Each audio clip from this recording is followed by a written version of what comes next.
Chapter 57, Year 6 to 4. Beta, cloudy. Asterisk.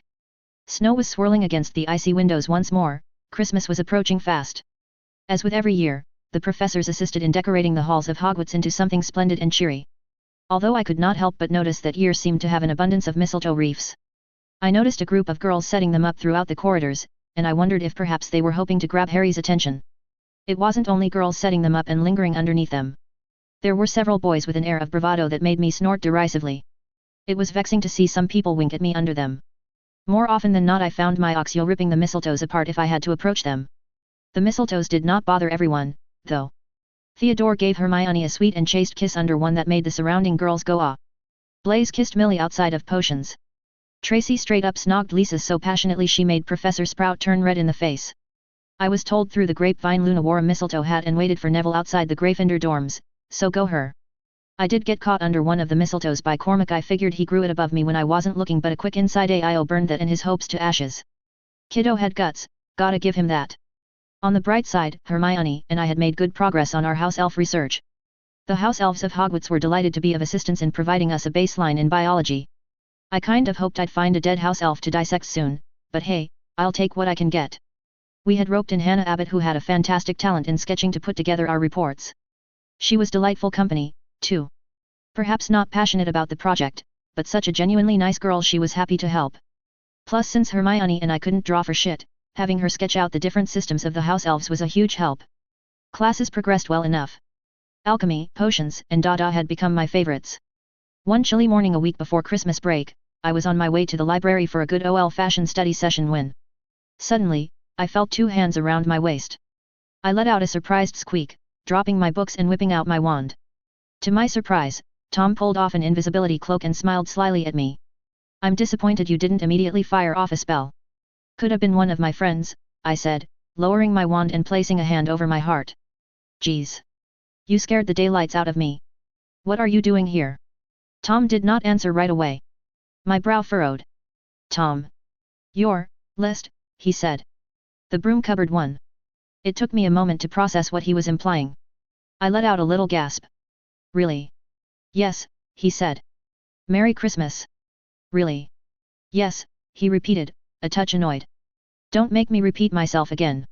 I just yay, thank you, I said, taking his hand and looking around for the nearest cupboard. Down the hall on the right, he mumbled, his ears turning red. Yay, I said again, giggling. Asterisk. One very happy hour later, I was in potions. Harry and I had partnered up to work on a particularly interesting draft. I was humming to myself as I worked, unable to hide my cheery mood. Harry, on the other hand, kept scrutinizing me. Why is your hair down? Harry whispered to me. You never wear your hair down in potions. I just felt like doing so today, I said, unable to meet my twin's perturbed gaze. You. Harry stopped himself. He leaned closer to me and then let out a gasp. Is that a bite mark on your neck? Not so loud, I hissed. Why how shhh, I shushed him. Get back to your potion. Are you? Harry paled. Wait.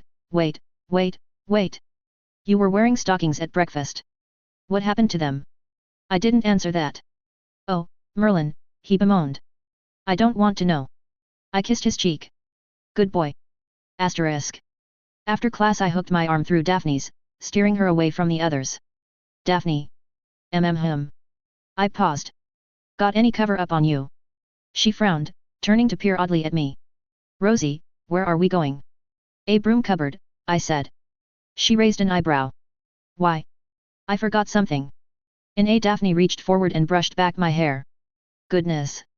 Is that the only one? Nope. What a ravenous appetite, she said approvingly.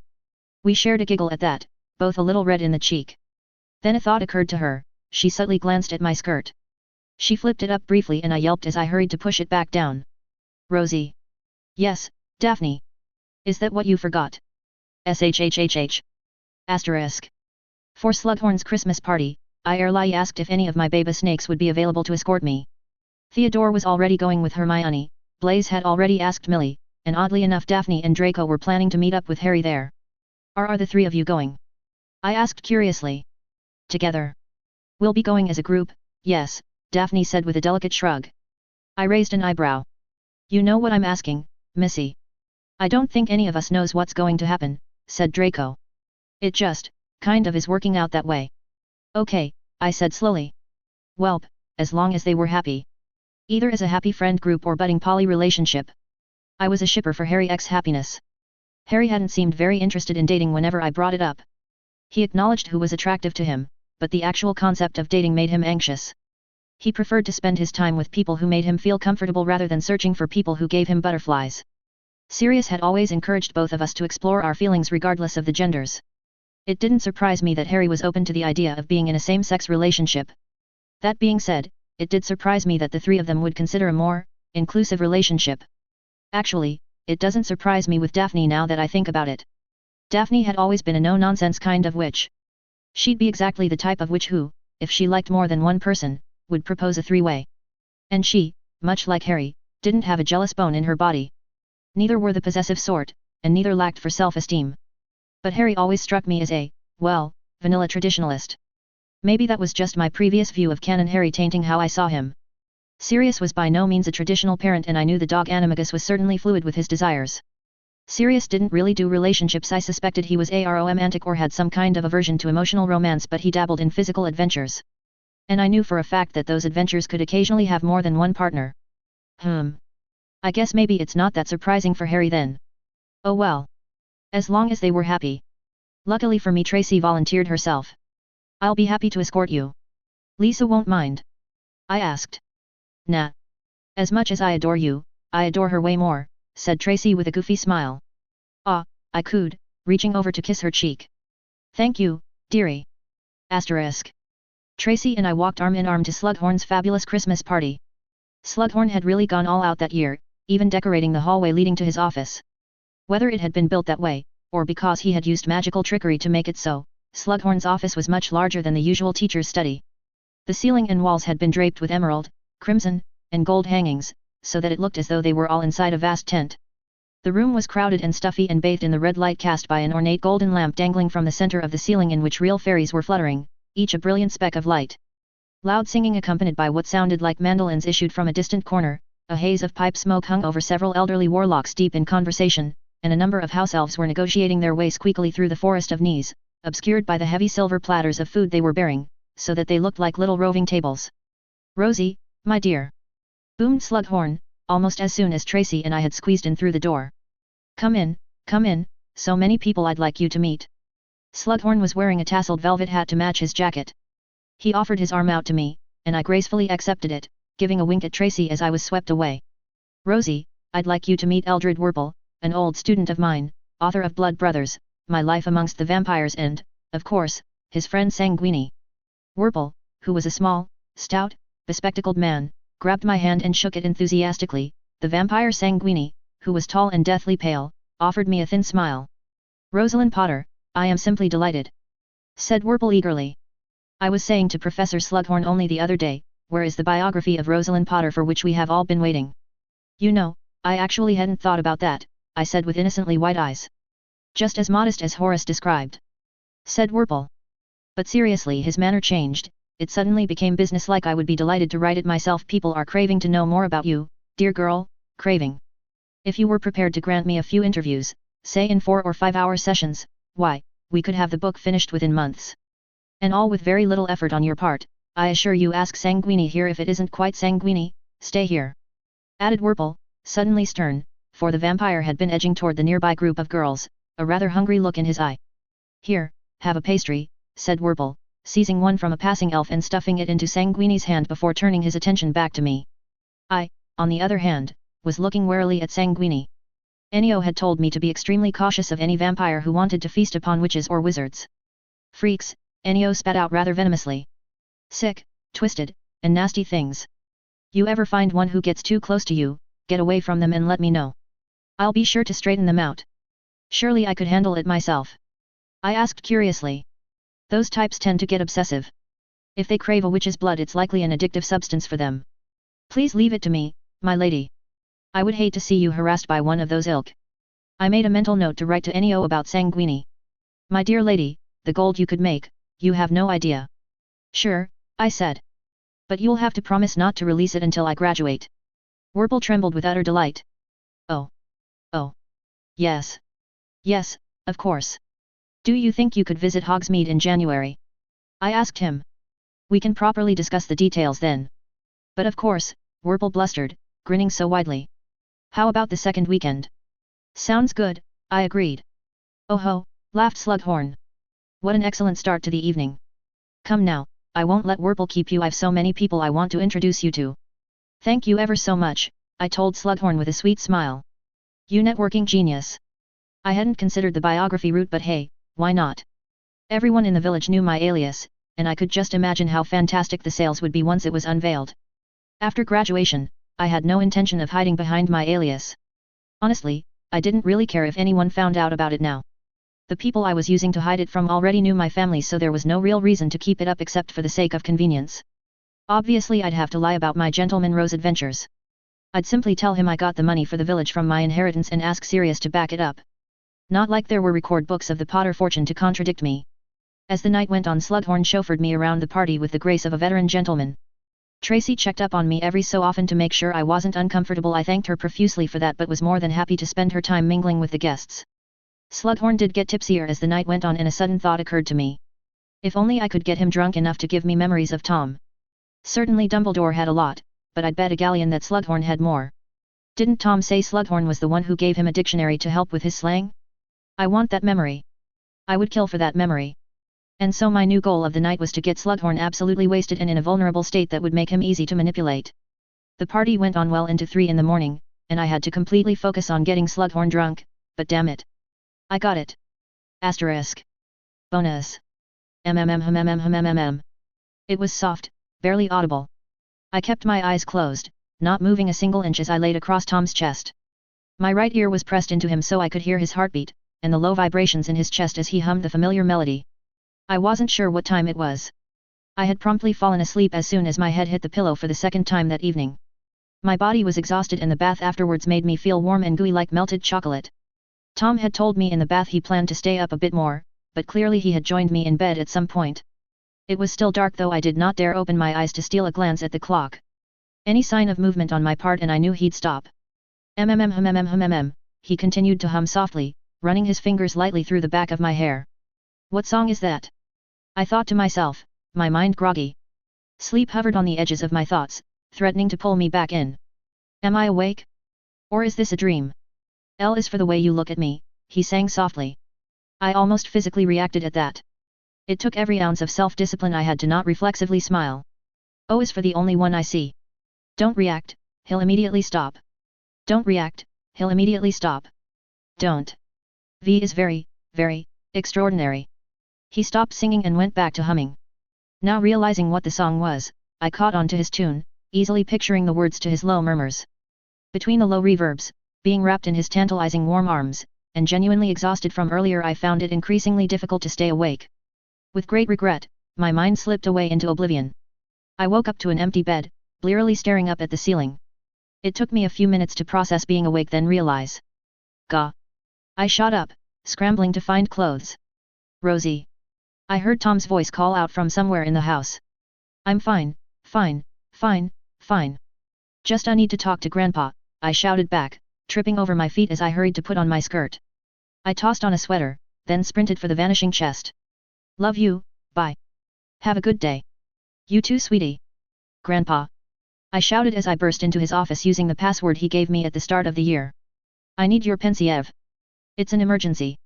Have at it, my dear, said Dumbledore, alarmed by my frazzled state. Whatever is the matter? I need to know if I was dreaming or not, I said, raising my wand up to my temple. And if it was real, I need to preserve it immediately. Oh.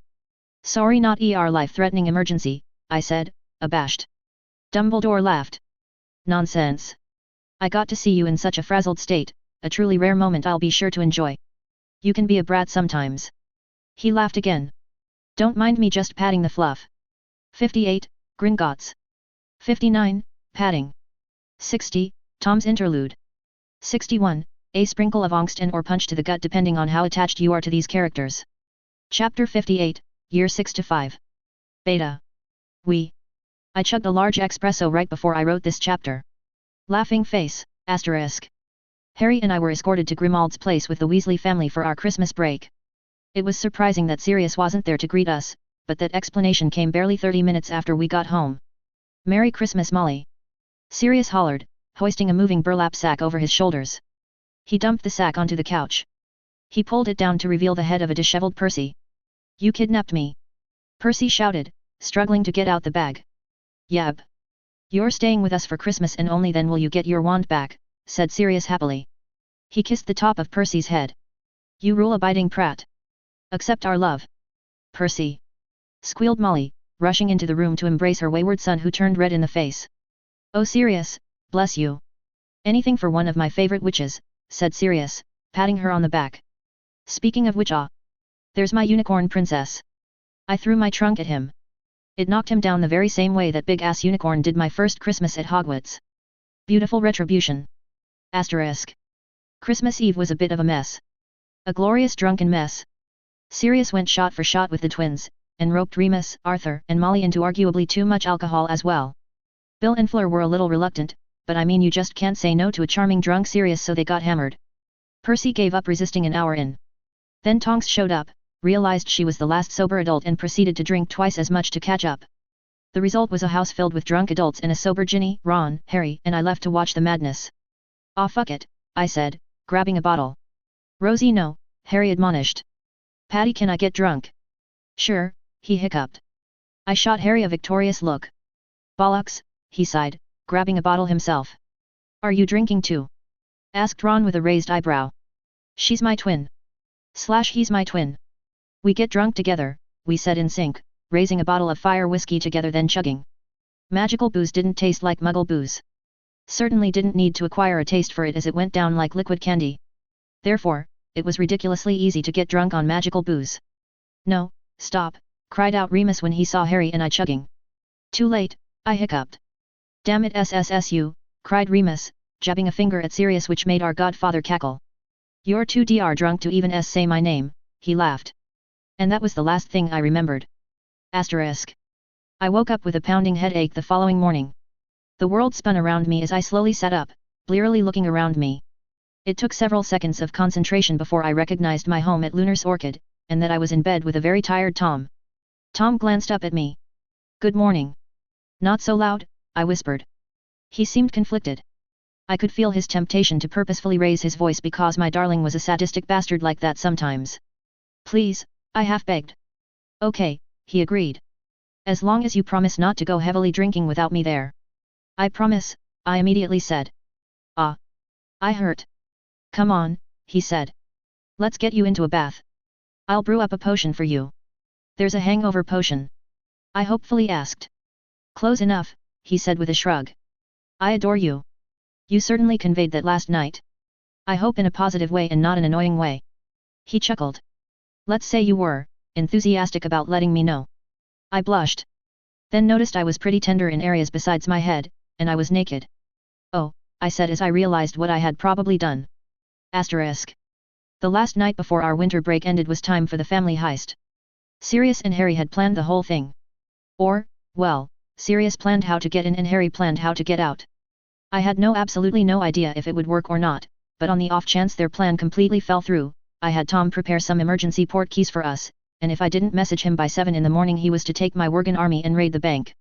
Not what anyone wanted. I didn't want my Worgens to debut in a goblin massacre since that'd be bad for their public image, but if it was that or stay trapped in Gringotts forever. A witch had to do what a witch had to do. Sirius, Harry, and I headed back to our home to prepare so the Weasleys wouldn't catch wind of our nefarious plan. "I have to be honest with you kids," said Sirius as he clapped a hand on either of our shoulders. "I've always wanted to rob Gringotts since I was a tyke, and my bitch of a mother told me I'd never see the inside of the Black Vault if I was sorted into Gryffindor. I've schemed so many different ideas over the years, so getting to plan this was truly a treat." "Got a master plan then?" I asked him. Sirius grinned widely with a twinkle in his eyes. "Yab. Stick close and follow my lead. But first." Sirius grabbed a duffel bag that he had set out on the couch. He pulled out a few odd items. "Here you are," said Sirius as he handed Harry and I each a mask. He pulled a dog mask over his own head. These weren't those cute little half masks or face masks one might see at a Halloween party or masquerade.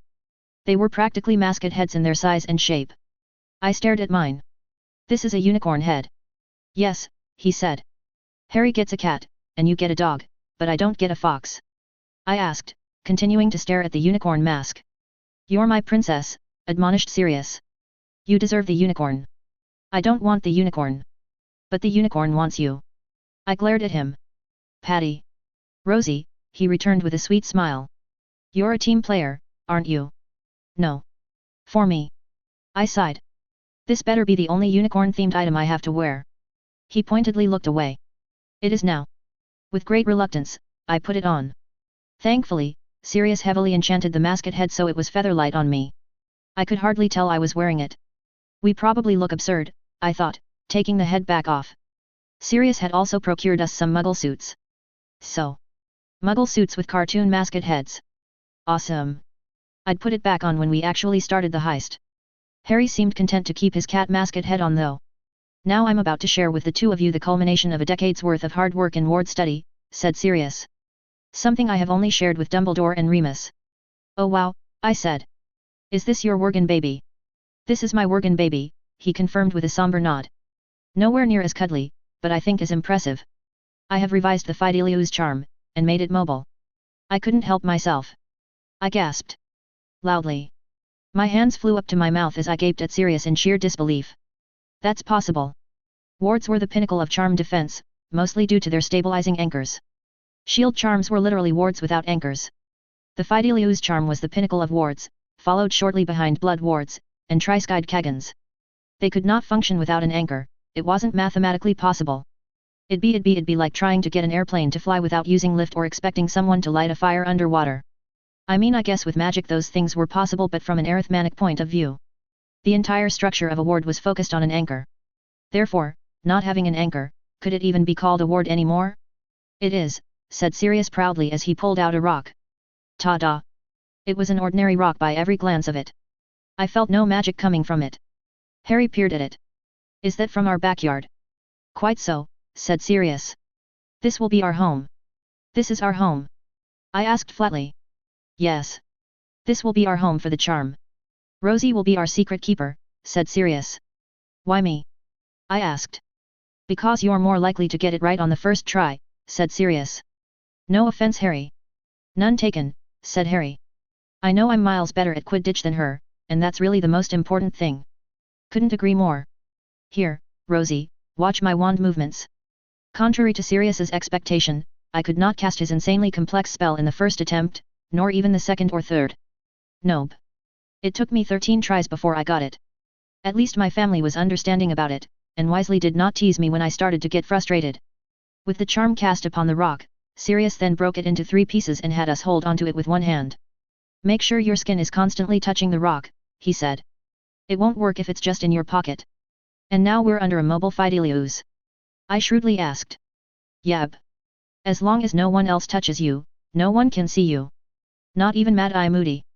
Cackled Sirius. Why even have a mask then? Precaution of course, he said quickly. Uh-huh. So we just, walk in? Asked Harry. That's right. We walk right on in, said Sirius with a huge grin. Only those who have a piece of the rock can see, or hear us. Asterisk. We did exactly that. In mascot heads so absurdly cartoonish they would draw attention to anyone who saw us, we waltzed into Gringotts, hopped the fence in the back, and slipped in behind some goblins when they went to use one of the carts. Using our brooms, we proceeded to fly through the underground caverns of Gringotts, still without getting spotted. Bellatrix's vault was not the only vault Sirius wanted to steal from, and so when we reached a certain point underground it was decided to split up and reconvene there in an hour. Although, Harry didn't like the idea of me being alone. The whole point of this heist is to prove we're superior to her boy toy, said Harry. What if she gets hurt? I thought the point of this heist was to have fun as a family, said Sirius. Harry shrugged, that comes second to enabling my spitefulness. I won't get hurt, I said. I bet you thought that at the Department of Mysteries, Harry blithely pointed out. Ah. Fine, go babysit your sister. I'm going to find a certain rat's vault, Sirius said with a shrug. I don't need babysitting, I told Harry, pointing my broom further down. I feel like if I'm with you, nothing will happen. But if I left you alone you'd turn into a magnet for the worst luck in existence, Harry tried to explain.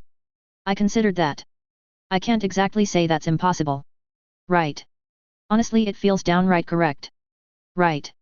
Very well, I won't complain anymore. But you cannot get in my way. I won't stop you from robbing a Death Eater. I know. More so don't want you stopping me from getting Hagrid his dragon. What? Oh yes, I said with a cheerful nod. The entire reason I pushed for Hagrid's license was for this particular dragon. The goblins have been abusing the poor thing.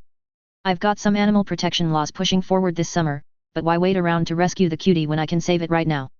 Harry stared at me in disbelief. Rosie, where are we going to put a dragon? Nowhere, I said. Tom gave me. Tom. You can't ask for his help on our heist. Harry was aghast. Well, if you don't want me to use what he has prepared for me, then you better think quickly on how we're going to transport an adult dragon who's been systematically abused for over a decade, I told Harry with a shrug. Damn you, he cursed me. I hate thinking on the spot. Poor baby, I mocked. He reached over and slapped the back of my mascot head. I smirked at his obvious irritation. He clapped his hands together. Okay, here's what we're going to do. You're going to do that bang spell that you used to one-hit the last dragon you fought. Uh-huh. And we'll go from there. I laughed, giving my brother a sharp salute. Yes, sir. We flew into the depths of Gringotts, avoiding the random carts that skirted by. It took a solid 20 to actually find the right place. I had a decent idea of where to go from my memories I had preserved in my mind palace, but the bank was a literal maze. Between the two of us, Harry and I had decent instincts so we didn't get too lost. Thankfully, using a bleach-white dragon as a landmark made it significantly easier.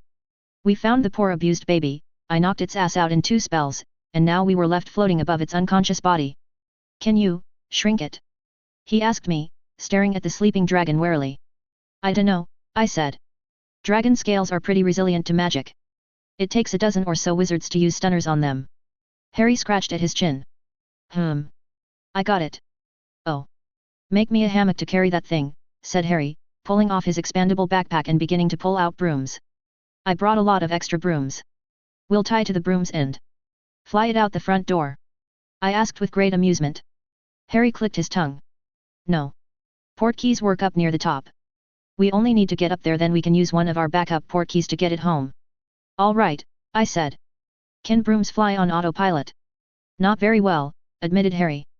But there's a herd charm. A what? I laughed. Herd charm.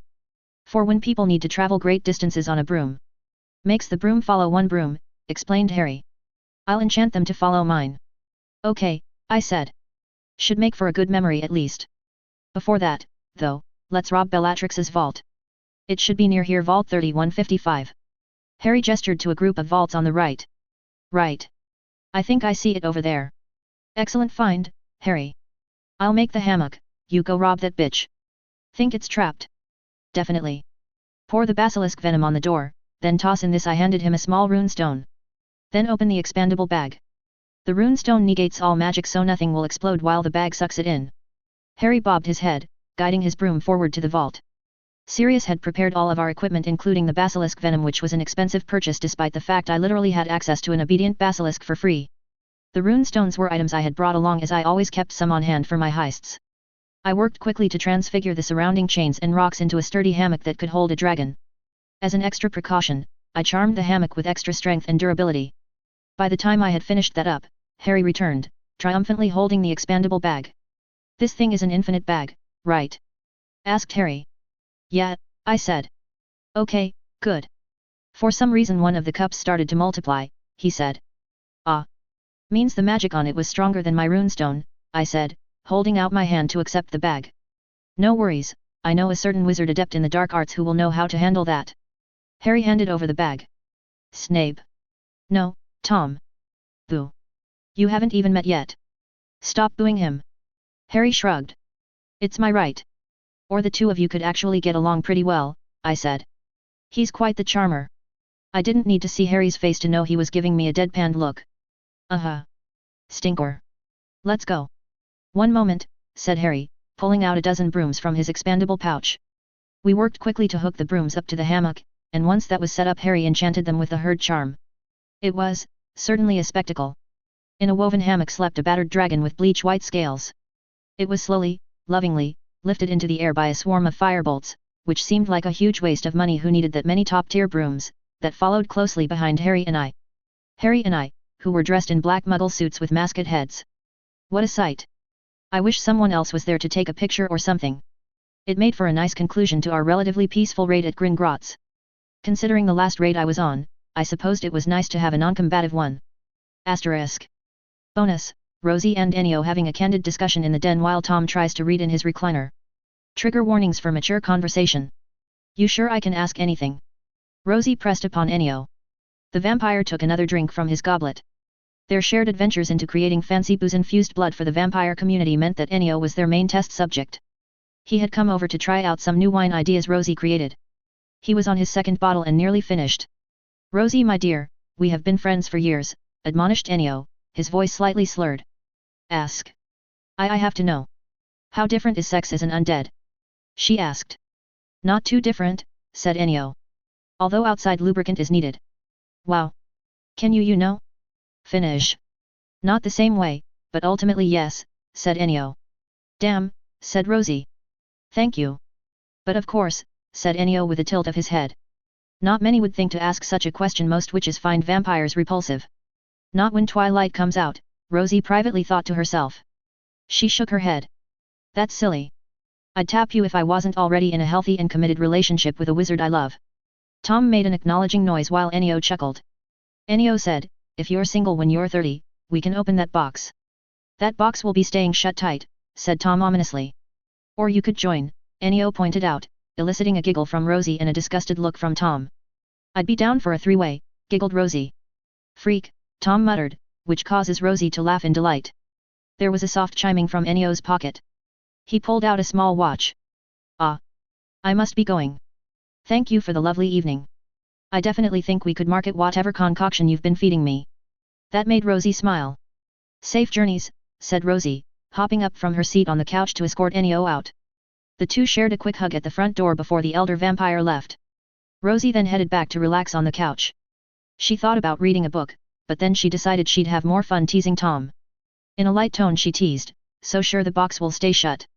Very, said Tom, lowering his book to raise an eyebrow at her. Why? You going to put a ring on this? Do I need to in order for you to stay with me? I dunno. Ask me sometime after I graduate. Tom fell silent as he considered that. Are you opposed to marriage? No. Are you? Tom did not answer right away. He finally said, it's not something I've considered prior to this relationship. That being said, if you were to accidentally fall pregnant I would insist on marriage before the baby comes. I understand why you would want that, and I respect that desire, Rosie said, thinking back on how Tom was raised. But if we were to get married I don't want it to be a shotgun wedding, you know? I want to go all out. Big fancy cake, huge reception to fit my Worgen army, a dress that's so absurdly expensive it'll belong on the cover of a magazine, you know. Big. Huge. And I don't think that can be done before I start showing. Tom gave her an odd look. You think I could not prepare an extravagant wedding before you start showing? No way. You're good, but you're not that good. Tom made an offended noise. I could pull that off in a week. Ha. Rosie scoffed. All right, mister. You ever propose to me, you have a week to plan the wedding of our dreams. Tom narrowed his eyes. You honestly think I couldn't? I know you can't. No way. Money can't solve everything, she taunted. Not everything, but definitely an extravagant wedding within a week, he disagreed. You have yourself a deal, Rosie. Heh. Hook, line and sinker, she thought, hiding her devilish smirk. Asterisk. Bucket list completed. 60 rob Gringotts. 61 rescue dragon in Gringotts. 66 do a family heist. Final chapter count is 67. You ready? My dear friend Candy/Kant Rona made an adorable sketch with Rosie and Tom. Waddies and AO3 users can see it in the chapter. Fanfic users, sorry, you'll have to check Wattpad or AO3 or Maybe her Instagram if she decides to upload it there. Chapter 59, Year 6 to 6. Beta, Cloudy.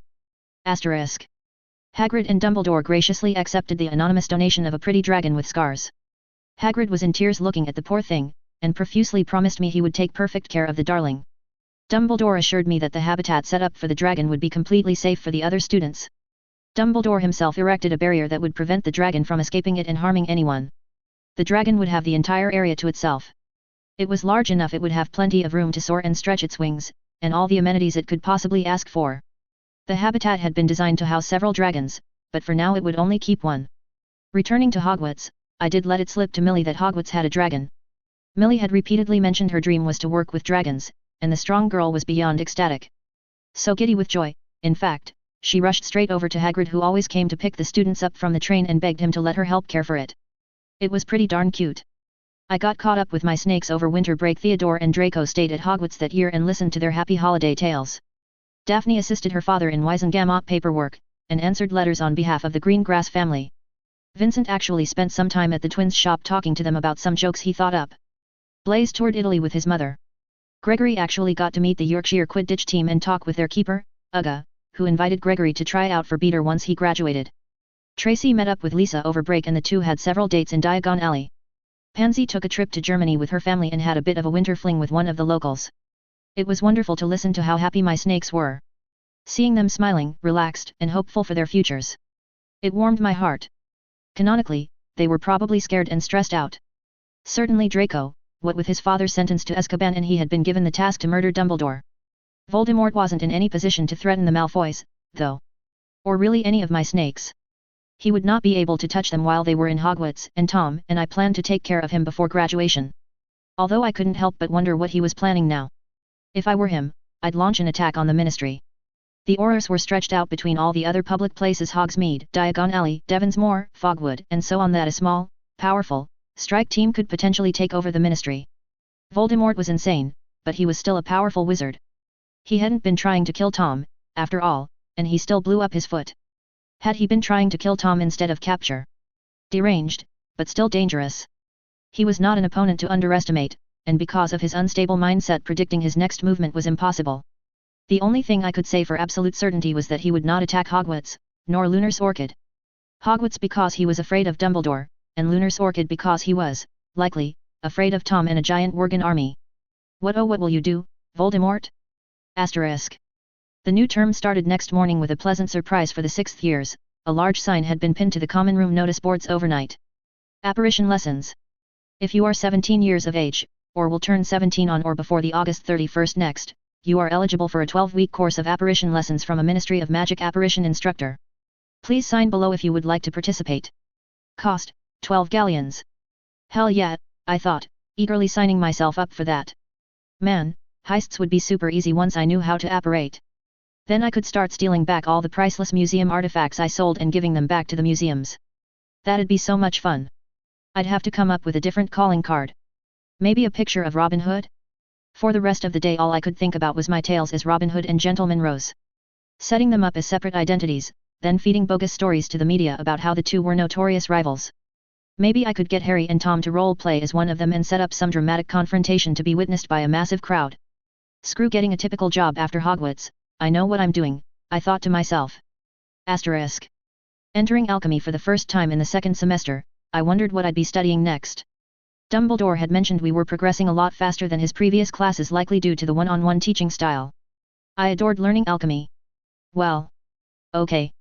I just plain ol adored learning magic. The only subject I disliked was arithmancy because math. I could do it well. 2 lifetimes of rigid instruction in math wouldn't allow for anything else, but I took no pleasure in it. Professor Dumbledore beamed at me upon entering the classroom. He was dazzling in his star-print purple robes and matching wizard cap. I applauded his fashion choice. Would you be opposed if I bought you some robes to make you look like Gandalf? I asked him. Opposed? No, said Dumbledore.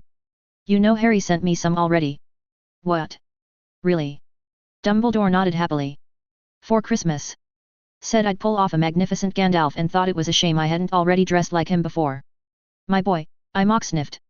You have to wear it when he graduates, please. He chuckled. It'd be a shame to let such fine robes gather dust. I love you.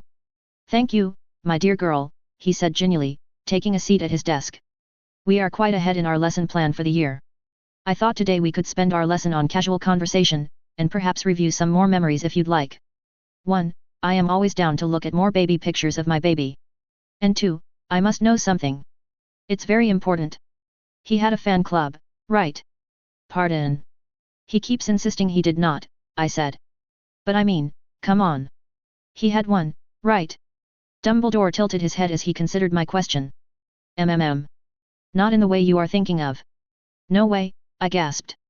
He's handsome, charming, brilliant. You mean to tell me girls and boys didn't flock to him? If he was in the room many eyes turned to him, Dumbledore admitted, but very few actively sought him out. I blinked, my mind blanking out. What Dumbledore was saying sounded so absurd to me. Once someone experienced the charisma of Tom Riddle, it was difficult to comprehend him being, not magnetic. What? I find that hard to believe. You hold him in very high regards, but you are rather smitten with him, said Dumbledore. I mean yet. I can't disagree with you there, but... I gestured helplessly. He was like the ultimate catch, right?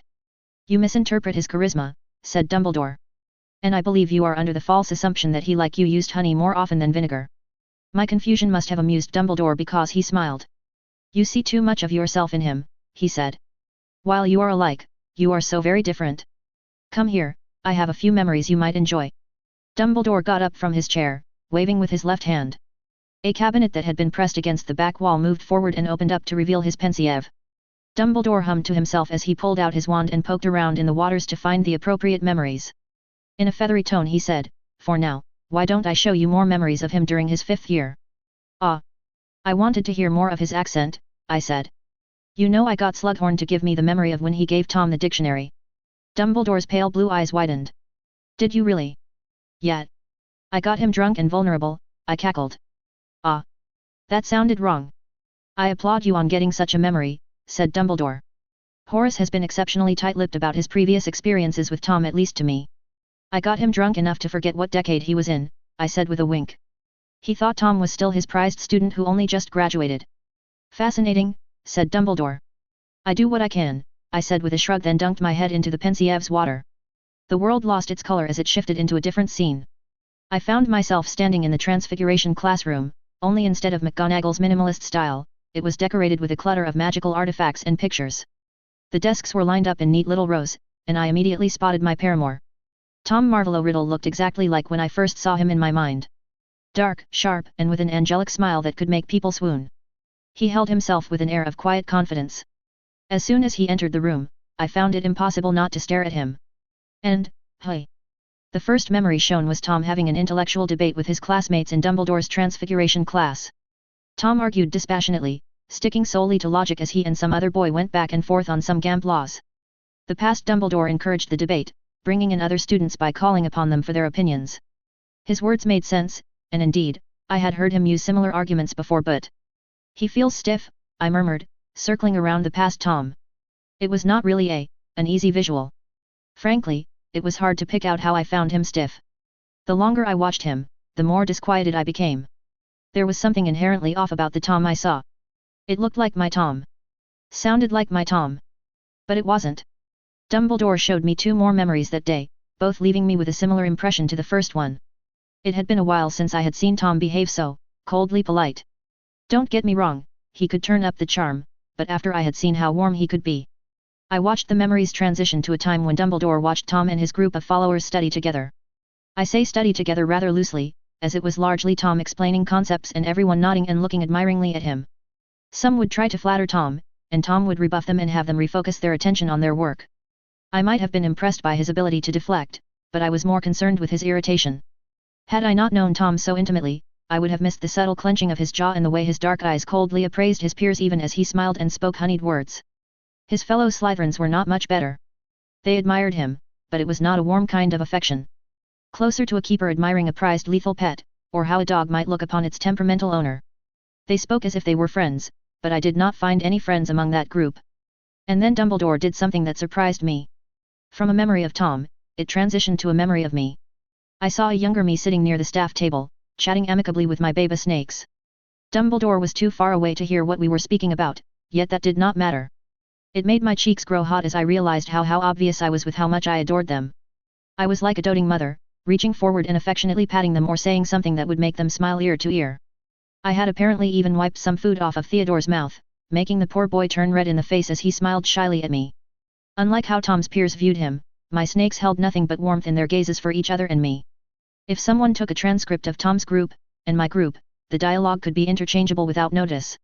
Yet if anyone directly looked at the groups, it was plain as night and day how differently they operated. As we left the memories, I found myself recalling Dumbledore's previous words, "You are under the false assumption that he like you used honey more often than vinegar." We stepped out of the memories. I found myself in a pensive mood, mulling over what I had seen. "I believe a break from using the pensieve is in order," said Dumbledore as he gracefully took a seat at his desk. "Using it too often in a short period of time can be befuddling for the mind. I slowly sat across from him, frowning thoughtfully. Grandpa. Yes, dear child. Can you tell me? Tell me what you thought of him. Dumbledore shifted his weight, peering at me behind his half-moon speckles. For a while, I feared he would reject my request, yet he eventually opened his mouth and began to softly speak. When Tom Riddle arrived, he was a quiet boy. As an unusually talented and very good-looking orphan, he naturally drew attention and sympathy from the staff almost from the moment of his arrival.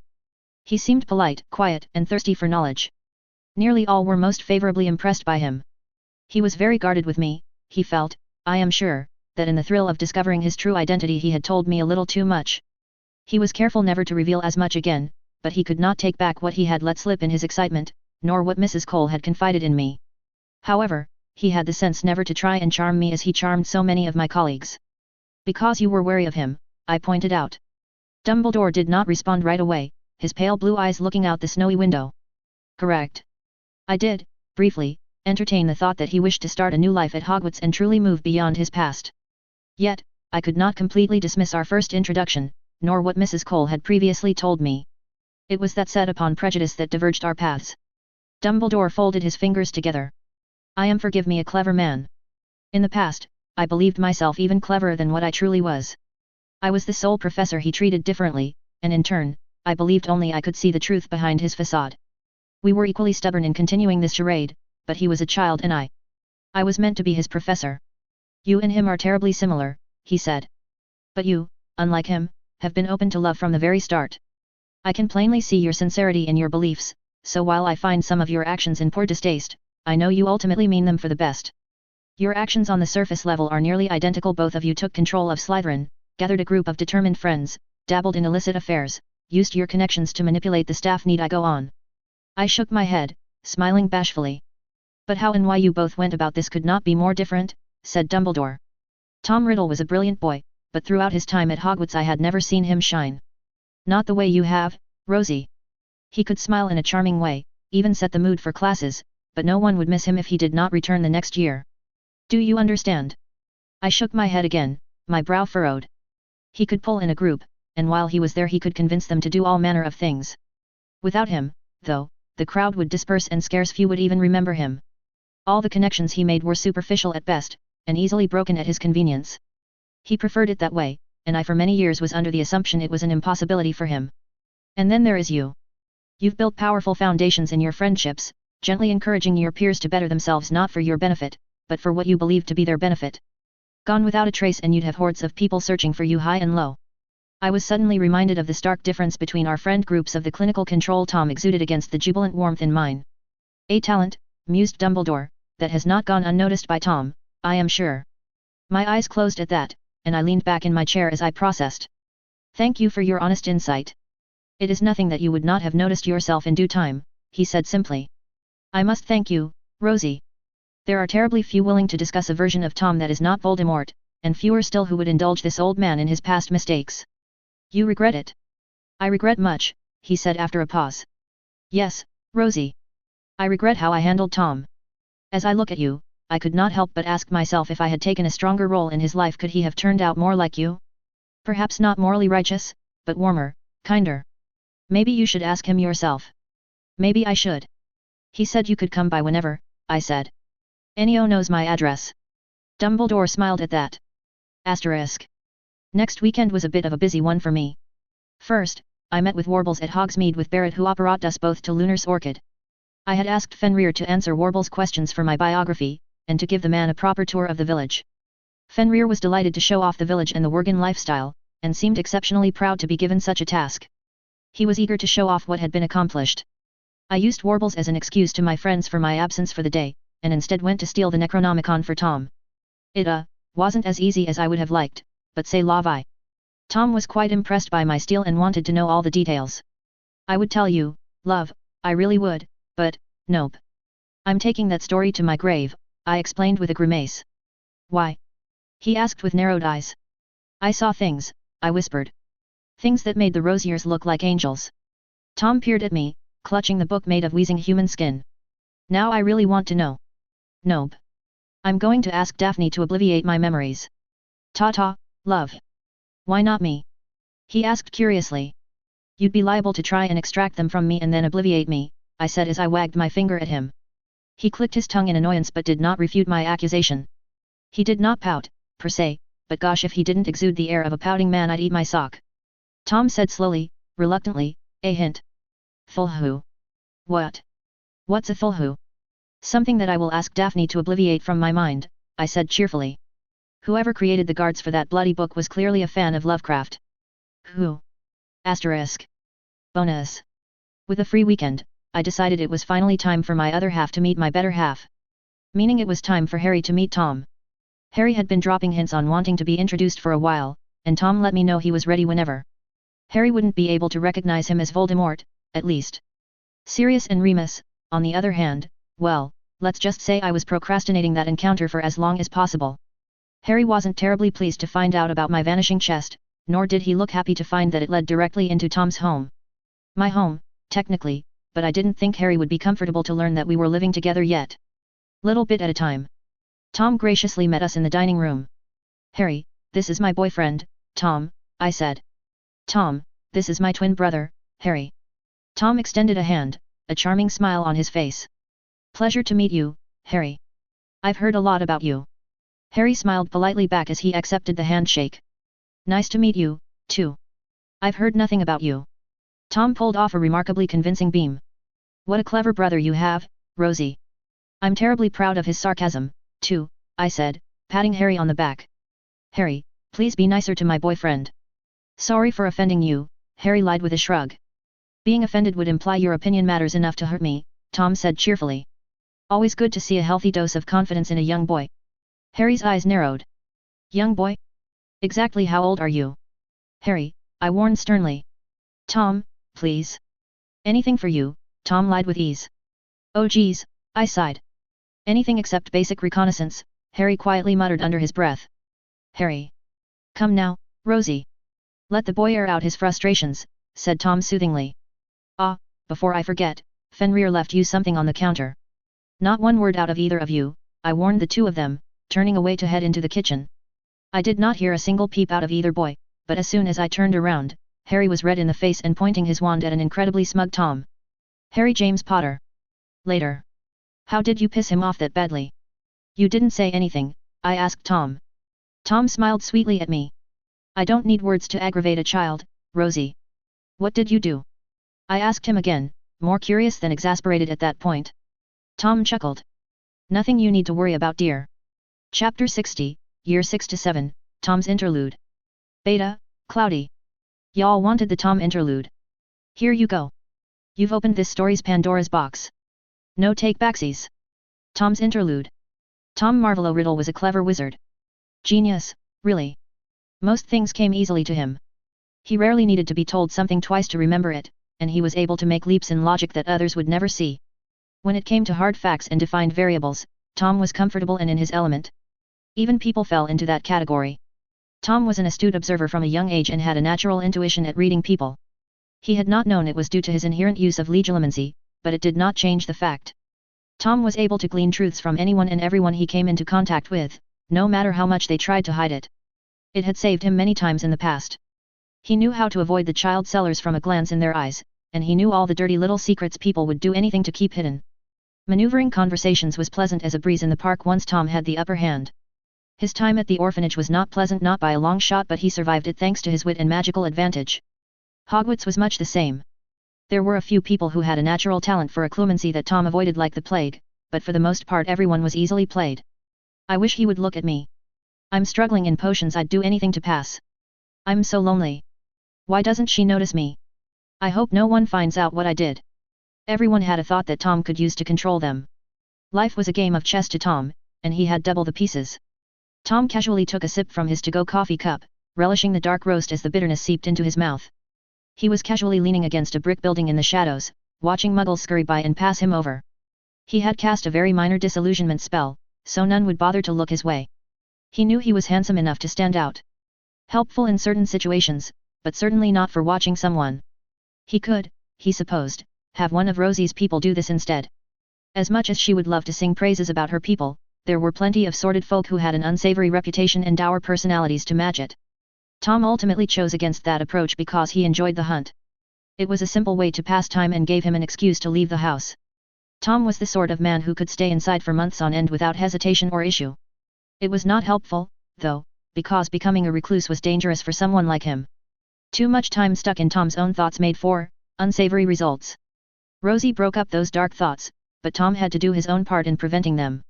His first week in his new body, he almost finished thinking up of a ritual to use on a school that would sacrifice the lives of all the students inside.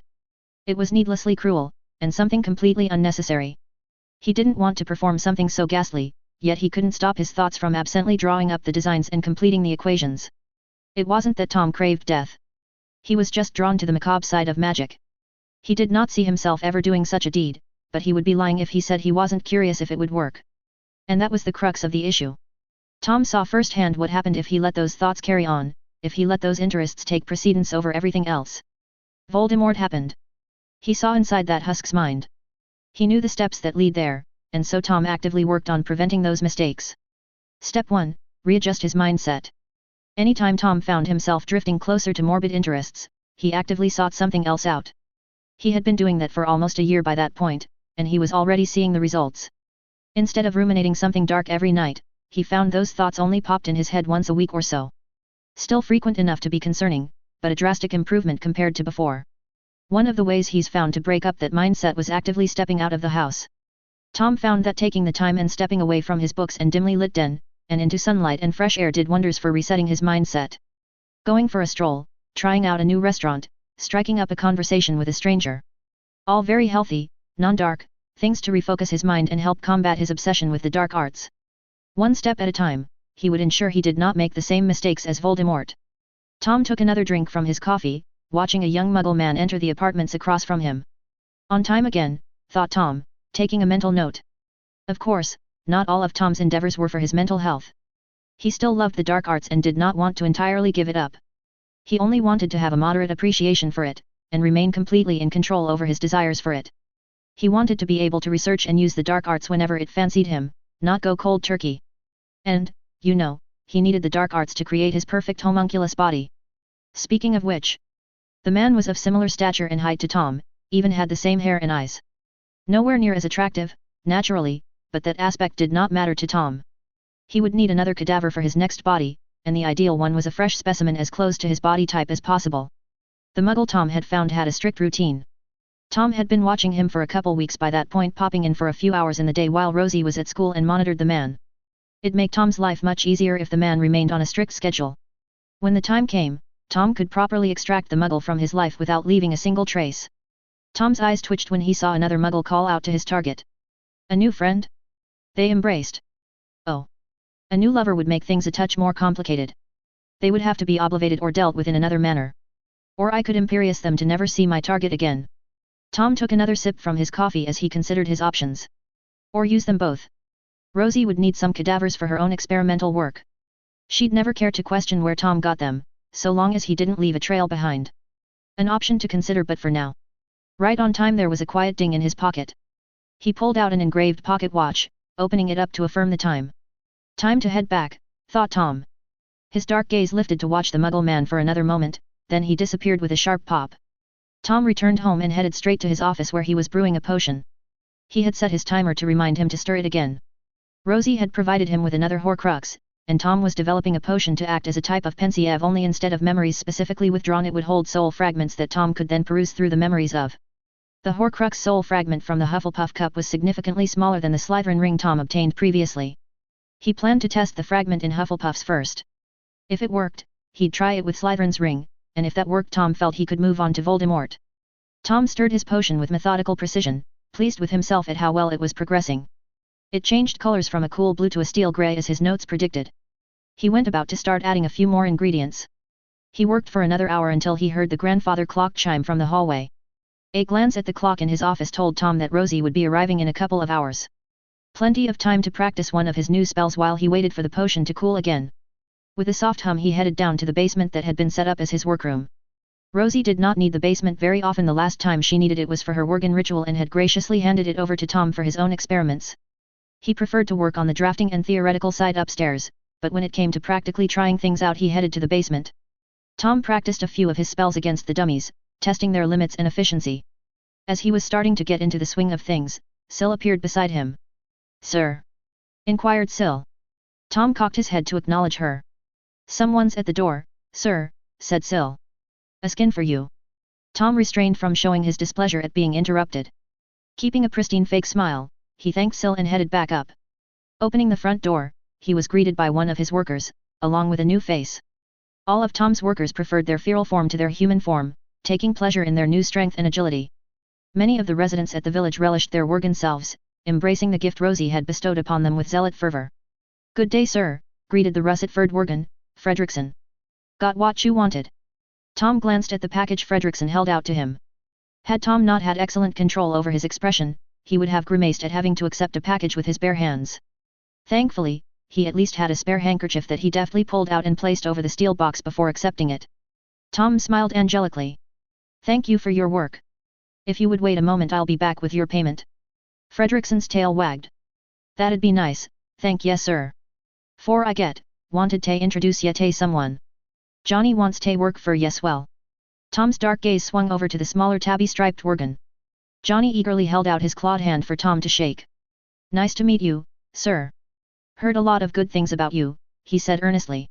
Tom very nearly curled his lip back in disdain. He did not need more workers, nor did he desire to touch the hand of some nobody that hadn't even proven their worth. Ever still, he was known to the village as their savior's other half and he had a reputation to uphold. He morphed his face into that of kind amusement, accepting the offered hand. "Pleasure to meet you as well.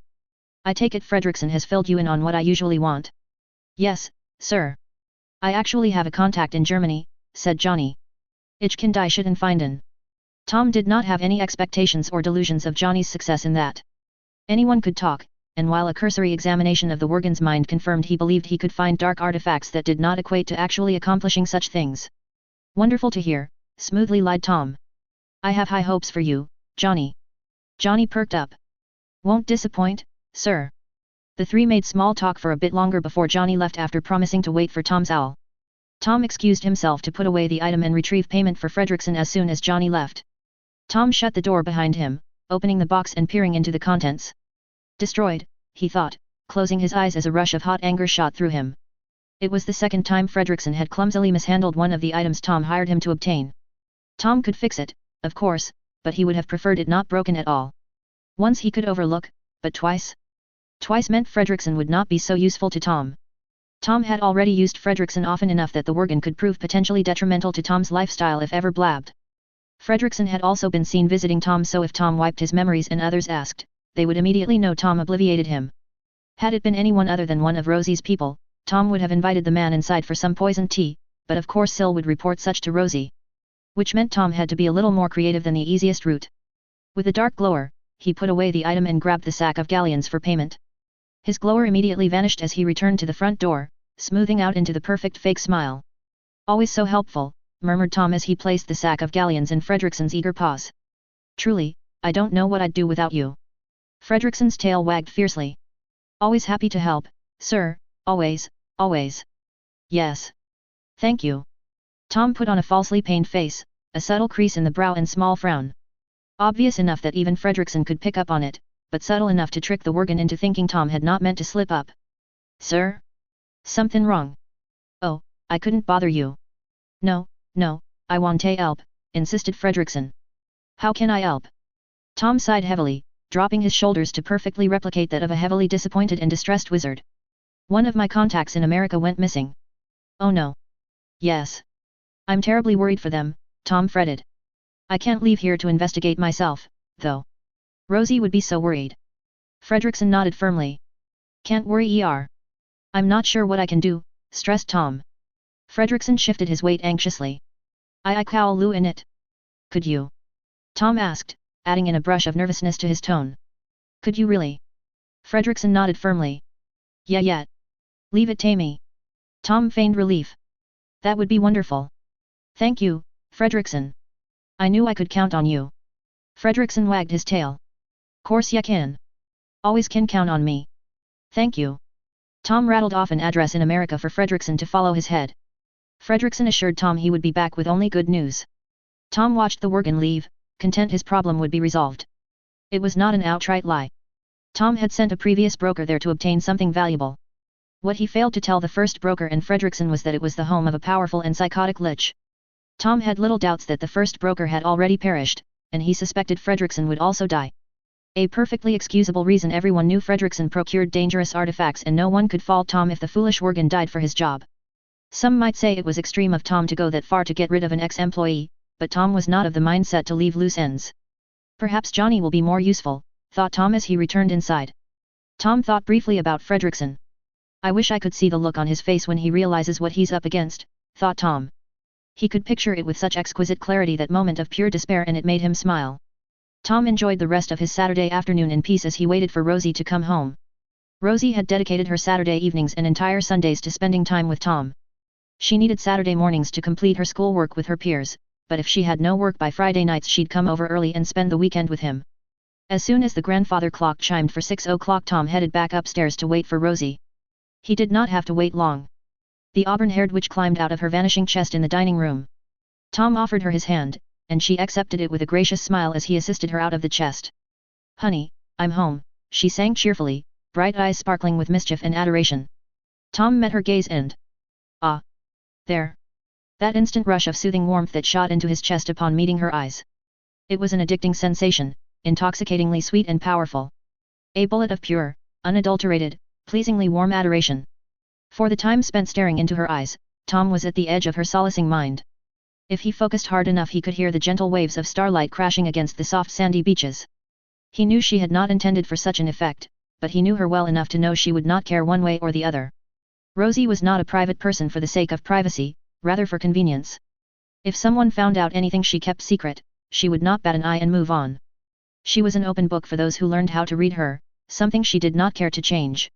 Tom, admittedly, had a significantly easier time than most reading Rosie. The consequences of his prolonged possession of her had left a permanent hole in her occlumency walls just for him. He need only to look into her eyes and he would immediately catch an echo of her emotions. Nowhere near as powerful as the time had spent inside her. In her, he was swaddled in her affection and warm magic. In his own body, he could only catch glimpses of her emotions. Time spent in her head was a luxuriously full-course meal, while meeting her gaze gave him tantalizingly delicious appetizers. He savored them. "Welcome home," Tom politely returned, carefully fixing her hair. "You look messy." She did. There was some mud caked onto her cheek and her clothes were in disarray. Her eyes shined as she beamed. "Yet. So I was playing tennis with Madame Willow. Today?" asked Tom in surprise. "Isn't that a weekday morning thing?" "It was so lovely outside," explained Rosie with a wave of her hand. "I felt like going for a walk and wanted to pop by for a visit. She tossed me a ball and I couldn't say no, now could I? We started up a game, but then Hermione called out to me to ask a question. I turned away right as Willow swung and well, I'm sure you could imagine." He could. Tom smiled. "Please finish though." "Hit me square in the cheek hard enough to send me flying," she laughed. "I tumbled all the way down the hill. Nearly ended up in the lake." Tom pictured Rosie rolling down the hill. He could practically hear her delighted squeal of wee as she went down. It was difficult not to laugh at the image. "Oh my. Right?" Hermione was in such a fit of distress, felt awful about the whole thing. "Course I didn't mind cause it was so dang funny. Pomfrey fixed up my jaw in a jiffy, but I didn't want to be late so I came straight here afterward," Rosie finished explaining with great cheer. "Head's a little topsy-turvy to be honest. Care to lay down?" Tom politely offered. "Not yet, but I think I should go to bed early tonight," she ruefully admitted, running her fingers through her curls. "I'll not keep you up then," he assured her. "You can keep me however you want," she purred, and Tom caught a whisper of heat behind her gaze. "Oh, Rosie. Right on time." Tom had never experienced physical attraction to someone else before and he confirmed it after comparing how Rosie felt towards him, but he still had desires. He still had a libido. During his time, however, discussing such a thing let alone acting upon it was heavily frowned upon. It was taboo amongst taboos. A witch or wizard caught in throws in a broom cupboard would be marked for shame for the rest of their life. Tom was not about to ruin the careful reputation he had built up at Hogwarts because of an impulse, so he heavily repressed and ignored those desires. It was easy most days, occlumency tremendously helped and aggravating on other days. But now he did not need to fight those urges. He had Rosie, and he felt comfortable enough in their relationship to explore those oddly exciting sensations. That being said, Tom was not about to let an impulse have control over him. He would explore it with Rosie, but it had to be on his terms. He did not want those silly little desires popping up at inconvenient times for either himself or Rosie. He would be, extremely irritated if the timing was so poor that Rosie would take care of herself. He detested the idea of her not relying on him. To solve that, Tom took a page from Pavlov's dog. He would instigate and sedate their desires at set days during the month, never missing a single day. Eventually both of their libidos would line up on those days and Tom could control when and how frequently they were together. He was still experimenting with setting the frequency. It had to be often enough that Rosie would not take care of herself, but not too frequent that it interfered with his other plans. As it stood, it was working out rather well. Rosie's body had already begun adjusting and would warm up on days Tom had previously initiated. Such as today. Therefore. Have you eaten? He asked. Not yet, she admitted. He gently cupped the back of her neck, tilting her head back so he could kiss her. How about dinner, bath, and bed? She murmured absently. A very satisfied Rosie climbed into bed with Tom after they had cleaned up. Tom abhorred the idea of falling asleep messy. Even if they were exhausted from the effort, he felt it important to at least cast some cleanliness charms, if not for the sake of hygiene but to get rid of the smell. Rosie did not mind the smell. No smell bothered her as far as he knew, but Tom did.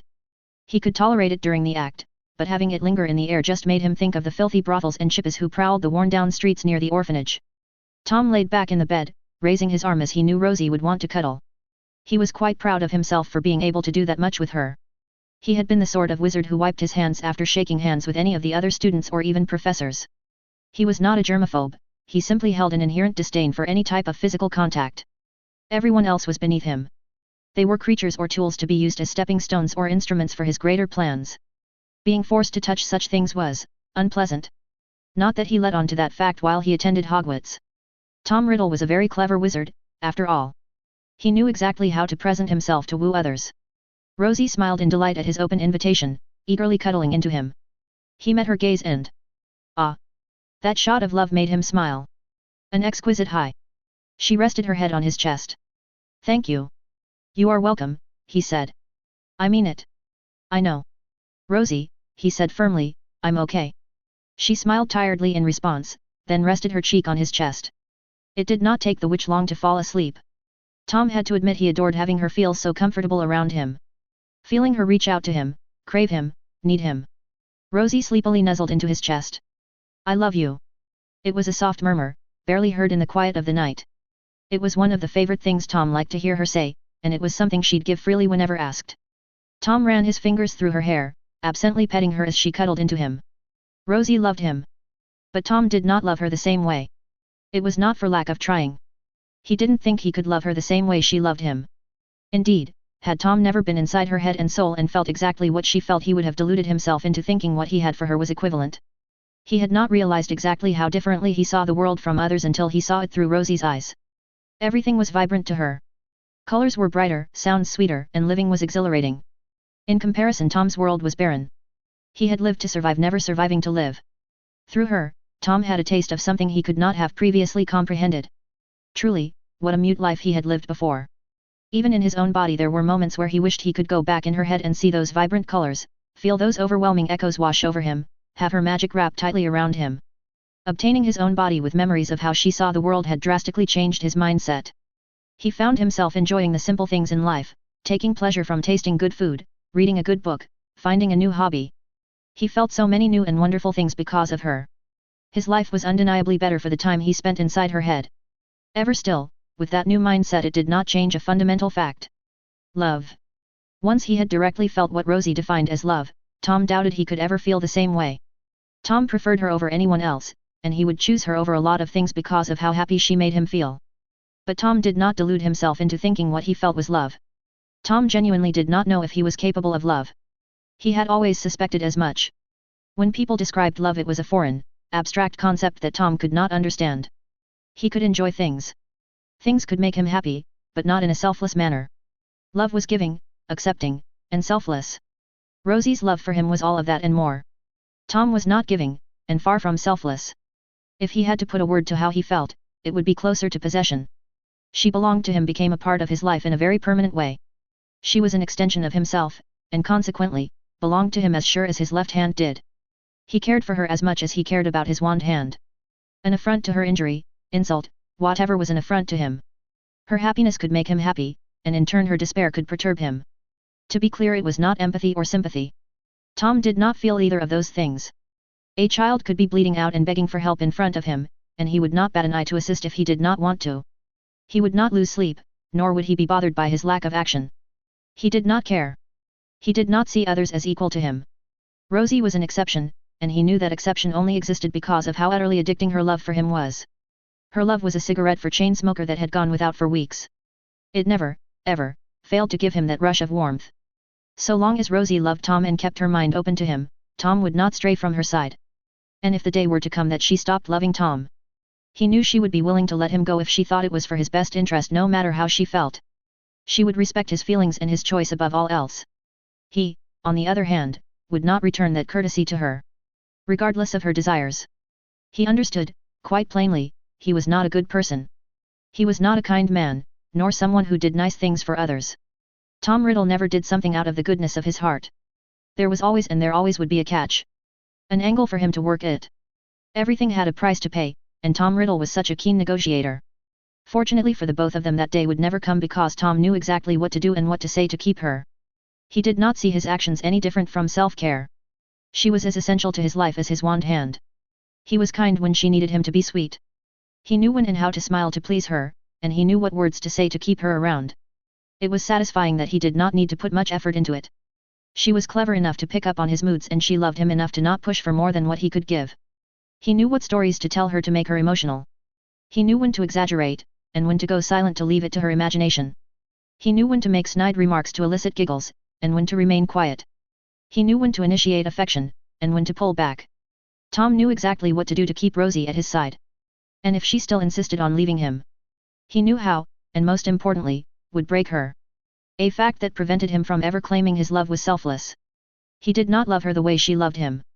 She loved him selflessly, endlessly, and so kindly. He could not yet return that level of affection. He did not know if he would ever be capable of such self-sacrifice, not even for her. Because he would never let her go. That was why he did not say he loved her yet. He understood quite plainly there was a stark difference in how the two cared for one another. Tom was a clever wizard, after all. There was a huge difference between loving someone and owning them. Which was why he did not say it in return to her. He owed her that much honesty. He wanted to, he very, very much wanted to. He wanted to immediately say it back and watch her face light up with pure glee. He wanted to bring her that happiness that he knew would only come from him saying those 3 little words. Tom promised himself, though, he would not tell her that until he meant it. Until he was able to reciprocate an iota of that selfless warm love that she gave him, he would remain honest with her and refrain. His love was not the same kind of love she had, and Tom respected her love enough to not tarnish it by lopping it into the same category as his. Rosie Lily Potter had fallen so magnificently in love with Tom Marvolo Riddle. And while he could not love her in the same way yet, he continued to try and carry on loving her the only way he knew how. She stirred in his arms, and he sweetly kissed the top of her head. "I love you, too," he whispered into her hair as she slept and dreamed of pleasant things. "And one day, I'll tell that to you," he promised.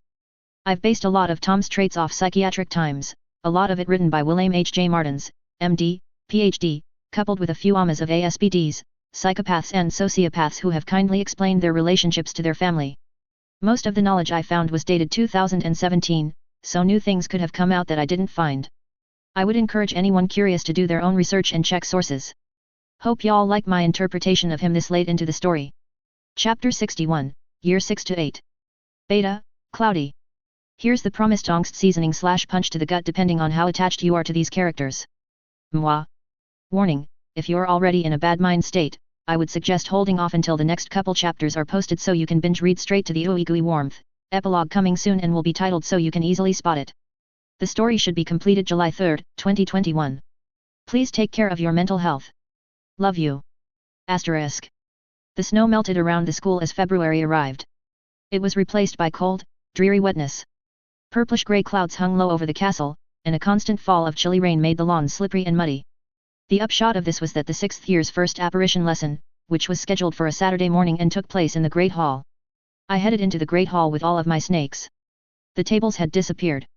Rain lashed against the high windows and the enchanted ceiling swirled darkly above them as they assembled in front of Professors McGonagall, Snape, Flitwick, and Sprout and a small wizard that I guessed was meant to be the apparition instructor from the Ministry. He was oddly colorless, with transparent eyelashes, wispy hair, and an insubstantial air, as though a single gust of wind might blow him away.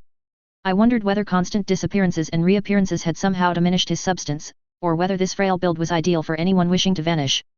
Good morning, said the ministry wizard, when all the students had arrived and the heads of houses had called for quiet. My name is Wilkie Tweecross and I shall be your ministry apparition instructor for the next 12 weeks.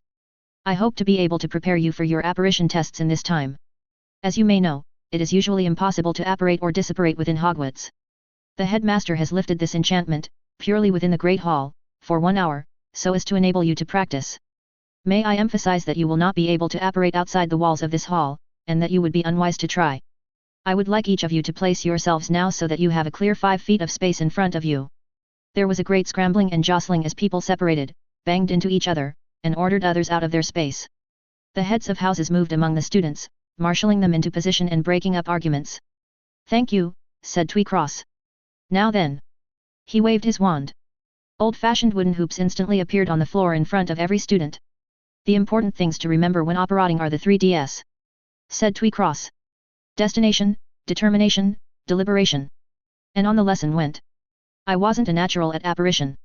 I spun around and lost my balance several times in the beginning. One time I spun around too fast that when I landed I actually bruised my tailbone. After the lessons were over, I hobbled over to the hospital wing. I was pink-cheeked when I had to go to Pomfrey and ask for a bruising salve. Unfortunately. Super-duper unfortunately, as I was asking for the bruising salve, Cormac McLagan came in with a swagger and broken arm. I knew he was a kiddo. I was mentally well into my 40s, so I really shouldn't react, but he made a comment about my bum. It was just a reflex. My oxio popped out both of his shoulders so quickly that he didn't even register what happened for several seconds after the pops were heard in the infirmary. Sigh. Maybe Sirius had the right idea keeping me from dressing too provocatively. He was always so worried how I'd react if catcalled. I'd have probably been more violent if an adult catcalled me while I was clearly underage, I allowed. Darn teenage hormones and my apparent violent nature. Asterisk. The following evening I got to visit Tom. I hopped out of my chest, eager to spend another lovely night with him, but found that my dear was in a dark mood. He sat in his recliner, leaning forward as he glared at the Necronomicon. All the curtains were drawn closed, and the only light in the entire house was the crackling fireplace in the den. Tom? I asked uneasily, staring at the dark book that for some reason made me think of squirming spike-covered tentacles. Did you figure out what to do for your next body? Is it hard? Oh. I found my answer all right, he chuckled bitterly, throwing the book across the room. Not that it'll do me any good. Unease prickled me as I felt his dark anger. His magic was heavy in the room, pressing upon me like a tide of cold bitter fury and regret. Slowly, quietly, I slunk to the floor beside him and placed my hands and chin on his knee. What's wrong? Tom brutally stared into the fire, his jaw clenched tightly in anger. Incomplete, he muttered. It doesn't matter what I place my soul in because it has been torn apart, it's begun a decaying process. No vessel for it will remain impervious to time. Evidently, even the original objects I had placed them inside would have eroded. Immortality is impossible for one with a fractured soul. Isn't that funny? He scowled hatefully into the fire, his fingers drumming on the armrest.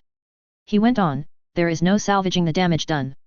Even if all the pieces stopped degrading at this instant, the ritual to put it back together would likely shatter the smaller fragments. I was silent as I digested that information, a pang of sympathy stirring the pit of my stomach. Unlike me, Tom had a strong fear of death. He had gone to extreme lengths to avoid it, absolutely determined to live as long as he possibly could. He was already greatly perturbed by seeing what Voldemort had become, but now knowing the measures he had taken to avoid death would ultimately condemn him to it. It was no shock that Tom was upset. Furious, even.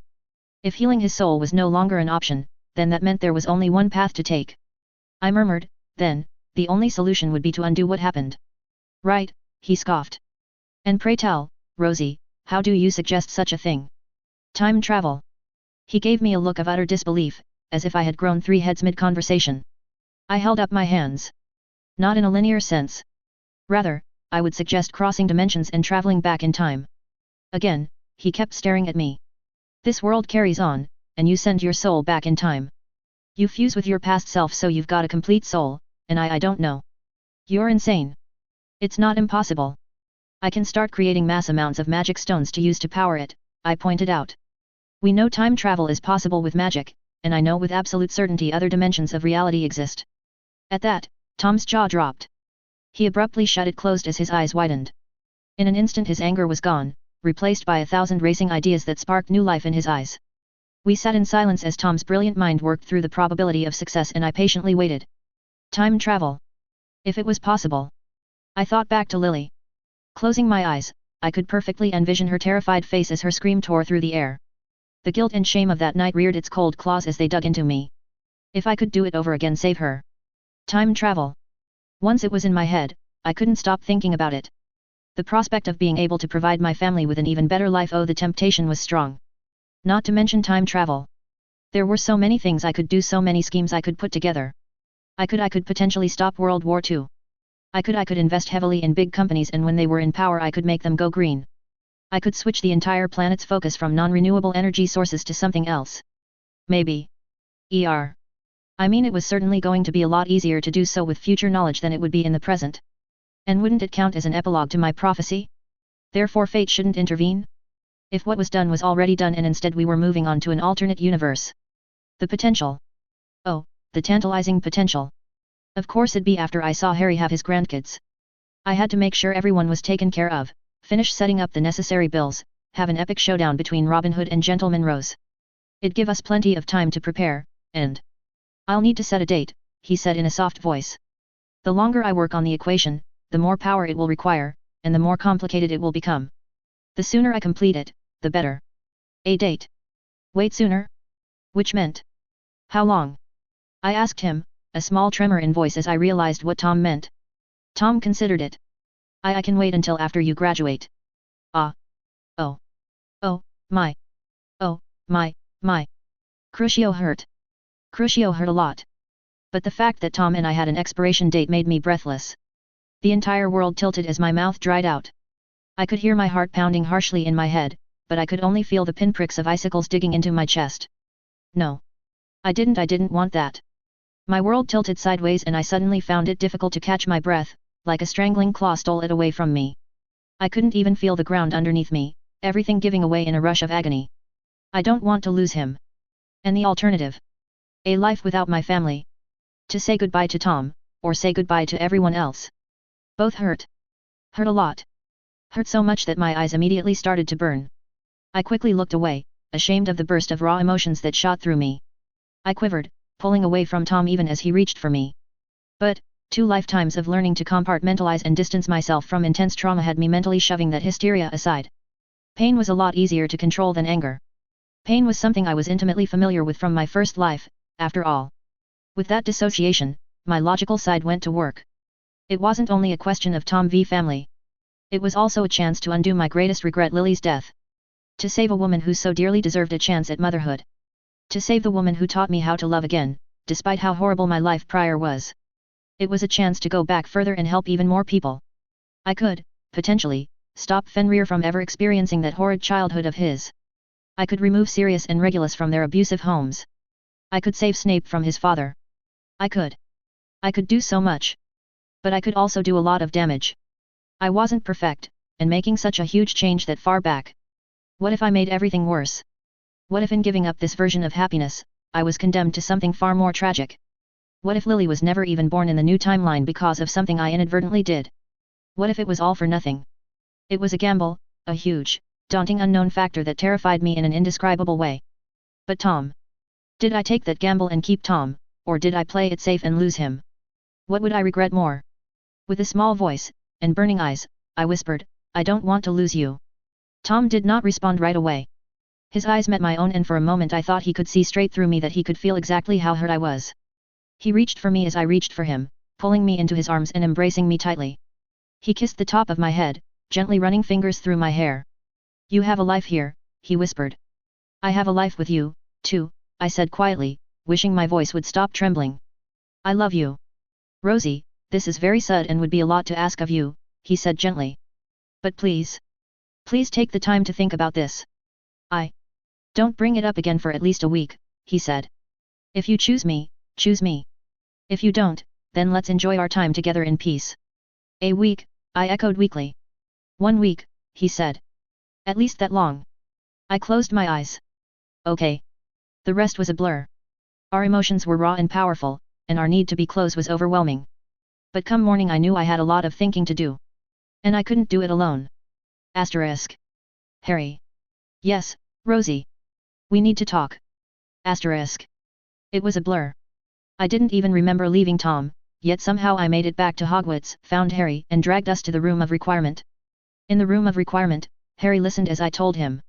I had to omit certain aspects of the time travel, the reason why, for example, as I didn't want to explain Tom's secret. He did not react right away, not until I started to cry, and only then did he reach out and pull me into a hug. It was hard to get through. My voice kept cracking and faltering as I said everything in my head. How I loved Tom. How I loved my family. How I could save everyone or accidentally make it worse. What was best? What was worse? Would I lose everything if I tried? What did I do? What did I do? I sobbed in my brother's arms, unable to see an easy answer. I don't know what to do, Harry. I don't know. I don't want to lose him, but I don't want to lose you either. He comforted me, remaining firm and steady as he waited for me to collect myself. Harry's arms tightened as he held me. He did not speak for a long time, only holding me as he sorted through his own thoughts. After what felt like an eternity, his voice cracked as he said, "You have done so much for me. For others. You have worked hard for our family, and for complete strangers.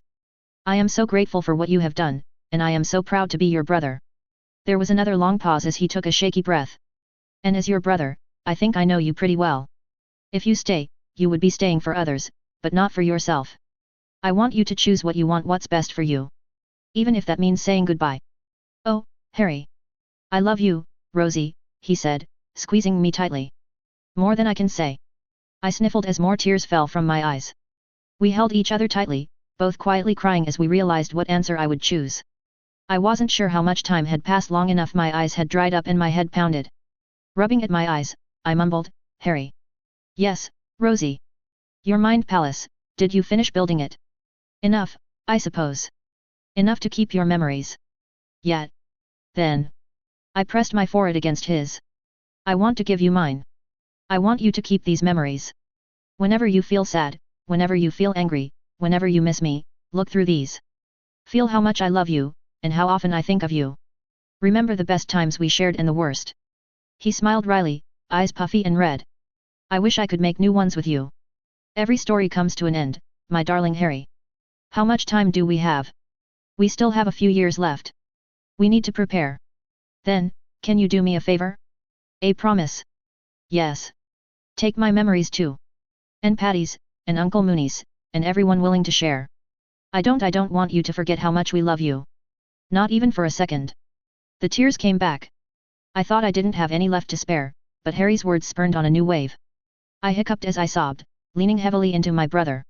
Together, we mourned what could have been. Asterisk. I couldn't stop crying over the next few days. I skipped out on my classes, and my snakes fretted about me with great concern. It was cute, and any other time I would have been endeared, but I was too hurt to appreciate it. No matter what I chose, I would lose something. There was no winning in this scenario, no ultimate happy ending I could achieve. Everything comes to an end. Why did this hurt so much worse than dying ever did? Even though I had made my choice, I still had to process it to accept it. In a way, it was ironic. I said goodbye to my first life, and now I would say goodbye to my second life. The only difference was I had people I loved in my second life, and who in turn loved me. How silly. Fate must be having quite the laugh. I worked so hard for one ending, and I wouldn't even see it through. Then again, I always had that chance. Death could have come at any moment. I was already incredibly lucky to survive death's kiss, and I had narrowly escaped death several times over as Rosie Potter. I could have had an aneurysm at any point in my life and dropped dead without a second to react. Tom could have been pure evil from the start and killed me in my sleep the first time I gave him a chance. I made it pretty far, and I did a lot in my short time. I was proud of what I had done. And I would be proud of what I would do. I wouldn't be alone. Never again. Asterisk. When the tears dried up, and the headache abated, I returned to Tom with my decision. Our home was dark, and I had to search for Tom before I could find him. He had hidden himself in his office, everything scattered and messy as he frequently ran his fingers through his disheveled hair. He was paler than normal, his clothes in disarray, and his dark eyes regarded with me caution until they met my gaze, and relief entered his features, and he sagged forward as if a heavy burden had been lifted. He reached for me as I reached for him and we embraced tightly. "I love you," I said. "Thank you," he said. "I'll go with you. I promise you'll never be alone," he whispered. "Rosie, I thank you." I tiredly smiled into his chest. "You are welcome, my dear, dear Tom." He held me tightly, kissing the top of my head. Asterisk. Bonus to light up the mood, Canon Golden Trio meeting bucket list, Harry. Someone a long time ago wanted to see an interaction between canon and this story. One scene immediately came to mind and I've been waiting for an opportunity to use it. Smiley face, BL, Harry, sighs heavily. C. Harry, what's wrong with you? BL, Harry, I'm struggling with coming to terms with the fact that Lord Voldemort has been inside of my sister. C. Ron, sorry to hear that, mate. I know how that feels. BL, Harry, what? You do? C. Ron, yeah, he possessed my little sister her first year. BL, Harry. BL, Harry. Possessed? That's it. C. Ron, well, yeah. Why? BL, Harry, I wish that was the case with mine. C. Harry, what do you mean? C. Ron, yeah, how else can? C. Hermione, gasps and starts to look a little sick. C. Harry, realizes it and also starts to look a little sick. C. Ron? Then realizes it. Oh no. C. Harry, that's terrible. C. Hermione, I am so sorry. Is she okay? BL, Harry, sighs she's ecstatic. She rubs it in my face if I ever piss her off. Canon trio. Canon trio. Canon trio? BL, Harry, well. I should probably head back. She threatened to send the werewolf army after me if I was late getting home. Was nice meeting you all. C. Harry, what? C. Hermione, werewolf what? C. Ron, is she a Slytherin? BL, Harry, oh, the Dementor's here to pick me up. Bye. C. Harry, that world's mental. I couldn't get the idea out of my head. Picturing their faces makes me cackle. No joke, I'd pay for that scene to be drawn XD. Some of y'all guessed he was staring at her booty last chapter. Y'all wrong. That's way too tame and would only elicit an annoyed look from Harry. Tom actively provoked him. I'll explain how in one of the final chapters. Also been foreshadowing this ending since like year 1. Rereaders have fun finding all my little hints. Smiley face, you will never not see it now, ha ha ha.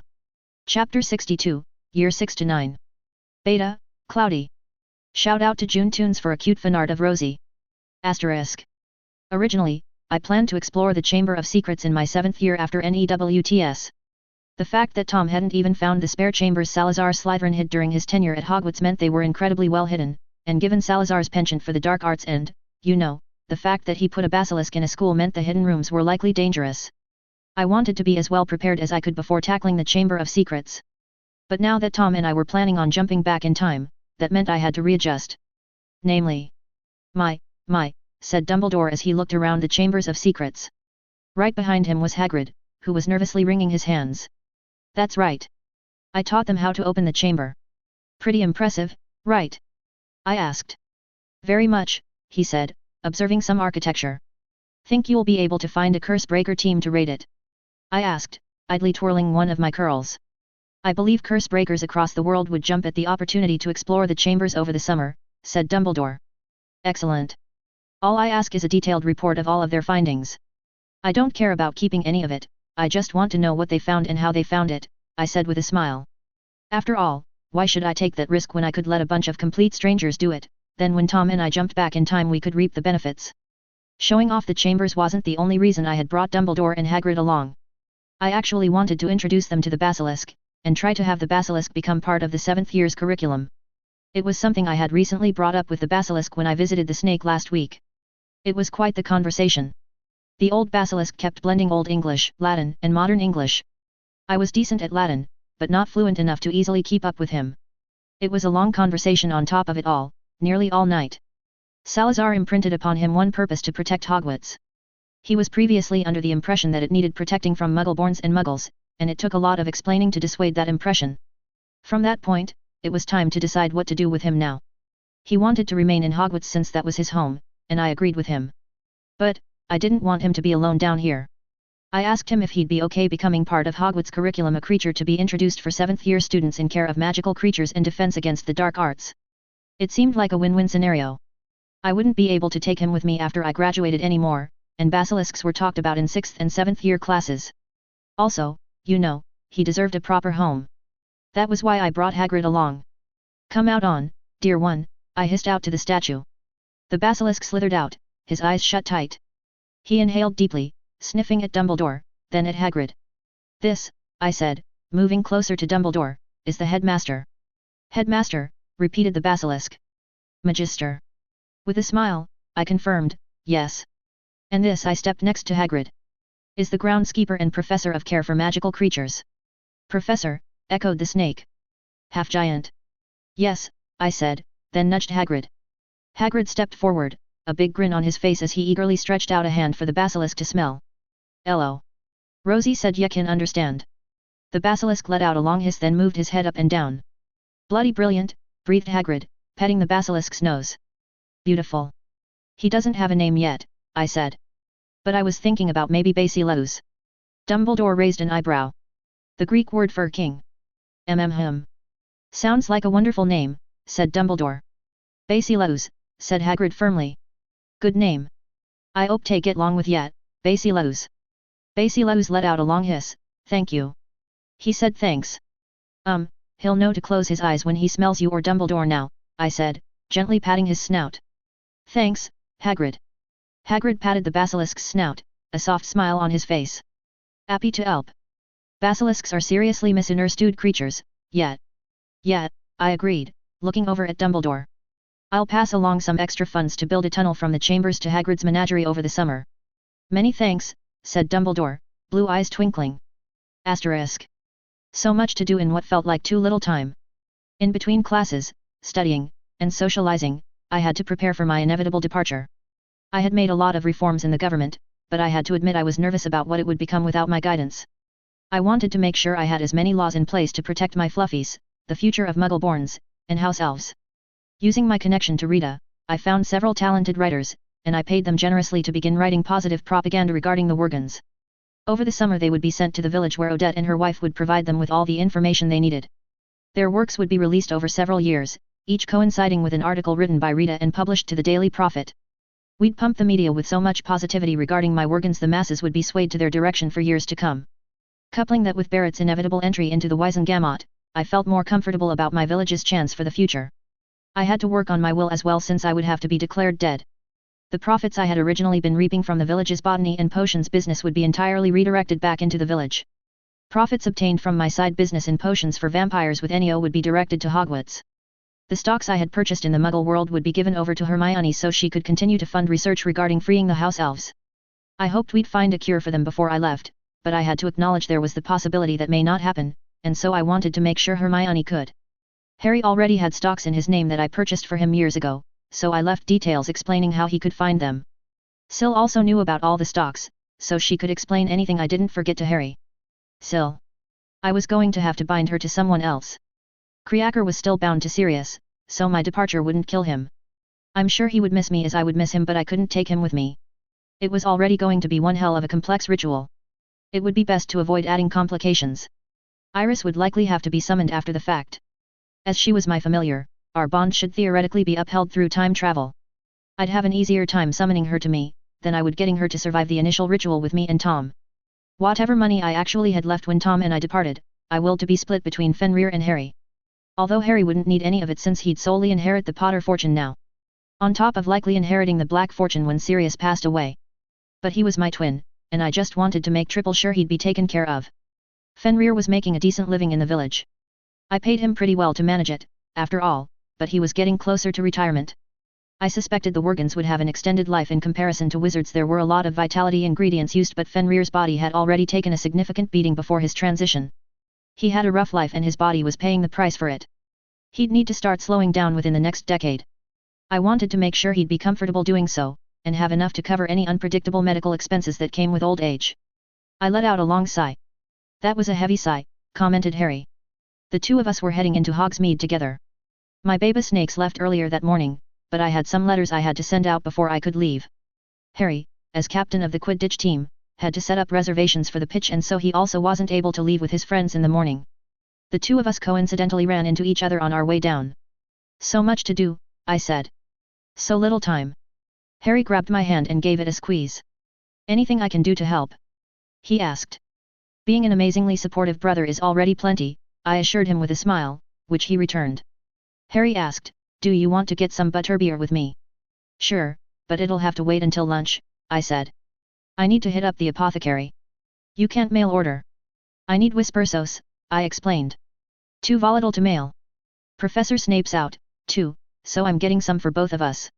Harry's face reflexively scrunched up at the mention of his least favorite professor. What's he needed for? He doesn't teach potions. Just because he doesn't teach it doesn't mean he's stopped doing it. Harry sighed. I suppose even a cranky bully like him has hobbies. I leaned into Harry briefly as we walked. I'm sorry he's been so mean to you. It's been better, admitted Harry. I don't know why someone like him is teaching though. I suspect he'll celebrate an immediate retirement as soon as a certain Dark Lord has been properly vanquished, I said brightly. For the sake of my future children I hope so. Oh. Already thinking about your future kiddos? I teased, nudging him. Harry sent me a withering look. You know what I meant. So will Daphne have kids from you and Draco or Rosie? What? I innocently asked with a smug smile. Do you want me to devise a ritual so she can carry twins from 2 different fathers? No. Oh my gosh, you're so red. Rosie. I laughed, sprinting away when Harry tried to put me in a chokehold. Asterisk. The apothecary in Hogsmeade was near the outskirts. It took me several minutes of briskly maneuvering through the heavy crowds to finally even see the building. I loved Hogsmeade, but I much preferred to visit it with fewer crowds. Certainly a lot of people out this weekend, I thought, ducking through the alleyways to enter a less traversed street. Thankfully, the crowds thinned out the further away I moved from the main shopping area. The apothecary was a lone shop amongst houses of elderly witches and wizards, which meant I got to enjoy an empty road for a bit. I gave myself a small half-smile when I finally reached the apothecary. I should treat myself after this. Butterbeer with snickerdoodles? Oh, it's been so long since I've had cookies. As I was reaching for the doorknob, explosions rocked my world, the resounding boom shaking the ground so violently I nearly fell down. I caught myself on the door, whipping my head around to stare with wide eyes at the massive pillar of flames that stretched into the sky. Tornadoes of flame and debris erupted further into Hogsmeade, screams pierced the air as dark marks shot up all around. Oh, I breathed out loud, turning on my heel and ducking into an alleyway. Creaker. Sill. Both of my house elves immediately appeared. I dove behind some crates, hiding as I hurriedly whispered, Creaker, get to Hogwarts and tell all the professors that the Death Eaters are raiding Hogsmeade. Sill, go to the village and tell Tom and Fenrir. Follow their instructions. At once, they disappeared again, and I let out a long breath as screams filled the air. Shivers ran down my arms, the telltale sign of. I glanced up at the grey skies, astonished to find it was dotted with Dementors. Hundreds of Dementors. It was then that I knew that the death toll would be unavoidable. There were Aurors stationed at Hogsmeade and surely many more would show up in the next half hour, but in comparison to the population of Hogsmeade and Hogwarts students attending Hogsmeade? If the Dementors did not devour the soul, the Death Eaters would murder them. It wasn't a matter of how skillful the Aurors were, it was a matter of simple math. Not enough would show up to save everyone. Frankly, in the time it took me to dive into the alleyway and call for my house elves, I would not be surprised if others had already perished. More explosions made me quiver as screams crescendoed shrilly into the air before being abruptly cut off. The smell of smoke filled my lungs, along with the familiar metallic tang of blood. Priority 1, find Harry, I thought to myself. Perhaps if there weren't so many Dementors I would have felt nervous, or anxious. But their overwhelming presence made it impossible to feel anything other than cool, detached, tranquility. I did not dare cast the Patronus. Not only would it prevent me from quickly casting other spells, it'd be a dead giveaway to my position. As someone fortunate enough to not be debilitated by Dementors, I was in a unique position to move without the Patronus. I was tempted to call out to Creaker and ask him about Harry, but I refrained.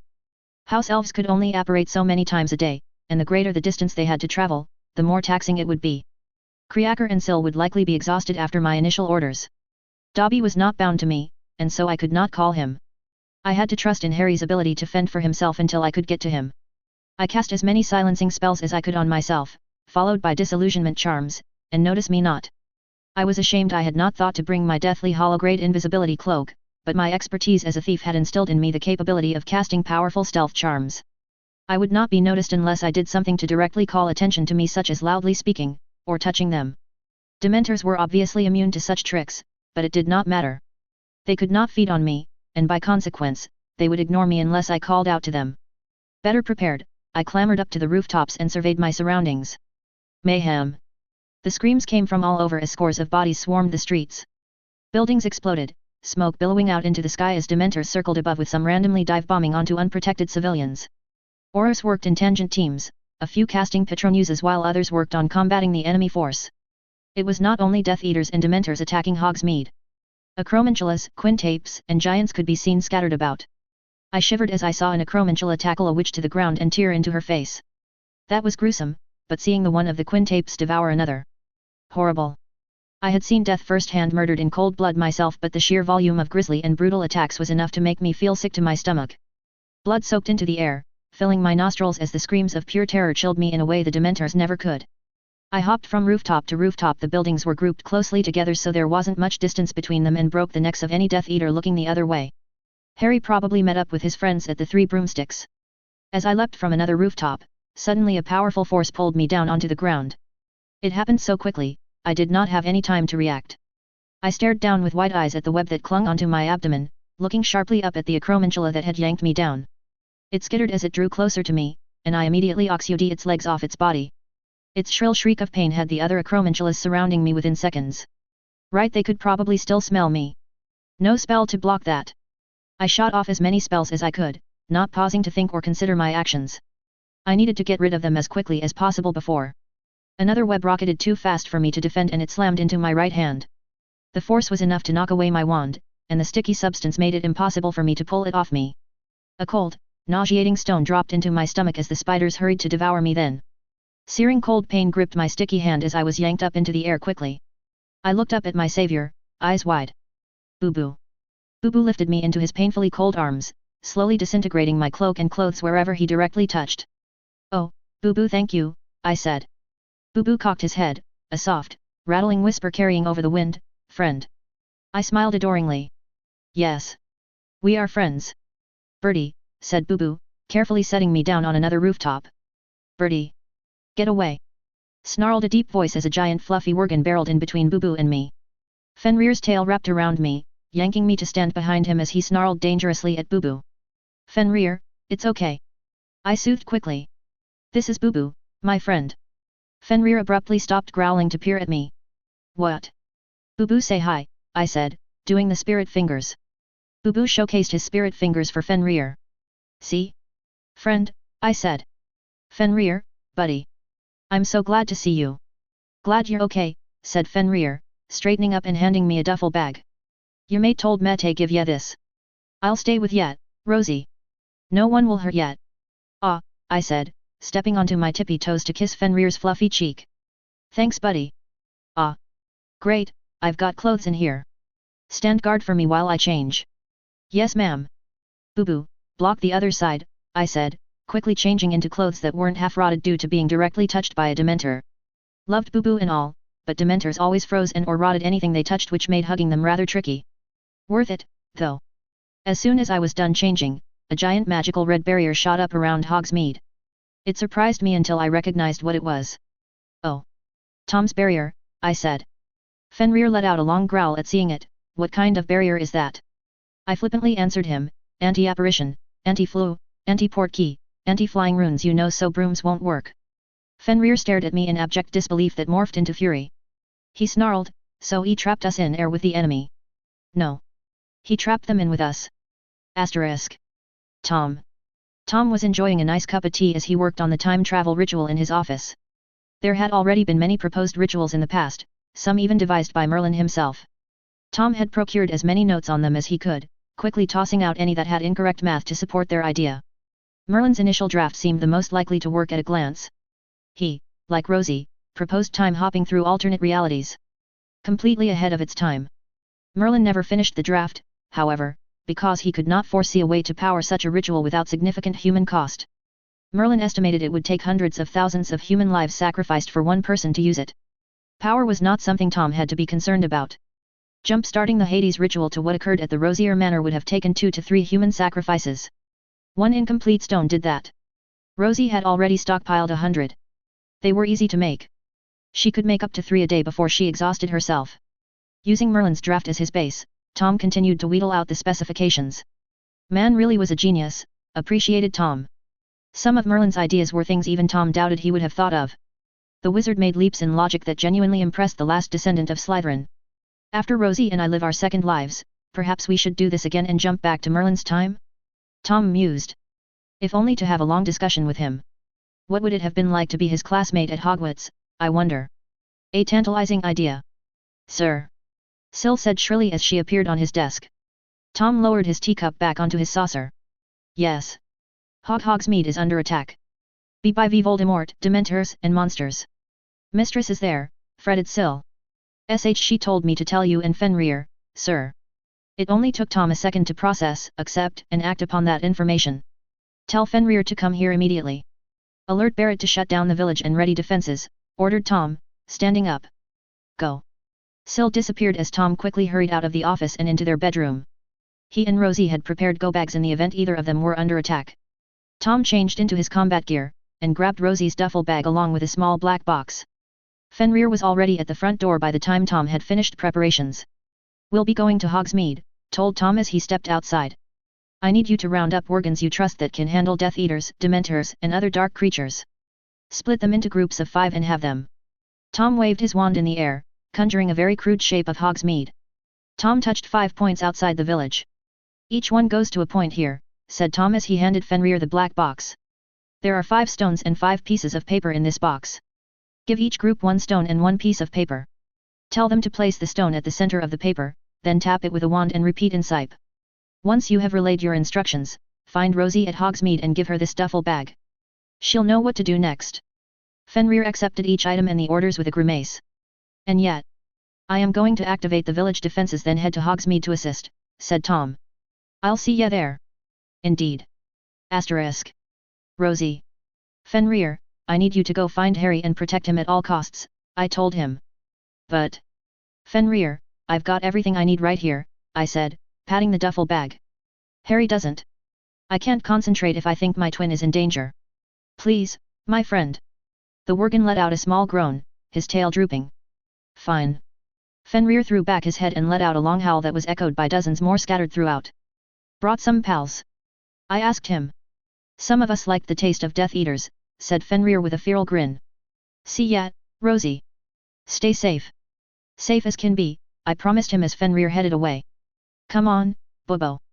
I turned to look for Boo-Boo, my pal was already sucking out the soul of a Death Eater below. Oh, I said. Okay, you have fun with that, honey. I rummaged through my duffel bag before I pulled out an enchanted crossbow. A dark artifact I had procured from the Lestrange vault and added on a few of my own ideas too. It conjured its own bolts as long as a witch or wizard was holding onto the holster. The bolts were incendiary, causing a small explosion of fire upon impact. It wasn't something that would be very effective against a wizard. Shields would stop the bolts, but it was perfect for those damn spiders. It would be faster than any spell I could cast, and significantly less taxing on me than spamming Oxio. I didn't need good aim. As long as one bolt touched any part of the spider, the entire monster would light up like a tree doused in gasoline. I had to admit it made me smile the first time I heard the Acromantula's scream from being set on fire. Ah! That's nice.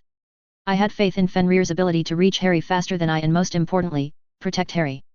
With that in mind, I could redirect my efforts to meticulously murdering the enemy opposition. I hid on the rooftops, firing bolts at any monsters that got too close.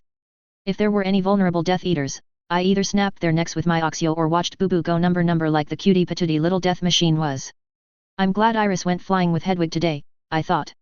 I'd hate for her to get frostbite from all the Dementor presence or worse, her trying to protect me. My sweet little Iris wasn't a fighter, after all.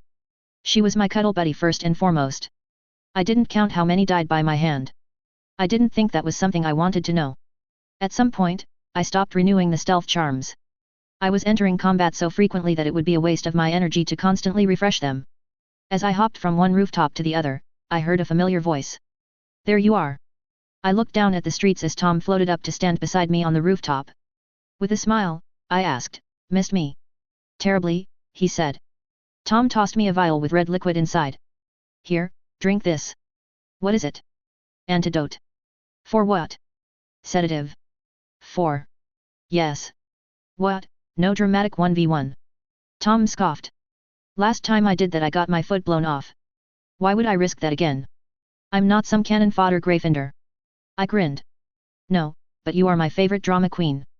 Just because I appreciate a certain atmosphere for some events does not make me a drama queen." "Oh, so you don't have a record to listen to whenever you want to brood?" "That is completely different, and I don't brood." "Sorry." "Scheme." He narrowed his eyes. "Fine. Don't drink the potion, pass out for all I care." I chugged the antidote. Black. Boo-Boo drifted back over to us, dragging the rapidly decaying corpse of some poor witch he had sucked the soul out of. Boo Boo used his other hand to greet Tom with the spirit fingers. Tom stared at Boo Boo. My god! You actually trained a pet Dementor. He's not a pet, he's a friend, I corrected. Right, Boo Boo. Boo Boo wiggled his fingers at me. Beautifully said, I praised him in a cooing tone. Tom scoffed. Enough. Let's go find that husk and be done with it. Right behind you, I said. Any clue how we're going to find Hyatt? I mean it. Tom's lips twitched into a brief smile. You, dear. Me. It's rating to find you, he said. It wants to use you as leverage against me. Make yourself nice and noticeable, won't you? The thief inside me screams no. But the drama queen in me is praising hell yes. Asterisk. After some debilitation, I decided to spam my flashbang spell. It was flashy enough to draw attention, and there weren't many people who knew the spell. Voldemort should be clever enough to conclude I was the one casting it. As I spammed it, a few more Death Eaters approached, but they were dispatched by Boo Boo or Tom. It took a solid 5 minutes until Lord Voldemort showed up, and unfortunately for me I was pretty winded. I had cast a lot of spells, and I felt the drain on my magic. I was fit, but everyone had limits and I was definitely at mine. It took a lot just to stand up and not wheeze. Lord Voldemort descended upon the snowy floor of Hogsmeade in a whisper of shadows. Red eyes gleamed underneath his hood as he lazily pointed his wand at me. Surrender, and I'll spare your brother, he said in that high-pitched soft voice. You don't even have him, I panted. Holy smokes, I am so tired. I couldn't even scrounge up terror. There were too many Dementors in the air. All I could feel was a cold oppression of peace, coupled with exhaustion. My legs trembled, and I shakily held up my wand. I've got one good shield charm, I thought. Or one good summoning. If I was fast enough I could summon some nearby rebel to block the killing curse. Although it was, understandably, still a big risk. Voldemort smiled cruelly. So certain of that, are you? Look around you. Listen. Feel. Hogsmeade will be wiped out, nothing but a pile of burning rocks by the end of the day.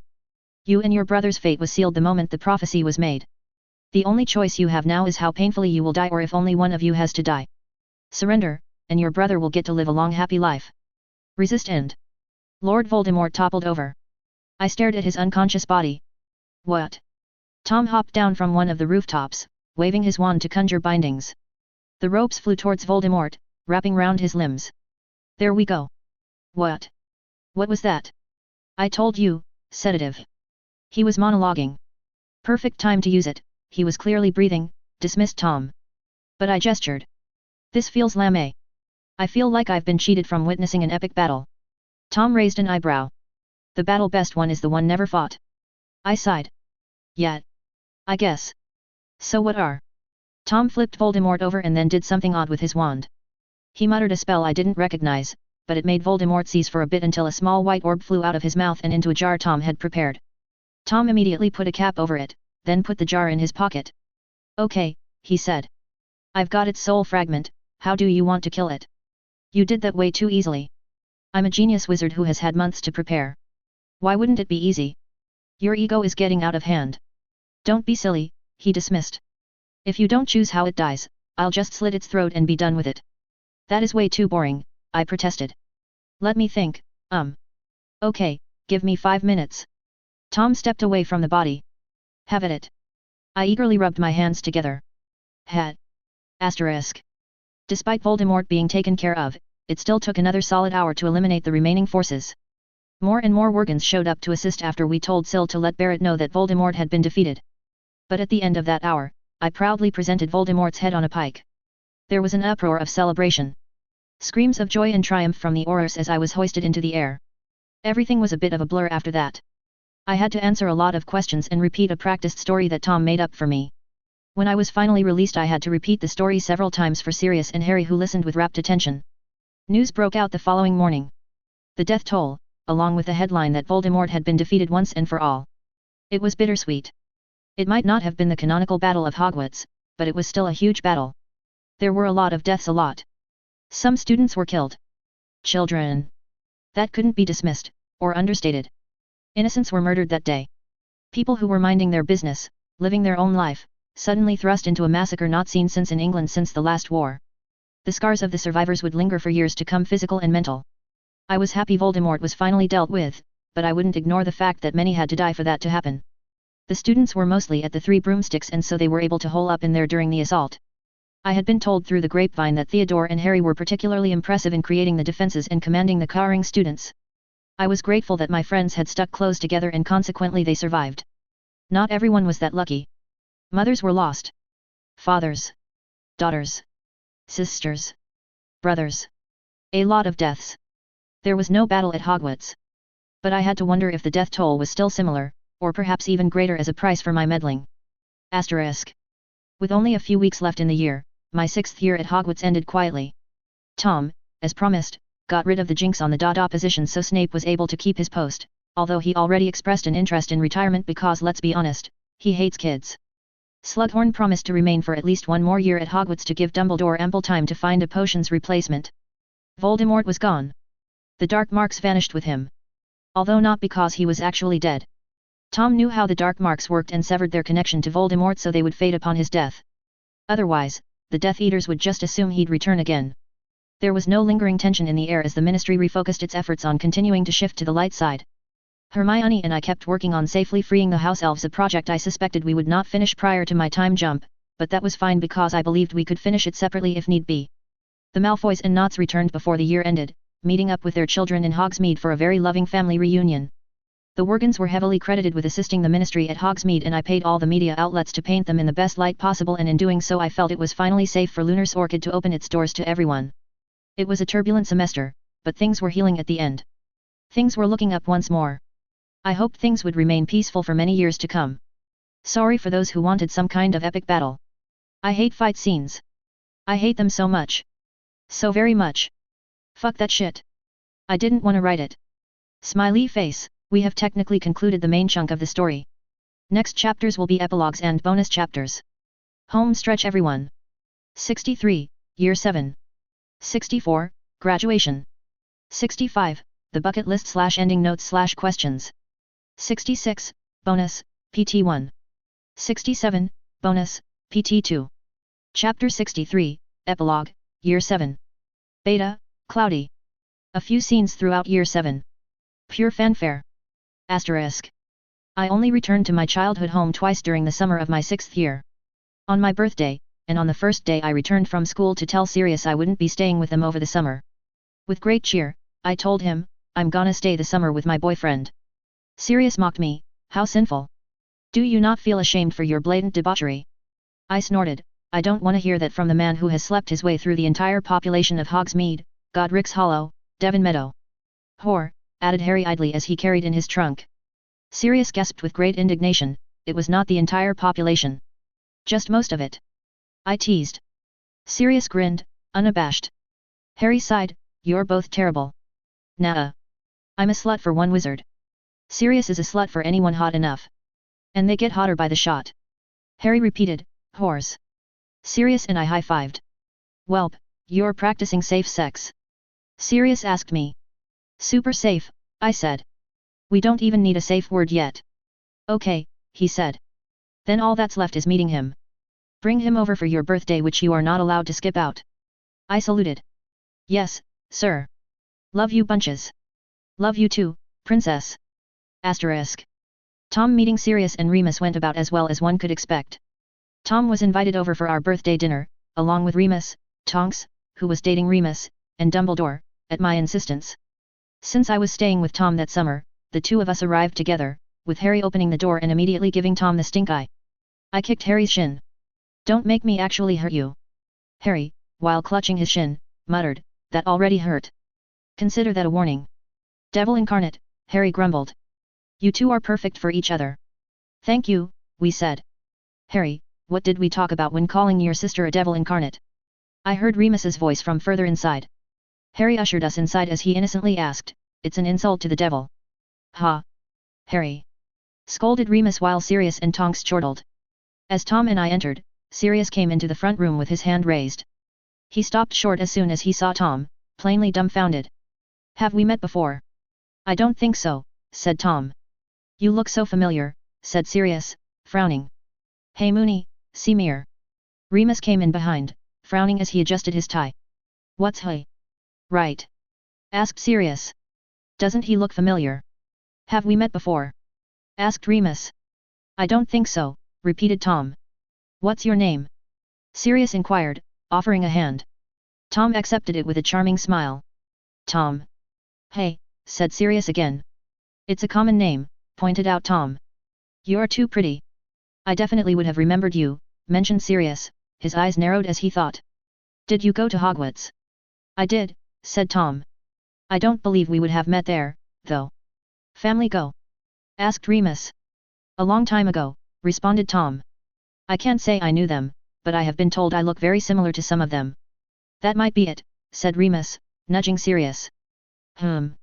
Sirius continued to peer at Tom. The doorbell rang, and I quickly opened it up for Dumbledore. Just in time. Come on in, Grandpa. Tell Sirius and Remus how you know Tom.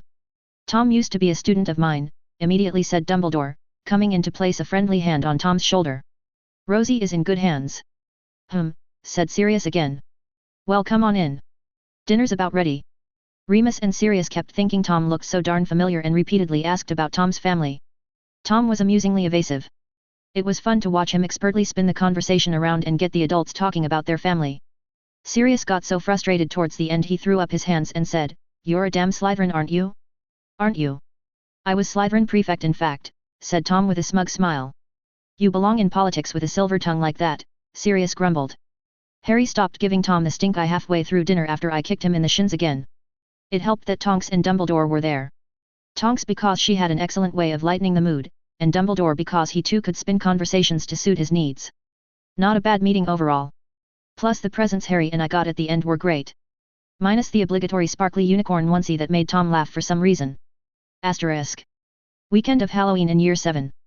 I tidied my hair as I walked into the den, intent on using the flue. Tom whistled. Where are you going in that? I glanced down. Rosalind Lily Potter, had chosen to wear one of those sexy bunny suits, complete with the cute puffy tail, enchanted bunny ears, stockings and little bow collar. I beamed at Tom, doing a little twirl in my heels. Like it? It is certainly something, said Tom carefully. I know. I always wanted to dress like a slutty something on Halloween, I chirped. The twins are hosting a trick-or-treat party in Hogsmeade. All the 7th years are going, along with a lot of alumni. I told you about the party, remember? I remember you mentioning the party, yes, said Tom. You're going in that? Yepers. Tom continued to stare at me, his expression unreadable. I raised an eyebrow. Problem? Several, he said. Where are you fitting your wand? In between, I said, gesturing to my cleavage. Are you going to drink? Maybe a little, I admitted. Don't worry, the twins plan to stay sober to make sure no one gets too drunk. Tom cocked his head. Okay. Have fun. I beamed, heading over to kiss him on the cheek. Thanks, dearie. I'm really glad this doesn't upset you. It does, he said. I'd rather no one see you like that, but I know that's more so due to my own upbringing. I would be more concerned if you were drinking without a plan, but I know the twins think of you as a sister and they'll be more than capable of making sure you aren't too intoxicated. He shrugged. And I know you're more than capable of calling for Sil or Creaker if things get out of hand and I'll be there as soon as they tell me. Right, you are my darling. I'll be back by morning. He kissed my nose. I hope you have fun, Rosie. Asterisk. A little over an hour later. We, hiccuped a surprisingly drunk Rosie as she got a piggyback ride from Fred through the flue. Tom, who had been in his office, went into the den when he heard the flue. He was not at all surprised to find Fred was carrying Rosie on his back. My love! Cried out Rosie, raising her arms up in excitement.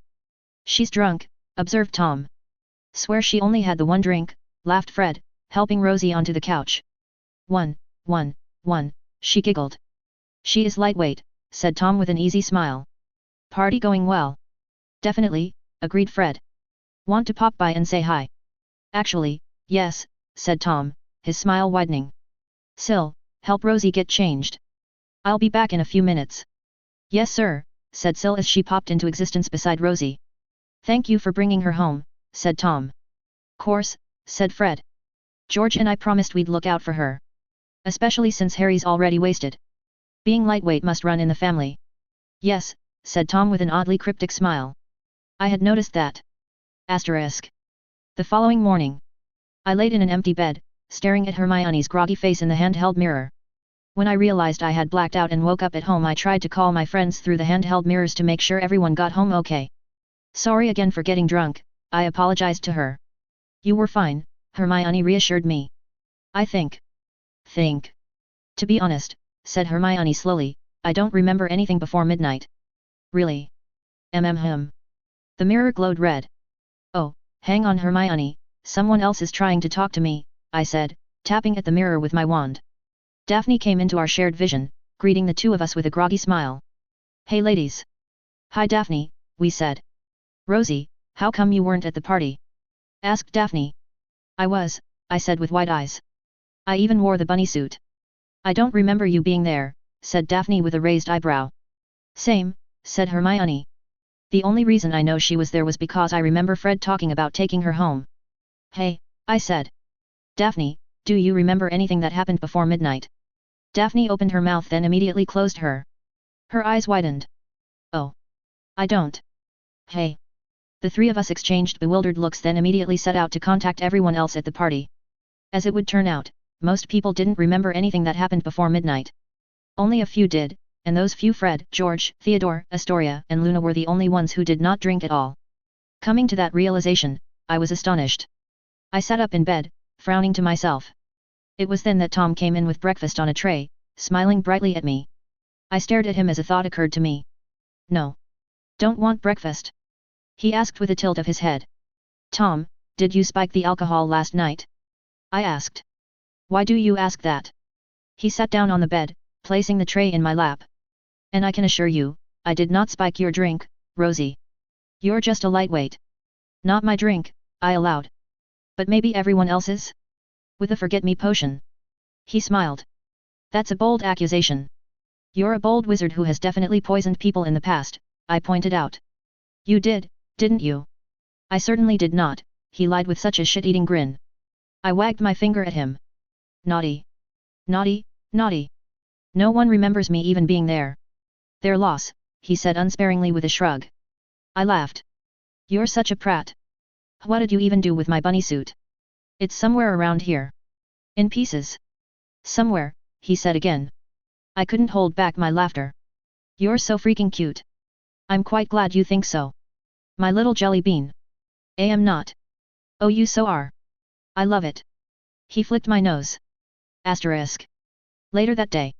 You know if it really bothered you, we could have talked about it, I said. I didn't want to impose upon you. But you're okay to impose on others. I teased. I like you, I tolerate them, he shamelessly pointed out. Bit of a yan aren't you? What? Your obsessive tendencies are so endearing. Thank you. What's a yan? So cute. Rosie, what's a yan? I only smiled in response. Asterisk. 1998, May. Ha ha ha ha ha ha. I operated into Tom's office, triumphantly holding my NEWT scores as I loudly laughed. I had bribed heavily to have them sent to me earlier than others. I was an eager beaver to finally have victory against Tom, after all. I win. I shouted. Win what? Asked an amused Tom as he stood up from his desk. I have defeated you academically, I cooed. See? Perfect. Perfect. Tom froze, his expression stiffening. Pardon. Heh, I cackled as I held out my scores. Tom carefully accepted them, looking them over with a narrowed gaze. Then he smiled chillingly. Congratulations, my darling. Oh. He called me darling. What a fantastic day. It simply could not get any better. As you have proven your intellectual genius, perhaps we should move this to the den for a riveting game of chess. He purred. We haven't been able to play in months due to your studies. At the thought of finally defeating Tom in chess on top of beating him in N.E.W.T.S, my heart soared. Hell yeah. Asterisk. It was a mistake. It was all a mistake. What a terrible, terrible mistake. He took my queen within the first 10 turns. It was a downhill struggle from there. I valiantly did my best, but Tom moved without any hesitation, and mercilessly tore my defenses to shreds. I was forced to come to a horrible realization. With a whimper, I whispered, "You've been holding back on me. All these years. You were tying on purpose." Tom's lips curled back in a cruel smile. "Correct." I wailed, "You asshole. There. You're pretty enough to still be my trophy wife," he sneered as his piece viciously destroyed my king. "Fuck you. Cry for me more and I might let you." I groaned. "You sadist. Then you must be a masochist for loving me." I couldn't disagree. Tom reveled as I wept, In that honey-coated voice he purred, "You really are so beautiful when you cry. You are such a sore loser." "I'd say I'm the winner right now," he observed with a gleeful smirk as he reached forward and wiped away my tears. "I demand comfort sex as compensation," I grumbled. "Cry a bit more for me," he asked. "I'll raspberry your belly," I threatened. "Oh so scary. I hate you," I moaned. "Say it a bit louder, darling. I don't quite believe you." I wept. Asterisk. Our last day at Hogwarts was June 27, 1998. The 7th year graduation was held that Saturday morning. Yes, Dumbledore wore his Gandalf costume which brought tears to Harry's eyes, and then the students boarded the train by noon to head home. Plenty of time for everyone to be home for a couple of hours before heading over to Lunar's Orchid for the giant We Survived Hogwarts graduation party I was throwing that night. It was a massive event with an open invitation to anyone who had attended Hogwarts and survived. The entire village was transformed over the past couple of months to cater to the event. The weeks leading up to graduation had been hectic, but so worth it.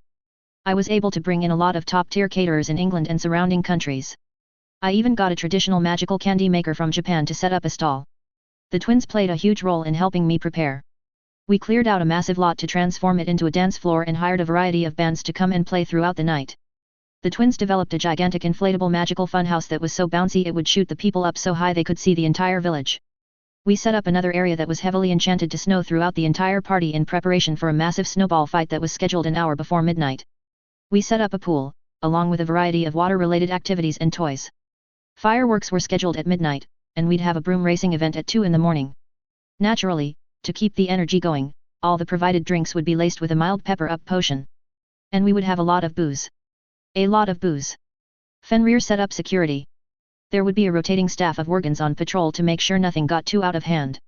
Also had some healers hired and on standby, also in rotating shifts so they could enjoy the party too. It was going to be swell. Asterisk. At 6 o'clock that day, the party started up. Already hundreds of participants had arrived, mingling throughout the cobblestone streets of Lunar's Orchid. I met up with Harry first, my twin linking arms with me as we decided to grab some dinner before doing anything else. We found Sirius at the turkey roast stall, waving at him in greeting. "Hey Patty!" I called out, and our godfather raised 2 giant turkey legs in response. "Aw, those for us." He looked me dead in the eye and took a bite out of each leg as we approached. I grabbed one of them and also took a bite out of it. As if that would stop me. "Oh no, cooties. Prat," he said, begrudgingly handing me one of the turkey legs. "Hey, where's mine?" asked Harry. "Share with your bratty sister." I offered the leg to Harry. "Afraid of cooties, too?" "Nope," he said, taking a bite out of the leg. "Delicious cooties." The 3 of us munched on some turkey legs and roasted nuts for half an hour or so, chatting as we meandered through the village. When I spotted the chocolate fountain and Tom, I peeled off to meet up with him. "And eat chocolate-covered strawberries because yum." "Careful," I teased Tom as I approached. "I might push you into this one, too." "Don't threaten me with a good time," he immediately said in response. I snorted, picking up one of the strawberry sticks nearby and dipping it into the smooth milk chocolate. Tom and I talked for a little bit until our conversation transitioned back to the chocolate fountain. As it turned out, Tom was not going to have any of it. I was trying to convince Tom it wasn't nearly as unhygienic as he insisted it was, but he was having none of it. "People double dip. You cannot convince me otherwise," he quietly argued. "Syl's been monitoring all the food so no one can spike anything," I retorted. "If anyone does double dip, she'll magically sanitize it or something. Magic can't solve everything." "Yes it can. Tom." Tom stiffened at the cheerful voice, whipping his head around as his eyes widened in blatant disbelief. "F. Fredrickson." A big fluffy Worgan barreled over to Tom, grinning widely and wagging his tail. "Hi, Tom. Ya won't believe the adventure I had. Did ya know that place was owned by a lich?" I gasped. "What? Lich? Where?" "I tore its head off," bragged Fredrickson, then the puppy sagged. "Sorry to tell ya though, it ate your other friend." Tom gaped at Fredrickson for another moment before he recovered and smiled in disbelieving amusement. "Thank you for handling that, Fredrickson. I am, in awe of your return." Fredrickson beamed. "Happy to help, sir." "Evidently," said Tom. "Well, welcome back, Fredrickson. Please enjoy the party. Whatever you purchase here is on me." "Thank ye, sir." Fredrickson's tail wagged back and forth so quickly it was a blur of fluff, then he did an odd stumble. "Tired?" asked Tom, to which Fredrickson nodded. "Go rest up. I'll ask Syl to tend to you." "Thank ye, sir," said Fredrickson happily before he headed away. We watched the russet-furred Worgan leave. Tom leaned down to whisper to me, "Before I forget, meet me by the main fountain before the fireworks." "Sure," I said, wondering what Tom had in mind. "And promise me you won't have any alcohol until after the fireworks." "Abu. Promise. Promise." "Butthead," I muttered. He kissed the top of my head. "You've called me worse. Destroyer of a good time." He flicked my nose. Asterisk. "Daphne," I called out, spotting her through the crowd. "Come to the bouncy house with me." "I am not wearing a good enough bra for that," she disagreed. "Oh, just add some cushion charms to it, it'll be fine." Daphne rolled her eyes. "You aren't a D-cup. You don't understand." I stuck my tongue out at her. "Stinker. I need someone to bounce with, otherwise it's no fun. Go ask one of the boys." They said they were afraid of someone accidentally headbutting their balls. Daphne snickered. "Fine. Go ask Pansy then. She's small. You seen her around?" "Probably in the love tunnel for the 18th time with whoever," said Daphne airily. I blinked at that. Love tunnel? I didn't build a love tunnel. Oh. Someone did. Wow. I think I want to set it on fire. "Now that I'll help you with," laughed Daphne. Asterisk. The tunnel of love had been set up near the back of the village. I had no idea who set it up, or who was running it, since it was heavily magicked to run automatically. I was impressed they were able to get a moat up and working within such a short period of time. Unfortunately for whoever set it up, they didn't account for one thing. Fire. Using the flamethrower spells, Daphne and I set it ablaze as we entered it. "Pansy, you in here?" I shouted, waving my flaming wand around. "Rosie!" I heard a distant voice call out. Daphne and I headed further into the tunnel until we saw Pansy in a swan boat with another boy and girl on either side of her. I didn't recognize either of them, but they screamed in terror upon seeing the fire and promptly dove out of the boat, into the water, and climbed up onto the wooden pathways on either side of the moat. "Come on, A-Cup, we're going to take over the bouncy castle," I told Pansy as another flaming chunk of the love tunnel ceiling fell into the moat. I was trying to get laid, Pansy protested. We could still hear the screams of her dates as they continued to run away. "I'll wingman for you later. Let's go." "Ugh. If I can't have my snog fest now, neither can Tracy. Let's go get her." "Always happy to cock block," I cackled as Daphne shook off the flames from her wand. Asterisk. We found Tracy getting frisky with Lisa behind the inn. The three of us climbed onto the rooftop of the inn and dumped conjured ice water onto the two of them. "Ah! Cold, cold, cold!" shrieked Tracy as she leapt off Lisa and hurried to cover her shirt. "Damn you girls!" Pansy and I high-fived, laughing as Daphne struggled to rein in her laughter. "Join the cock-block train and help us take over the bouncy castle," Pansy chortled. Tracy and Lisa flipped us off, but they joined our noble cause nonetheless. "Who are we recruiting next?" asked Pansy as Daphne used her wand to cast quick-drying spells on Tracy and Lisa. "Let's go ruin Theodore's night and steal Hermione away," I said. "I hope he cries," said Daphne with a delightful smirk. Asterisk. As it would turn out, stealing Hermione away, she was giggling over the ordeal as I princess carried her away while Daphne and Pansy dueled against Theodore, instantly triggered a war against the boys. Theodore rounded up Draco, Harry, Neville, Ron, Blaise, Vincent, and Gregory to try and take the bouncy castle away from us. We recruited Ginny and Luna along the way, and we fortified our bouncy castle as best we could. Then the war was on. Somehow, during the chaotic process of flinging spells back and forth, we got a commentator, Lee Jordan, and a crowd. People were cheering or booing depending on what was done. More girls joined our side, and more boys joined Theodore's. I hadn't intended it to be a battle of the sexes, but hey, sometimes that's just how things rolled.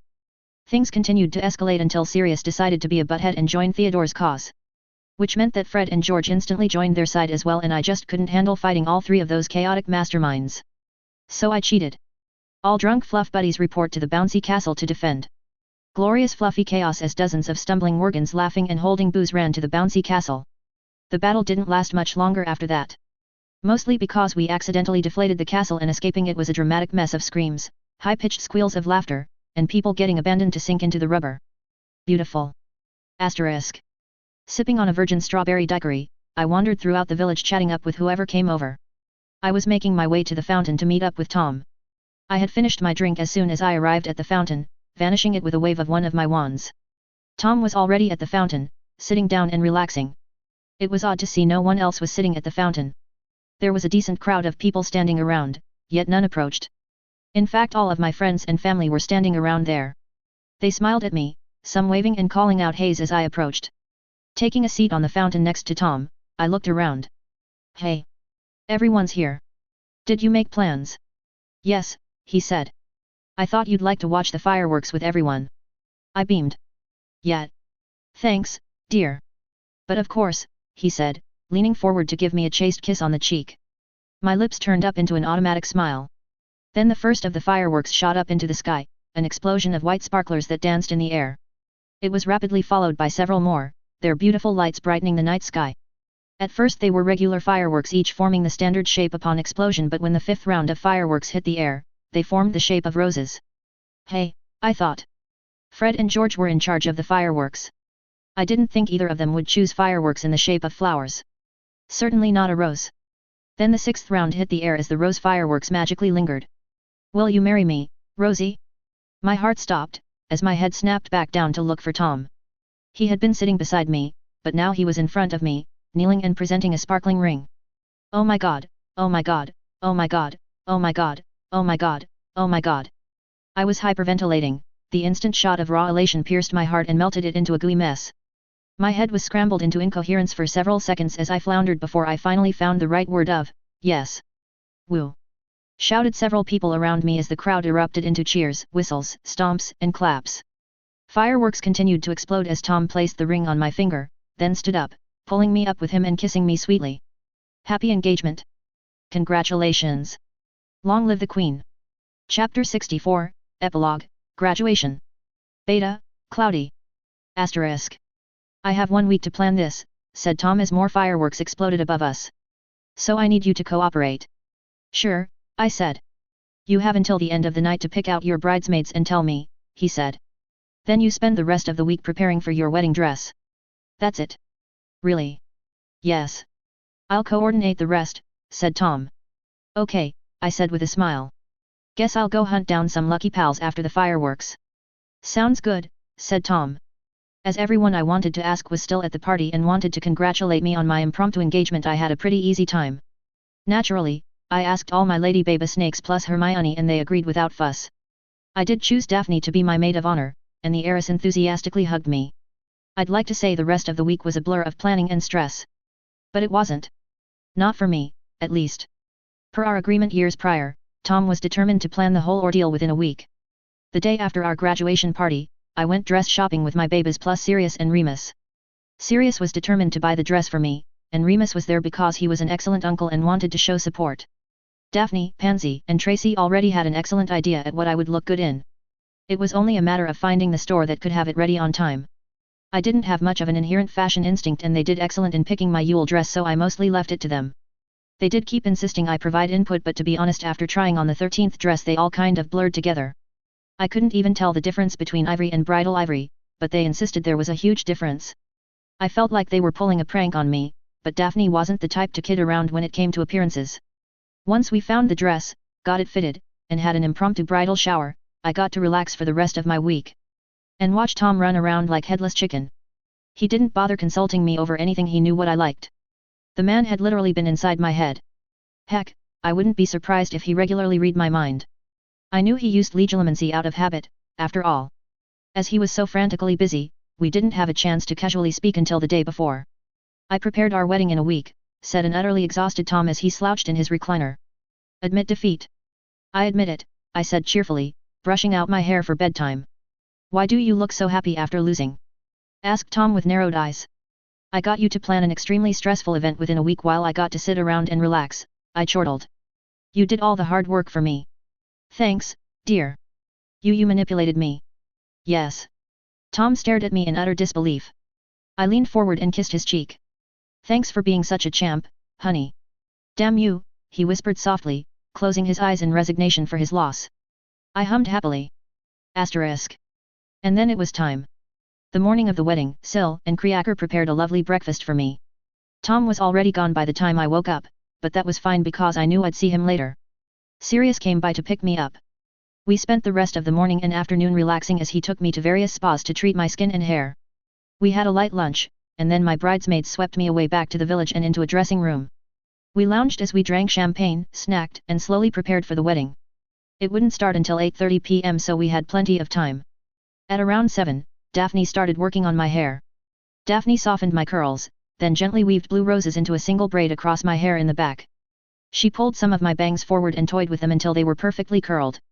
As she worked on my hair, Pansy did my nails. She picked out a shiny white polish, adding a glittering finish on top. Once my makeup and hair was done, it was time to slip into the dress they had picked out for me. It was an A-line style pure white satin wedding dress with a starry design similar to what I wore to the Yule Ball.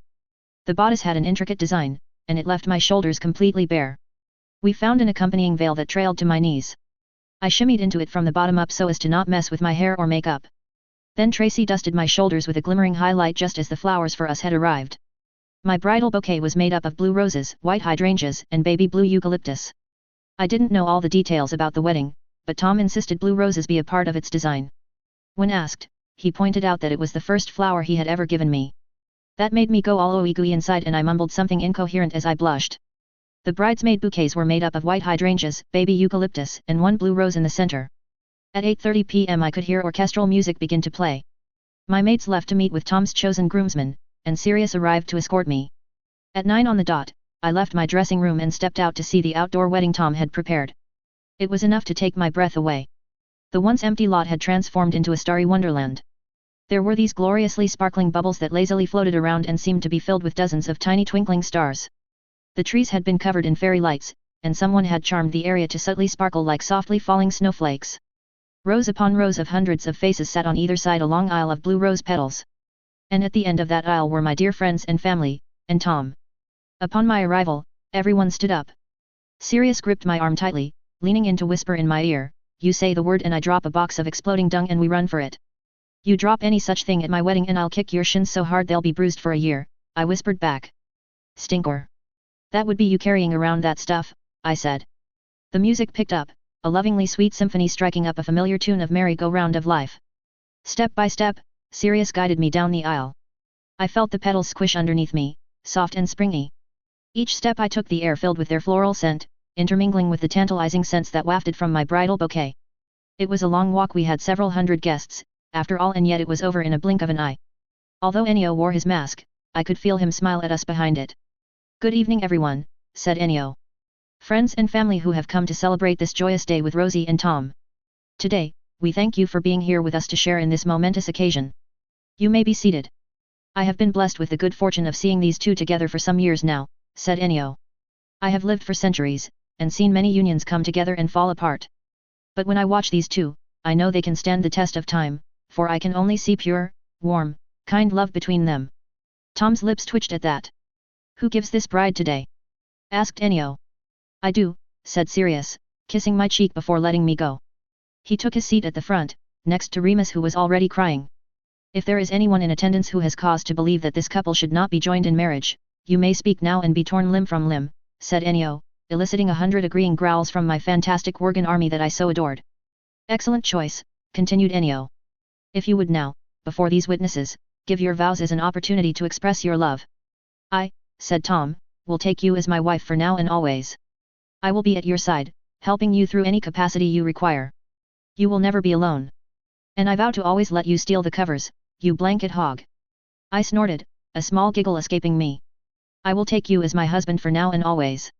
I will always love you, and provide you with my warmth and affection. You will never have an opportunity to feel unloved. And I vow to call you well presented instead of adorable, even if you are absolutely adorable." "The rings," intoned Ennio, which immediately caused all the bridesmaids and groomsmen to conjure Petronius's end. There was a chill in the air as a lone Dementor drifted down to present a decaying pillow with 2 rings atop it. "Boo-boo," I whispered as I took one ring, and Tom took the other. Boo-boo wiggled his fingers, then drifted back up into the air to not disturb the other guests who weren't immune to a Dementor's presence. "Do you, Tom, promise to honor Rosie in love, to be sensitive to her needs, to comfort her in difficulty, and put your complete trust in her so long as you both shall live?" "I do," said Tom as he slipped the ring on my finger. "Do you, Rosie, promise to honor Tom in love, to be sensitive to his needs, to comfort him in difficulty, and to put your complete trust in him so long as you both shall live?" "I do," I promised, slipping the ring on Tom's finger. "It is now my deepest honor to pronounce you both husband and wife. You may kiss your bride." Tom gently lifted my veil, cupped my face in his hands, and pressed his warm lips against mine. Ennio raised his hands and all of our guests clapped as the music swelled in the air. "Okay, party part 2. I said cheerfully. "I'm getting wasted. I'll have the hangover potion prepped," said Tom with a smile. I love you. I know. Asterisk. It wasn't all sunshine and rainbows after graduation. Tom and I were on a deadline, and I had to prepare for my departure. When I originally told Harry, I gave him permission to tell his friends so he would have an immediate support group to help him through this. I did not want him to suffer alone, and I knew my dear brother would not have an easy time. Consequently, Hermione already knew my plans. I was able to persuade her into accepting binding Sil to her. She was inherently against the idea of owning a house elf, but I needed someone to take care of Sil for me. After extensively researching house elf biology, Hermione had come to intimately understand how dangerous and traumatic abruptly freeing an elf could be. We had not found a cure and I doubted we would find one before I had to go, but I knew Hermione would find the answer eventually. She was a brilliant witch and I would give her all the resources she needed to succeed. When we left, I would leave behind my house at Lunar's Orchid for her, complete with all of our researching materials and laboratories. I had already discussed all of this with her, so she knew what to expect. The next people I talked to about this were Fenrir, Ennio, and Dumbledore. Dumbledore was kind about it. He listened patiently and offered his assistance in any capacity. Tom was surprisingly gracious about it, even inviting Dumbledore to look over our work, which Dumbledore accepted. Ennio and Fenrir were hard to get through. I invited them over for tea, and ended up crying halfway through. Tom finished explaining for me obviously no one could know the real reason we were going back was to fix his soul, so we used our cover story of wanting to go back in time to fix regrets we had, and by the end of it, Fenrir pulled me into a tight hug. I'm going to miss you, I sniffled as he hugged me. I'll miss ya too, he mumbled. We'll see each other again, though. Yet. This friendship's too good for use one life, he promised me. I do hope you will find me again in your new timeline, added Ennio. Both of you. We will, said Tom. Thank you. Half of my funds would go to Fenrir to be used at Lunar's Orchid. Fenrir was doing an excellent job managing it, and I knew it would be in good hands with him in charge. He and Barrett worked as an excellent team, after all, and what they couldn't handle Ennio could. My baby snakes were next up on the list, and wow, a lot of tears were shed there. Pansy was the first to start crying, and somehow all of them started to cry, and then I started to sob, and it was emotionally draining. But we hugged in the end as Theodore rasped out one last, "Long live the Queen." And lastly, and most painfully, I had to talk to Sirius and Remus. That was not an easy conversation. Harry was there to support me, and even then, it was hard. A lot of tears were shed. Hurtful words thrown about. We hurt each other a lot that day, and it took months for the wounds to heal enough that we could be in the same room without arguing. It helped, I think, that they knew they couldn't stop me. It was better to cherish our time together while we could, and not leave it spent in anger and misery. Asterisk. Death was not the end. It was merely a change in scenery, a transition in the story. I knew one day I would have had to say goodbye to them. We were not immortal. The story had to come to a close. I thought it would be in my old age when death would come to kindly greet me again. But it was fine like this as well. Because goodbyes were temporary. This was not the end. Merely a transition, a pause in our story. I would meet them again, and I love them all the same. We would experience life together, and I would do everything in my power to make it that much sweeter for them. As Rosie Potter, or Rosie Riddle, or maybe even as someone else entirely. Wherever their souls ended up, or wherever mine ended up. We would find each other again and again and again. I knew that in my heart, in my soul. It hurt to say goodbye, but it was not debilitating, because I had absolute faith in that. In us.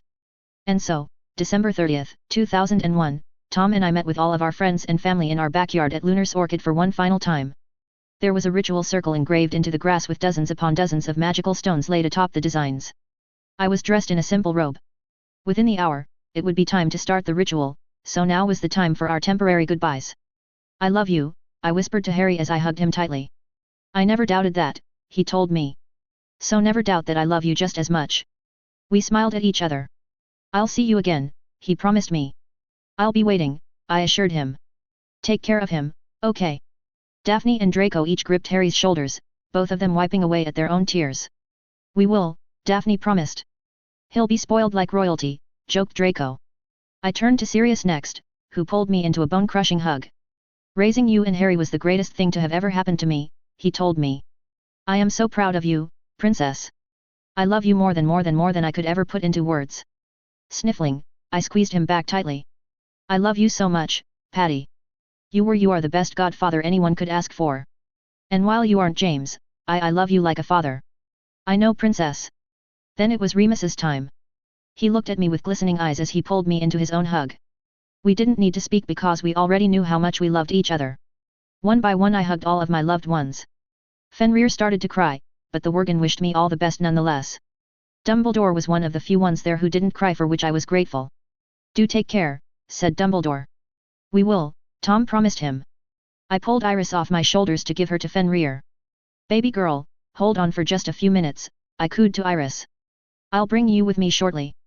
Be safe, mommy, she hissed at me, kissing my cheek with her tongue. As safe as I can be, baby girl.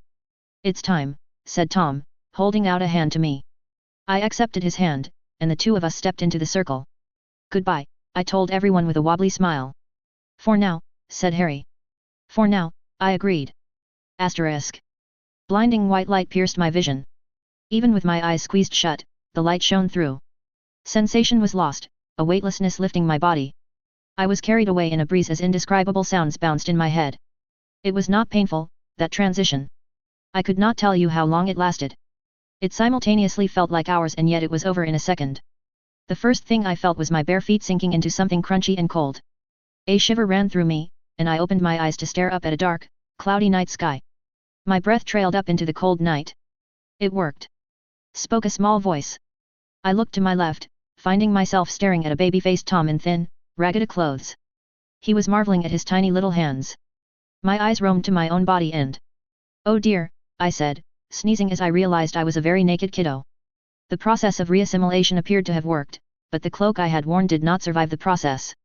Tom noticed, quickly pulling off his jacket and scarf to wrap me up. We both sneezed after a very strong wind blew through, picking up the surrounding snow. Let's get you out of the snow, he said, glancing around. If I can find a rock, I can transfigure you some shoes. Don't, I said. We shouldn't use magic so soon. We need to wait an hour, remember? But... I sneezed again. Is the orphanage far? No, he said with a grimace. He turned around and squatted. Here. Think you can? I asked uneasily. Tom looked pretty malnourished. I'll be fine, he said. You're a lot smaller than me, and it's just to the orphanage. Okay, I said, carefully climbing onto his back. He hooked his arms under my legs and started to trudge through the snow. I buried my nose into his neck, breathing in his familiar scent. Despite how chilly we were, it was hard not to smile. We really did it, hey. I mumbled. Yeah, he said. We did. Whole new life ahead of us. Yes.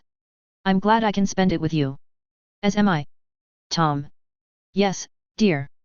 Could you hold on for a second? I want to tug the coat down to cover my butt. Yes, dear. Asterisk. We made it to the orphanage 5 minutes later. As it was well past midnight, there was a clock in the front room. No one noticed the two children sneaking in. Tom guided me through the creaky halls and into his bedroom, where he shut the door. He sat on his bed with a sigh, and I climbed onto the bed next to him. Despite being inside, I couldn't stop shivering. The orphanage clearly didn't have a heater. Tom started to wrap the surrounding blankets around us. I noticed he was shivering as well. Good thing I'm a heater, I said, curling into his arms and hugging him tightly. He rested his cheek atop my head. I'm quite grateful for it now. Less so in the summer. Hee hee, I chuckled, closing my eyes.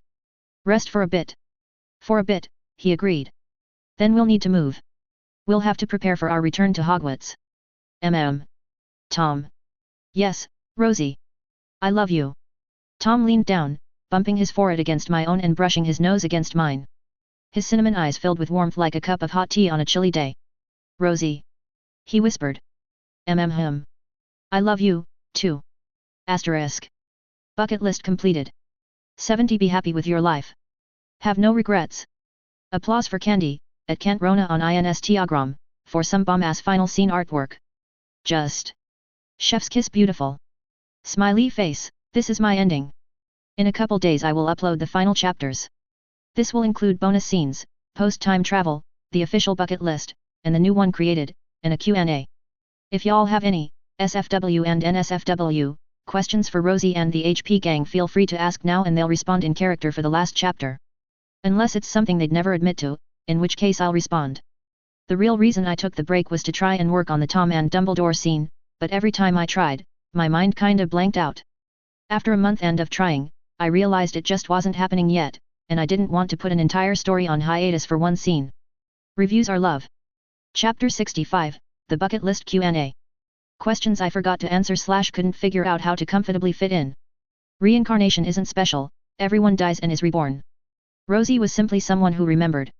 If Rosie remembered all of her past lives, her patroness and animagus would have been a phoenix. The Dementors did not bother her because Rosie's old soul craves the peace of death. Dementors in this story are personifications of death, they feed on the bonds / attachments / links souls have to their lives to encourage them to pass on peacefully. A soul eaten by a Dementor is utterly purified, a genuine reset button, so when they reincarnate, they will be reborn as a completely blank slate. Dumbledore purposefully invited Rosie to a solo alchemy class so he could study her and hopefully learn more about her connection with Tom. I kept swapping between Lunar's Orchard and Lunar's Orchid for the entire story and no one called me out. I could not and still cannot decide which name I liked best, so I kept swapping like the indecisive lil bitch I am. Smiley face, thanks for not calling me out. Now rereaders can stumble over it. You will never not notice it now. To piss off Harry without getting caught, Tom held up 2 fingers in the V shape and slowly licked in between. Asterisk. Questions asked. Will there be a sequel? No. I'm dipping out the HP fandom to finish my HXH story and drown in Mystic Messenger. Any future HP stories will be with a different iteration of Lily. Did Harry and Rosie do the memory swap before the time travel? Yes. Rosie also included memories of their parents. Would you say they, Tom and Rosie, have song? Tom, I hear a symphony by Cody Fry, shout out to EMO0 Panda for the recommendation. Rosie, Foolish by Meghan Trainor. For Boo Boo, what happened to the rest of the Dementors after they decided to abandon their post to help Voldemort kill people? Boo Boo. Rosie, I got you honey. Boo Boo was the only Dementor killing the Death Eaters. The rest of them had to be rounded up by Aurors and sent back to Azkaban. A few escaped though. For Sirius, who struck down Bellatrix. What did you do in the fighting? Sirius, my priority was the safety of my kids. I found Harry, but I couldn't Rosie, so I went out looking for her. It was a bit of a blur. Moony and I took out a lot of Death Eaters. I don't know who killed Bellatrix, but I know it was a pretty gruesome death. She was torn limb from limb. For Rosie, if the universe you inhabited was not bound by fate or destiny, and any number of things you did could completely derail the plot, how would this have changed your planning? Rosie, if plot did not exist, Lily and James probably would have taken me seriously and brought Dumbledore to me. I would have done my best to convince him of the betrayal. So, to start off with, James and Lily wouldn't have died. I would have still tried to form Lunar's Orchid, but I probably would have been successful the first time I tried to kill Umbridge without the plot protecting her. Probably no escape from Azkaban, so I don't think I would have met Boo Boo, which would have sucked. Maybe not even a Triwizard tournament? I guess the end results would have been a pretty tame school year and given me ample time to prepare for Voldemort. Less stress, but maybe also less fun. For Draco, what are your thoughts on Muggles and Muggleborns? Draco, neutral. I don't think about them often. I was raised to first hate them, and then re-educated otherwise. Neutral is the best I can manage right now. For Dumbledore, how would you compare the canon timeline where Rosie didn't exist vs the one where she did? With the information you now have, would you change anything if you went back to when she first came to Hogwarts? Dumbledore, a comparison. The canon, as you say, appears rather bleak. There are similarities, but the overall tone feels darker. If I were blessed by my knowledge now, I think the only difference I would have made would be to seek better counseling for Rosie regarding Lily's death. Survivor's guilt is a powerful thing, and it is a shame she could not overcome it. For Umbridge, what's the afterlife like? In terms of this story where reincarnation is the norm, Umbridge is paying repentance in her next life. So, difficult? Smiley face, after the first, would Rosie and Tom continue to explore new worlds and universes? Rosie, that's the plan. For Tom and Rosie, if the situation wasn't like this and you both could stay in the future, and if you ever got pregnant, could you record when you would tell Sirius and Harry? Probably would be the best blackmail. The question is kind of answered in the next couple of chapters. Happy face, for Sirius, who did Tom remind you of or why did he look familiar to you? Sirius, Tom motherfucking Riddle apparently. For Rosie and Tom, how awkward was the morning after the first snog? Or was it just peaceful silence? Tom, I assume you mean morning after we slept together. Snogging is only kissing. Rosie, I didn't feel awkward. Did you? Tom, not really. More sore than anything. I did not anticipate how much of a workout it would be for my core. Rosie, yet. The after part was fine. Tom, emphasis on after. Rosie, hee hee. Tom, she was very shy, I had to be very careful not to startle her. Rosie, you make it sound like I was a frightened kitten or something. Tom. The comparison is remarkably similar. Certainly squeaked a lot. Rosie, Butthead. Asterisk. The Bucket List, Original. 1. Save Sirius. C. 2. Destroy the Locket, recruit Kreaker. C. 3. Learn to fly. C. 4. Find the Cloak of Invisibility. C. 5. Become a badass thief and make shit tons of money. C. 6. Learn martial arts. C. 7. Recruit Fenris. C. 8. Learn Occlumency, likely books at Black House Kreaker can get. Can't think of a reason why they wouldn't have them. C. 9. Master Werewolf Biology for future Worgen Army. C. 10. Build Werewolf Army, possible conversion into Worgens in honor of WoW. Praise be to Gilneas. C. 11. Get a familiar. C. 12. Successfully bullshit my way out of getting Indiana trouble at Hogwarts with Professor Snape despite it being super obvious I should be in trouble. C. 13. Get the Hogwarts letter. C. 14. Shop at the Diagon Alley. C. 15. Get a wand. C. 16. Get sorted into Slytherin. C. 17. Taunt Slytherin. C. 18. Cause chaos in Slytherin. C. 19. Wait for Slytherin to snap. We have bet Kreaker that they will crucio us, and Kreaker says they will be smart enough to come up with something else. C. 20. Dominate them through sheer power and intimidation. C. 21. Become Slytherin Queen. Fuck your lord shit, Queen is better you murdering arsehole. C. 21A. Buy the Slytherin House brooms first year as the carrot in the carrot and stick. 22. Prevent Dumbledore from getting cursed by the ring. C. 23. Keep Sirius alive into year 6. C. 24. Be pranked by the Weasley twins at least once. That's practically a rite of passage. C. 25. Play tennis with the Whomping Willow. C. 26. Kill Voldemort. C. Kind of. 27. Begin courting vampires through Alias. C. 28. Spend summer preparing for Baby Riddle. C. 29. See if Basilisk will become a good boy trademark or dead boy trademark. C. 30. Steal diary from Ginny ASAP. C. 31. Test if Occlumency offers resistance to Voldemort possession. C. 31A. Also genuinely curious what the hell that feels like? 32. Get one of those pygmy puffs. C. 33. Make Slytherins do good deeds at least once a week, or face punishment. C. Note, training for how to pretend to be nice on a convincing level, and how to properly manipulate. Fucking embarrassing how over the top evil they are. 34. Is Lockhart a genius at politics? I need to know how TF someone so seemingly stupid is able to manipulate the press. Might be good to befriend him to prepare for upcoming political climate. C. 35. Learn warding. C. 36. Learn how to destroy wards. C. 37. Learn how to get past wards. C. 38. Who is pro-Death Eater in Slytherin? Find out, make a list, and get a layout of their homes. Noted, scrapped when confirmed I could successfully manipulate the Slytherins. 39. Spend summer stealing from Death Eater families. C. 40. What am I actually afraid of? C. 41. Invent a spell. C. 42. Invent 100 spells. Note, incomplete before time jump. Gonna take a couple more decades. Math is hard. Sad face. 43. Learn Patronus. I bet Kreaker mine is a fox, Kreaker bet snake, and Sirius bet unicorn. C. 44. What do Dementors actually feel like? I need to know. C. 45. Can they learn how to do spirit fingers? C. 46. Keep Remus's furry little secret an actual secret. C. 47. Get a really pretty dress for the Yule Ball. C. 48. Enter the Triwizard Tournament if it becomes available. If we enter it publicly and loudly enough they might not target Harry and Harry can be spared the trauma. C. 49. Have a hot date to the Yule Ball. C. 50. Learn about ritual magic. C. 51. Kick butt in the Triwizard Tournament. C. 52. Win the Triwizard Tournament. C. 53. Become an animagus. C. 54. Replace most if not all the dark seats of the Ministry with light seats. C. 55. If Umbridge hurts Harry, kill her. C. 56. Go on a real date.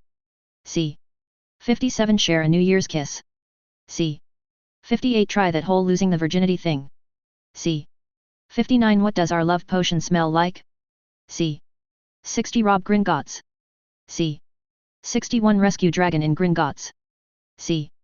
62. Establish equality laws, and creature protection laws. Note, did not personally complete prior to time travel, but I have faith in my friends and family. They will finish what I started. C. 63. If Slughorn comes to Hogwarts, get into his fancy-pantsy club. c. 64 Steal the Half-Prince book and give it back to Snape. c. 65 Steal from noble Death Eaters. c. 66 Do a family heist. c. 67 Find out what magic actually is. c. 68 Take a class taught by Professor Dumbledore. c. 69 Make a super dramatic escape that involves looking away from explosions. Bonus points if escaping with a hottie. c. 70 Be happy with your life. Have no regrets. c. Chapter 66, Newgame+1. Beta, Cloudy. Bonus content, Tom and Rosie's next lives together. This is pretty much pure fanfare for shits and giggles. New game and go. Tom, first things first, we need galleons. Rosie, yet. Can't exactly time travel with goblin money. Tom, unfortunately not. Can you sense any magical homes nearby? Rosie, plenty. Tom, rob what we can. Rather avoid hitting Gringotts without a wand. Rosie, definitely. Sigh, I wish we could have brought back actual items with us. Tom, hard enough bringing you when you didn't have a body in this timeline to begin with. Rosie, still stinks. But that's part of the challenge. Tom, Galleons first. Then we'll set up our identities. Rosie, oh? Did you decide on them? Tom, I'm going to reclaim my heirlooms then officially have my blood tested at Gringotts to declare me heir of Slytherin. Rosie, wow. Tom, Rosie, then I guess. I'll take Riddle as my last name. Smiley face, Tom, Rosie Riddle? Rosie, you called? Tom, I like the sound of it. Smiley face, Rosie, okay. I got my wand, we have some energy, I think this is a good time for me to summon Iris. Tom, okay. They weren't able to bring Iris along officially, but because she was Rosie's familiar her connection to Rosie would be strong enough that Rosie could bring her after they succeeded. Rosie, yay. Performs the ritual. Iris, mommy. Rosie, my baby. Starts happy crying. Tom, smiley face, Rosie and Tom back at Hogwarts in their new timeline. Rosie's, sorting. Sorting hat, hi. Rosie, hey hi. Sorting hat, are you going to insist on going back to Slytherin? Rosie, nah. Where do you think I should go? Sorting hat, if we must exclude Slytherin you've plenty ambition to go back there then someone with your love of learning should go to Ravenclaw. Rosie, smiley face, Tom's, sorting. Sorting hat, hello again. Tom, put me in anything other than Slytherin and I will set you on fire. Sorting hat, I believe that. Slytherin. Rosie, sees Tom working on homework in the library and heads over to his desk. Rosie, hey. Tom, hey. Rosie, is that seat taken? Points. Tom, that's my lap. Rosie, did I stutter? Tom. Rosie. Tom, Rosie, we're still in first year. Rosie, did I stutter? Tom, starts to laugh. Rosie, no. Tom, looks over at the Ravenclaw table. Tom. Tom, what? Rosie is laid across the table with a group of eager Ravenclaw students around her, one of them even fanning her. Tom, what is? Abraxas Malfoy, something wrong, Tom? Tom, what are the Ravenclaws doing? Belden Lestrange, oh I heard about that. See the redhead? Tom, I see her, yes. Belden Lestrange, apparently she's the Queen of Ravenclaw. Tom, suddenly looks very tired. Belden Lestrange, strange, hey? Woodrow not, the Claws have always been eccentric, but that seems too queer. Abraxas Malfoy, het. I don't recognize the witch so probably some muggle-born nobody. We should teach her a lesson, don't you think? Tom. Belden, I concur. I'll find out her schedule. Tom, het. Woodrow, Abraxas and Belden? Tom, good luck with that. Abraxas Malfoy, you don't want to join us? Tom, I've better things to do with my time. Do let me know it goes. Abraxas Malfoy, but of course. The following day. Rosie, hey dear. Tom, hello Rosie. Rosie, smiley face, Tom, you look very happy. Rosie, some baby snakes tried to kill me. Made me nostalgic. Tom, het. Where are they now? Rosie, stripped and hogtied in a broom cupboard near the kitchens. Tom, stripped? Rosie, only did to them what they were going to do to me. Tom, what? Rosie, since they're part of your group, I didn't hurt them too bad but if they try it again I'll break some bones. Tom. Rosie, kisses Tom's cheek okay? Tom, I assure you, they will never even think to do that again. Rosie, smiley face, don't be too upset with them, dear. You know how they were raised. They need a delicate hand. Tom, smiley face, of course, darling. Rosie, skips away. Tom. Tom. Tom. Tom, I. Tom goes off to find the hog-tied snakes. Tom, opens the door. Abraxas, Belden, Woodrow. Tom, takes off their gags. Tom, smiley face, Abraxas Malfoy, Tom. You would not believe. Tom, silences him with a wave of his hand. Tom, smiley face, Belden Lestrange, Tom? Tom, which one of you came up with the idea to strip Miss Riddle? Woodrow not, one of the older students told us to. Tom, which one? Rosie, is taking a run around the lake with her Ravenclaw babies. Rosie, even breaths, my little birdies. Anna Abbott, gasping for air. Why? Rosie, it'll be easier the more we do it. Celestine Greengrass, please no. Rosie, are you rejecting my orders? Ravenclaws, vigorously shaking their heads no.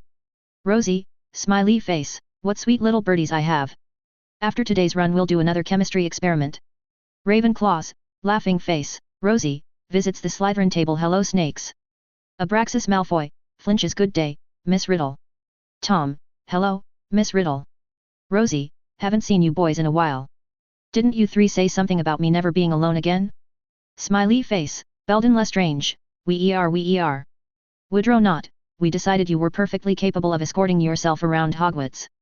Rosie, my, how kind. I actually came over here because I heard a little rumor. Tom, what kind of rumor? Rosie, that one of your older students insisted on withdrawing from Hogwarts yesterday. Belden Lestrange, yes. They had to because, Abraxas Malfoy. Family emergency. Rosie, my oh my. Tom, smiley face, Rosie, well then I guess it couldn't be helped. Family is terribly important, after all. Tom, I couldn't agree more. Celestine Greengrass, Rosie. Rosie, yes, Dove. Celestine Greengrass, would it be possible for a Gryffindor to join our morning runs? I found a very lovely young witch sitting alone in the library. Her own housemates are treating her rather poorly. Rosie, of course she can join us. Celestine Greengrass, I knew you'd say that. Would you like for me to introduce you to? Rosie, naturally. Who is she? Celestine Greengrass, IFA Shafik. Rosie, sounds like a lovely young lady. Smiley face, Celestine Greengrass, beams. Then she is just like you. Rosie, immediately hugs her. Celestine Greengrass, laughing face, you are so affectionate with me, Rosie. I love it. Rosie, I can't help you. You're a spitting image of well. You're adorable. Celestine Greengrass, laughing face, a couple years later. Rosie, oh wow, so they're gonna teach us the Patronus charm this year, huh? Tom, yep. Rosie, you gonna actually learn it this time around? Tom, yeah, I think I can. Rosie, that's great. Gosh, I can't wait to graduate. I'll go find Boo Boo and Dementor nap him. Tom, please, don't. Rosie, how else am I supposed to befriend him again? Tom, or you could not. Rosie, don't be absurd. I love my Boo Boo. Tom, sighs. I know. Tom, is about to cast his first corporeal patronus.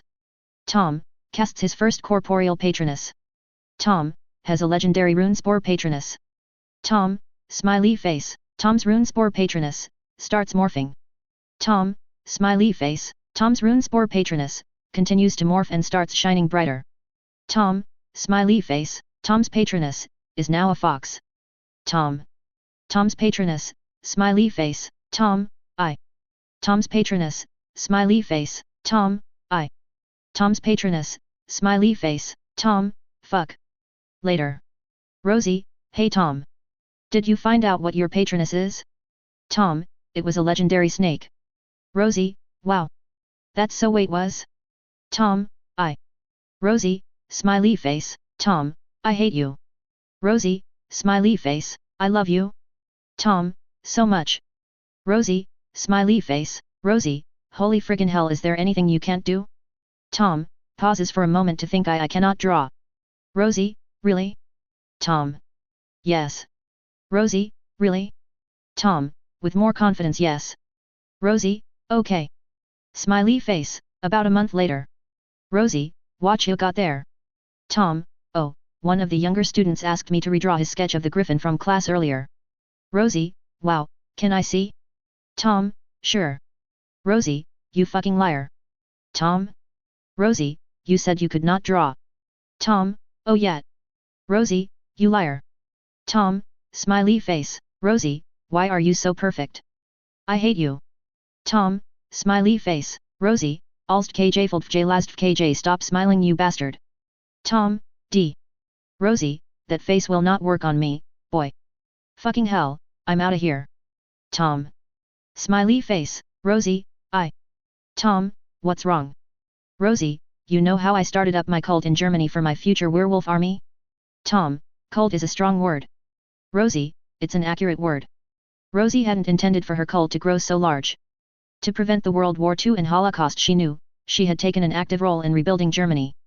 While she wasn't so arrogant as to believe she could completely stop the war, there were a lot of factors that played into it. She could at least guarantee there wouldn't be a religious genocide in Germany. She already killed Hitler and pretty much anyone associated with him. During that summer in Germany she found some werewolves. She had offered them her cure, and they had, well, they had become real big fans of hers, to put it lightly. Tom called them zealous, and she had a hard time refuting it. They were eager beavers about sharing it, too. She made it very clear to not infect those unwanted, but as it turned out a lot of people wanted it. She had to set up an unbreakable contract for all her organs to sign so they wouldn't spill the beans about her cure before she was ready. But, golly gosh, they were passionate about spreading it. She literally had an entire city of organs within 2 months. 2 months. Tom, sighs. Yes, I know about Cult of Fluff. What about it? Rosie, the reconstruction of Germany after WWI is taking a bigger hit from my finances than I anticipated. Tom, you're literally rebuilding a country and turning all your supporters into organs. Did you think it would be cheap? Rosie, I. Tom, I. Rosie, not cheap. Sighs. I already have a lot of homework to do, but I think I need to do some early inventions. Tom, which inventions? Rosie, I was thinking about starting up a muggle company to invent better microwaves, fridges, ovens, and solar power. Tom, that's pretty early, Rosie. Rosie, I need a lot more money than I anticipated, Tom. Tom, everything else but solar power. We can repair the pollution later. Rosie, Tom. You already started up a plant, didn't you? Rosie, I want clean air for my lovely fluffy babies. They're so adorable. Tom, I won't sabotage you if you give me 30%. Rosie, 25. Tom, 32. Rosie, that's backwards. Tom, 35. Rosie, arg. Fine. Tom, smiley face. Rosie, you're such a jerk. Tom, a jerk who you adore. Rosie, yes. Smiley face. Rosie, hey Tom. Tom, what do you want? Rosie, why do you think I want something? Tom, you only use that tone when you want something. Rosie, okay, yeah I do. Tom, what do you want? Rosie, remember my original 6th year? Tom, uh-huh. Rosie, remember that Christmas gift you got me? Smiley face, Tom. Rosie, smiley face, Tom. Rosie, smiley face, Tom, no. Rosie, please? Tom, no. We almost got caught. Rosie, I know. Smiley face, Tom, no. Rosie, please? It can be my birthday present. Tom, I. Rosie, smiley face, Tom, I. Rosie, smiley face, Tom, fine. We better not get caught. Rosie. What if I want us to get caught? Tom, I knew you were being loud on purpose. You exhibitionist. Rosie, yeah. Smiley face, Tom, no. Rosie, please? Tom, we need a safe word. Rosie, D. Tom, I'm using the safe word now. Rosie, D. Tom, I'm leaving. Bye. I. Rosie, D. Later. Tom, I. Rosie, hello my love. Smiley face, Tom, I. Rosie, still mad at me? Tom, I. Get your bloody arse in the cupboard by Charms. Rosie, laughing face, Tom, I. Rosie, woohoo. Wait, isn't there supposed to be a class starting soon?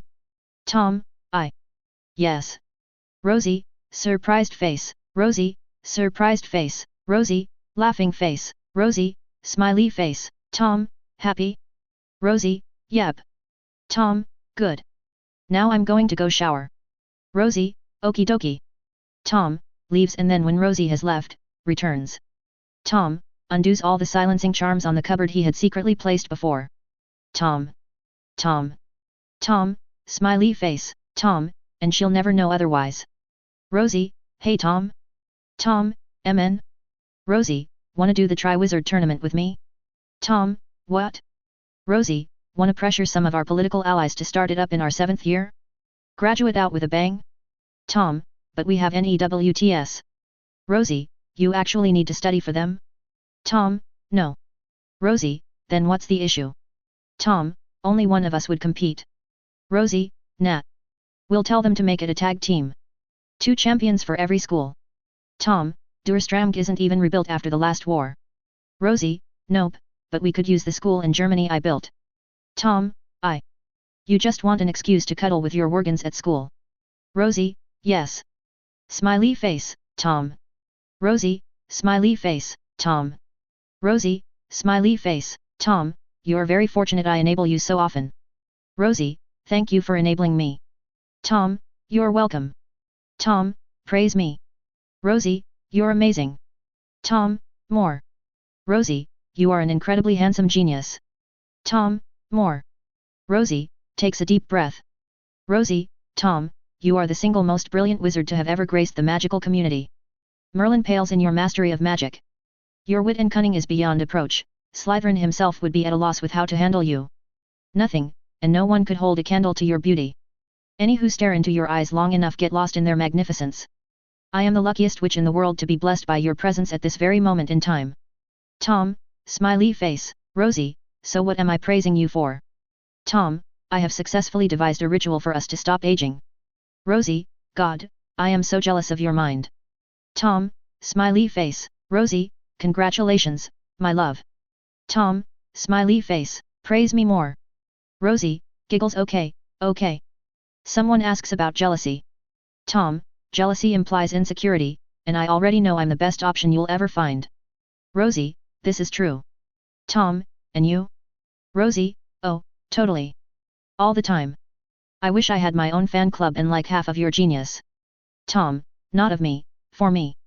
Do you get jealous for me? Rosie, Nat. You're not the type to go astray. Kisses cheek. Tom, smiley face, thank you for your trust in me.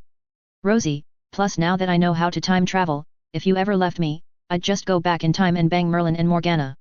Preferably at the same time. Tom. Rosie, smiley face, Tom. Rosie, smiley face, Tom, why are you like this? Alternative for memes. Tom, I don't get jealous. Someone whistles at Rosie. Tom, raises a wand I get even. Rosie, Professor Dumbledore. Dumbledore, good day, Miss Riddle. Rosie, Simuhun. Call me Rosie. You know you're my favorite professor. Dumbledore, smiley face, be that as it may, Miss Riddle, it would be best to remain professional at school. Rosie, and outside of school? Dumbledore, who can say? Rosie, who indeed? Abraxas Malfoy, congratulations on your engagement, Miss Riddle. Rosie, thank you. Abraxas Malfoy, do you have a date set? Rosie, tragically, not yet. I've got to do all the planning this time around. Abraxas Malfoy, this time? Rosie, I heard you were also engaged over winter break?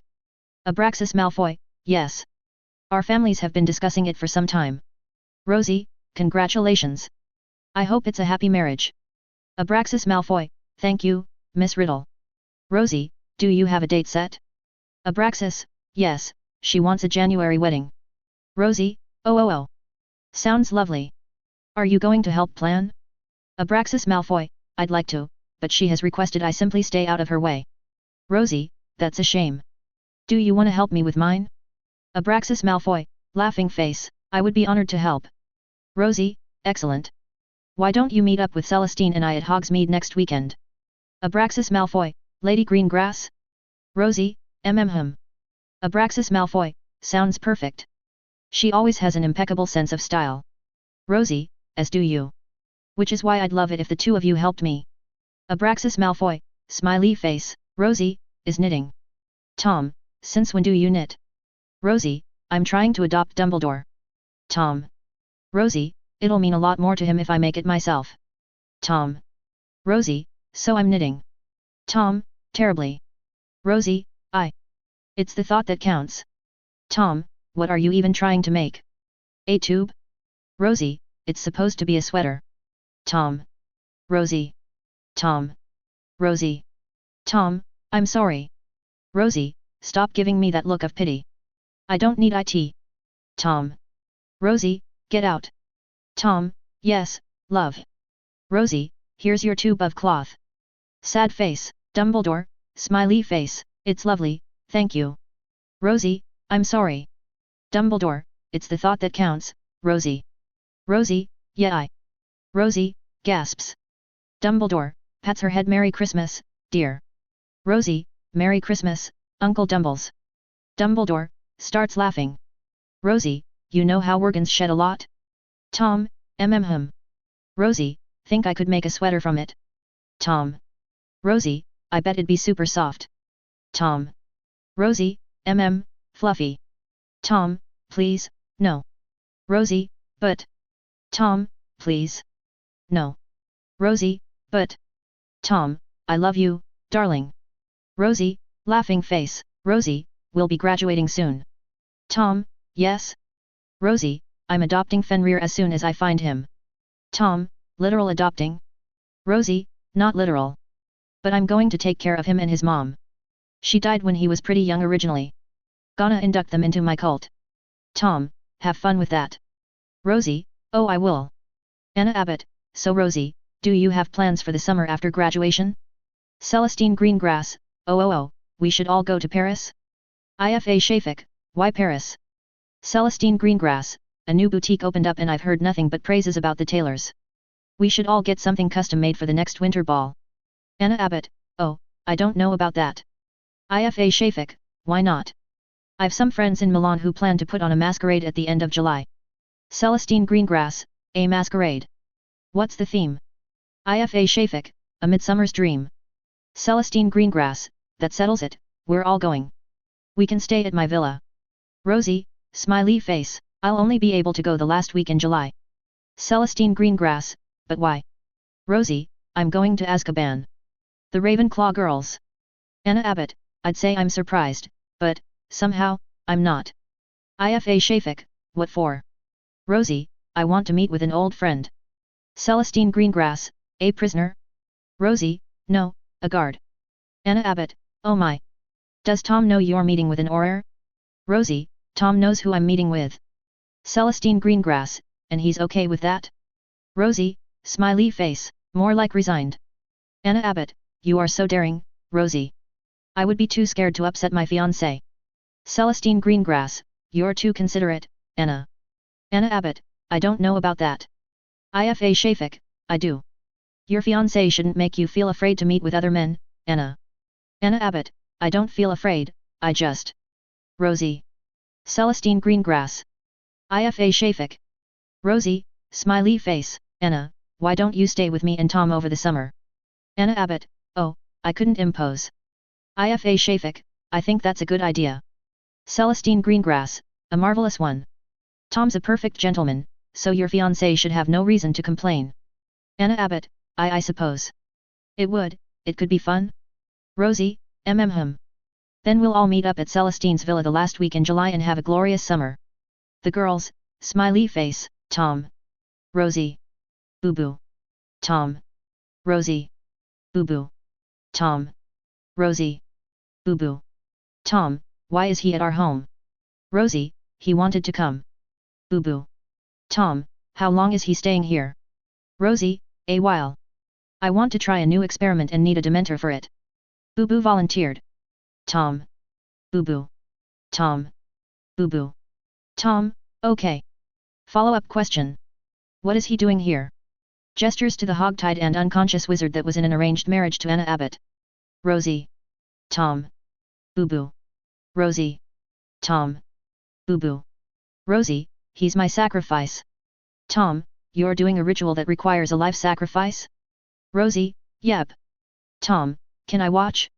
Rosie, yep. Gotta do it tonight since Anna's coming by in the morning. Tom, need help with cleaning up? Rosie, would you please? Tom, I'll take care of it. Rosie, I love you. Tom, I know. Boo boo. Rosie, don't worry boo boo, I love you too. Boo boo. Anna and Rosie are having tea in Rosie's garden. Anna Abbott, smiley face, Rosie, you're in a good mood, Anna.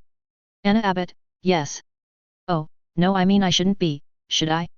Rosie, you're with me, dear. It's okay. Anna Abbott, smiley face, Rosie, how does it feel to be an unattached witch? Anna Abbott, amazing. Rosie, I'm happy for you. Smiley face, Anna Abbott, smiley face, Tom, stops by to say hello good to see you, Anna. Anna Abbott, likewise, Lord Slytherin. Tom, so sorry to hear your fiancé eloped with some tramp. Anna Abbott, smiley face, then oh, I mean yes, very sad. Rosie, sweetie, we need to work on your reactions. Anna Abbott, giggles yes, sorry. Some years later. Tom, Rosie. Rosie, Tom, have you read the paper? Rosie, not today, why? Tom, there was a double homicide in the Black family.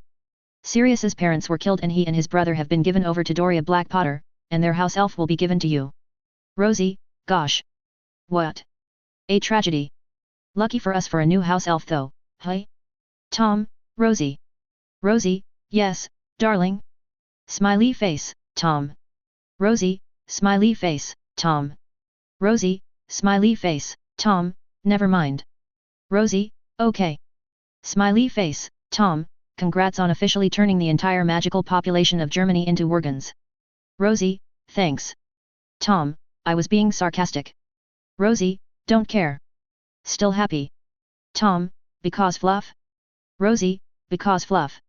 Tom, why did you rename the capital Gilneas? Rosie, smiley face, reasons. Tom. Rosie, smiley face, Tom, you know the rest of Europe is panicking over magical werewolves. Rosie, yeah. Tom, and you're the leader of those magical werewolves. Rosie, correct. Tom, smiley face, care to be a bully for me, darling? Rosie, I'll play your villain so you can be the hero, sweetie. Ennio, I believe congratulations are in order, Rosie. Rosie, whatever for, Ennio? Ennio, your husband is the new Minister of Magic, isn't he? Rosie, right you are, my dear friend. Ennio, he's united nearly all of Europe in their fear against our dear Worgens. Rosie, right. Ennio, how do you think they'll react when they find out he's married to the leader of said Worgens? Rosie, my friend, you should already know. Ennio, oh? Rosie, history is written by the victors, and the ones who control the media control the sheep. Ennio, smiley face, Rosie, we'll be making an official announcement next year, and I'll spread my gift to the magical community soon. Ennio, what a delight that will be to see. Rosie, I certainly hope so. If I'm lucky I'll even have some people try to kill me. Ennio, laughs I'll help you get rid of the bodies. Rosie, ah. You're such a pal. Say, I'm going to an opera with Lady Greengrass, Lady Malfoy and Lady Abbott, would you care to join? Ennio, I would be delighted. After graduating Hogwarts and finished uniting all European magical communities, Rosie returns to Hogwarts to apply for the Dada position. It's the year 1970. Rosie, Uncle Dumbles. Dumbledore, hello, Lady Slytherin. Rosie, ah, no. Not you, too. Dumbledore, smiley face, hello, Rosie. Rosie, cheers. I came here to apply for the teaching position. Dumbledore, are you sure? It would be considered a lowly position for someone of your stature and rank. Rosie, teaching isn't a lowly position, Uncle Dumbles. On the contrary, it should be considered an honor. Dumbledore, smiley face, Rosie, am I okay to apply? Dumbledore, I've already mentally hired you. Rosie, double cheers. Dumbledore, I take it you won't be wanting to stay at Hogwarts during the year? Rosie, no. My husband wants me home in the evenings whenever possible. I'd like to set up a flow network to my office, if that's okay. Dumbledore, I'm sure that could be arranged. How is Tom? Rosie, delightfully busy. He's currently doing most of his work in Canada right now. Dumbledore, ah. Lovely place. Rosie, yes. He promised to bring home another unicorn from there for me. Smiley face, Dumbledore, I've noticed your fondness for them. Is it true you have your own pasture at home for them? Rosie, yes. Tom arranged it as an engagement present. Dumbledore, chuckles very fond indeed. Rosie, smiley face, They remind me of people I love. Rosie. Tom. Rosie. Tom. Rosie. Tom. Rosie, Tom, Tom, no. Rosie, it wasn't meant for you. Tom. Rosie. Tom. Rosie. Tom, that makes it so much worse. Rosie, no, no, no. It was for Celestine. Tom, Lady Greengrass? Rosie, yes. She asked for me to you know. Procure one. Tom, for Lord Greengrass? Rosie. Yes. Tom, that thing was for Lord Greengrass? Rosie, yes. Tom. Rosie. Tom. Rosie. Tom, why? Rosie, don't kink shame. Tom, why? Rosie, your face is super adorable right now. Tom, why? Rosie, smiley face, so is this confirmation you don't want one for yours? Tom, if I see anything like that in our house again I'm leaving you. Rosie, ha ha ha ha. Okay. So bondage and doing it under a disillusioned charm in Muggle public is okay, but wearing a Tom, never. Rosie, starts to wheeze. Tom, depraved. Rosie, has lost the ability to keep standing and falls to the floor while laughing. Rosie, honey I'm home. Rosie, walks into Tom's office. Rosie, sees a person strapped down on the autopsy table who gives her a pleading look. Rosie, looks to Tom who has a scalpel. Rosie. Tom. Rosie. Tom. Rosie, we have dinner plans you know. Tom, I am aware. Rosie, people will be coming over.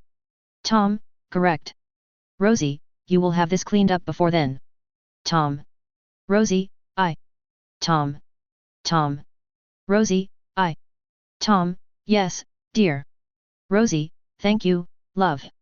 Tom, welcome. Rosie teaching at Hogwarts. Rosie, Mr. Snape, would you please linger? Severus, stays behind as Lily waits for him outside. Severus, yes, Professor? Rosie, I noticed you were having a hard time writing notes. Is your hand okay? Severus, pales yes, Professor. Rosie, smiles kindly you're not in trouble, Mr. Snape. I only wanted to make sure you were okay. If your hand is bothering you, we can treat it here, no questions asked. Severus. Rosie. Severus, tentatively no questions asked? Rosie, none.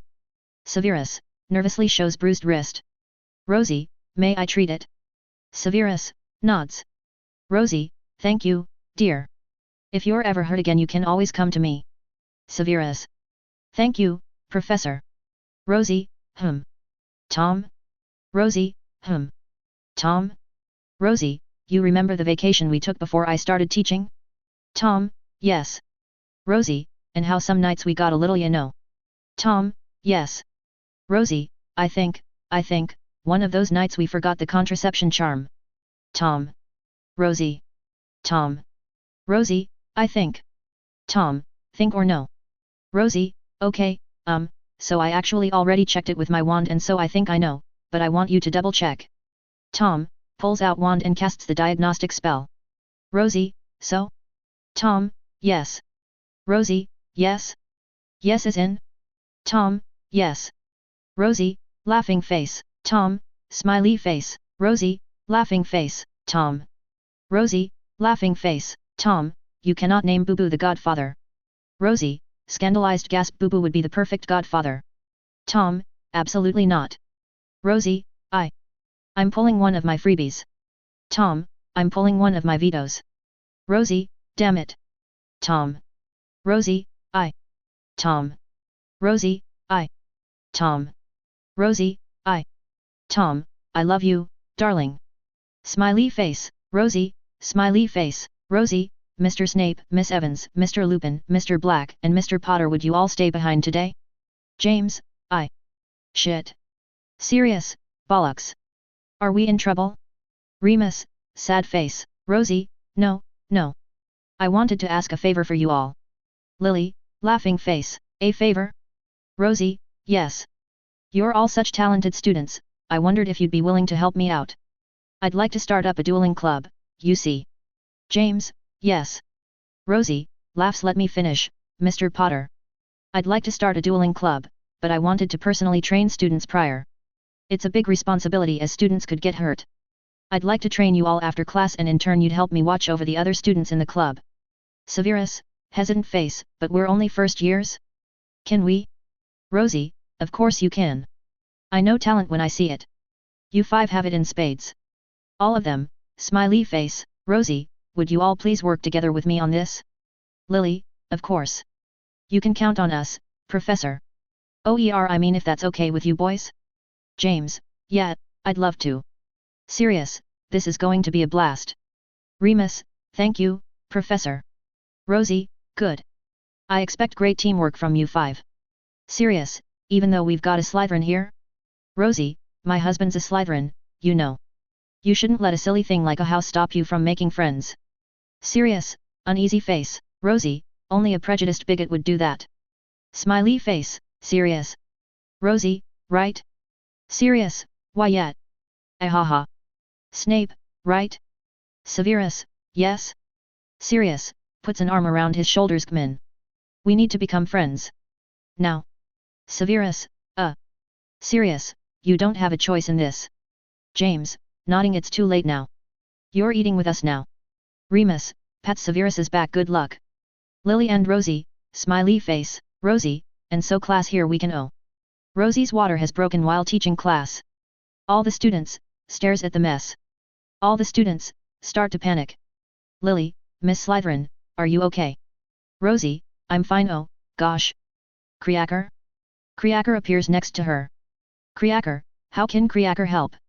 Rosie, would you please tell my husband my water broke, and then kindly tell Professor Dumbledore? Students, I'm ending class early today. Be sweet to your substitute. Mr. Snape, you're in charge of the after-school group. Snape, yes ma'am. Rosie, Mr. Black, Mr. Potter, I'm counting on you two especially to help Mr. Snape. Sirius and James, we will. Smiley face. Rosie, good boys. See you all later. Rosie calmly headed through the floor in her back office, taking a trip to St. Mungo. She had been dealing with contraction pain throughout the day, but she hoped it was only Braxton Hicks because it was still 7 months into the pregnancy. Oh well, she thought. Baby wants to come now, baby's coming now. She couldn't very well tell her son no, now could she? One of the perks to being semi-famous was that she was immediately recognized by the receptionist who hurried over to her. Lady Slytherin, are you? Water broke, she said. Need a wheelchair, if possible. Right away, said the witch, retrieving a wheelchair for Rosie to take a seat in. Another healer came by and rolled Rosie away to a private room. Another perk of being semi-famous. Tom was the more famous between the two. Even if Rosie was known to the world as the creator of the Worgen gift, had developed a cure to safely free house elves, and was the driving force behind numerous creature protection laws, those types of things didn't get much media coverage. Oh sure, her name would pop up in textbooks, but not many people cared about that. Some of her more impressive accomplishments didn't even get media coverage, like creating the first Revenant and Death Knight, or devising a permanent ritual that would allow vampires to travel under the sunlight. Or her numerous potions to ease vampires' and liches' day-to-day lives. Nope. In England, Tom, as the Minister of Magic and known wizard to have united all of European magical communities, was the more famous of the two. He was currently helping create yet another magical school to deal with the influx of new Muggle-born students. A mystery to most people of the public. But Tom and Rosie knew exactly why so many more Muggle-borns were being born. As it turned out, if a pregnant woman ingested a magical stone which Rosie named the Sorcerer's Stone, their child was born as a witch/wizard. Rosie and Tom planned to slowly increase the magical population until they were equal or more than the Muggle population. Then they would unveil the magical world and unite with the Muggle one. A blending of science and magic. Oh, the possibilities were endless. What couldn't they do after that? By the time Rosie got situated in her hospital bed, Tom had arrived with his right-hand man, a Worgen named Frederickson. Good evening, madam, greeted Frederickson as Tom bent over to kiss her forehead. Hey Freddy, Rosie said with a pained smile. Oof. Those contraptions. Do you want a pain potion? Asked Tom. Rosie shook her head. Not yet. He's coming early, I don't want to do anything that could risk complications. As you wish, said Tom, taking a seat on the bed and holding her hand. Frederickson nodded toward Rosie. I'll let Fenrir and Ennio know. As Tom had a right-hand man, Rosie had Fenrir and Ennio. Rosie had found Fenrir and his mother shortly after graduating Hogwarts. She persuaded his mother, Daisy, into accepting Rose's help to better herself and her son. Daisy was already a werewolf, and so Fenrir was born with the curse. Once the two had received the Worgen gift, Daisy was overjoyed and eternally grateful to Rose. Rose insisted she got her NEWTS and hired all sorts of tutors and nannies to help. Once Daisy had her education, she entered the English ministry to help Rosie in her quest to push forward protection and equality laws. Fenrir was raised with Rosie as his loving aunt. He got to attend Hogwarts, even sorted into Gryffindor and was the Quidditch keeper. Rosie wanted Fenrir to pursue anything he wanted in life, but Fenrir ultimately chose to stay beside Rosie and help her however he could. So she partnered him up with Ennio, and when the three got together all sorts of schemes were created and acted upon. They were more than good friends. They were family. They would always be family. Aside from Tom, she couldn't imagine anyone else being there for her for the birth of her son. Well, except her other family. As Fredrickson left the room, another contraption hit and Rosie grimaced in pain. She rubbed a hand over her abdomen, humming to self-soothe. Tom kissed her cheek, then used a handkerchief to wipe away the sweat gathering upon her brow. "I'm here, Rosie. In this life and the next?" she asked him. "I'm every life," he promised her. She smiled at him.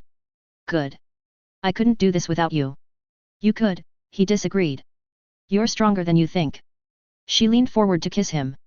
"Ever still." "Oof." He squeezed her hand. 13 hours later, a scream pierced the air of the hospital room. Salazar Espoir Slytherin was born a very pink, very tiny, but very healthy baby boy to Rosalind and Tom Slytherin. In their little hospital room he was greeted by Fenrir and Daisy Greyback, Ennio, Albus Dumbledore, Fredrickson Russet, Abraxas and Sol Malfoy, Belden and Victoria Lestrange, Woodrow and Luna Knott, Celestine and Samson Greengrass, Ifa Shafik, Anna and Nobby Abbott, and many many more to come. "Welcome to this adventure, little one," Rosie whispered to her son. "No matter what happens, my dear, dear, son, know that you will always be loved." Tom bent down and kissed his son's forehead. Always. Chapter 67, Newgameplas 2. Beta, Cloudy. Rosie is bouncing Salazar, who is 13 months old, on her knee. "Rosie, who's a happy baby? Who's a happy, bouncy, baby?"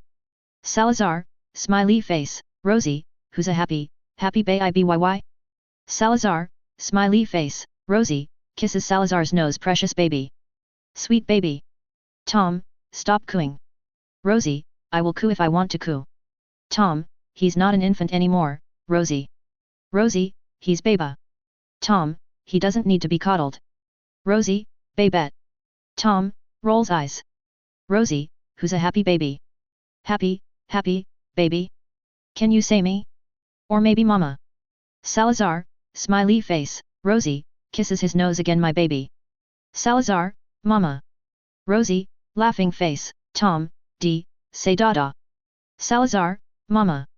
"Tom, dada." Salazar, mama. Rosie, baba.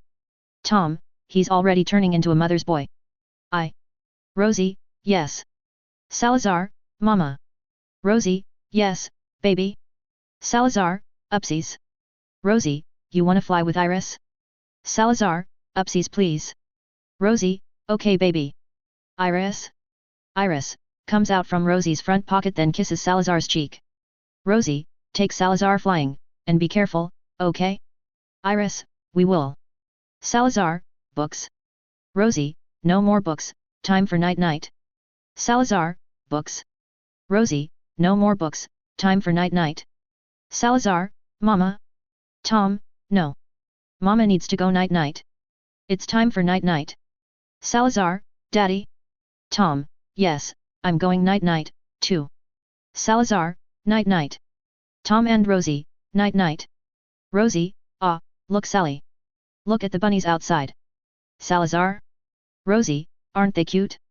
Salazar, Rosie, super duper cute. Salazar, cuter than me? Rosie, nothing's cuter than you. Salazar, smiley face. Rosie, but they are pretty gosh darn cute. Salazar, Tom, Rosie. Rosie, yes, love.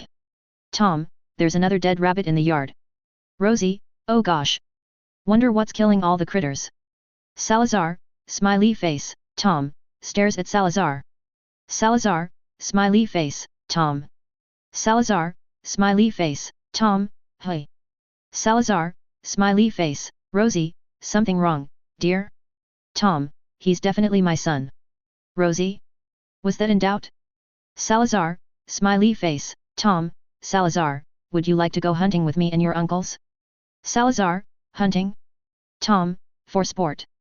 Salazar, what are we hunting? Tom, all sorts of creatures.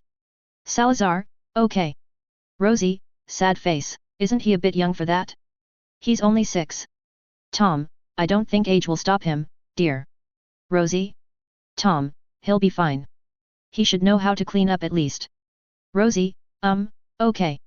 If you're sure. Tom, very. Salazar, it's okay, Mama. I want to go. Rosie, okay, sweetie, I won't stop you.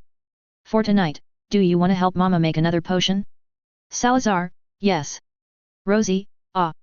I love spending time with you, my little cutie patootie.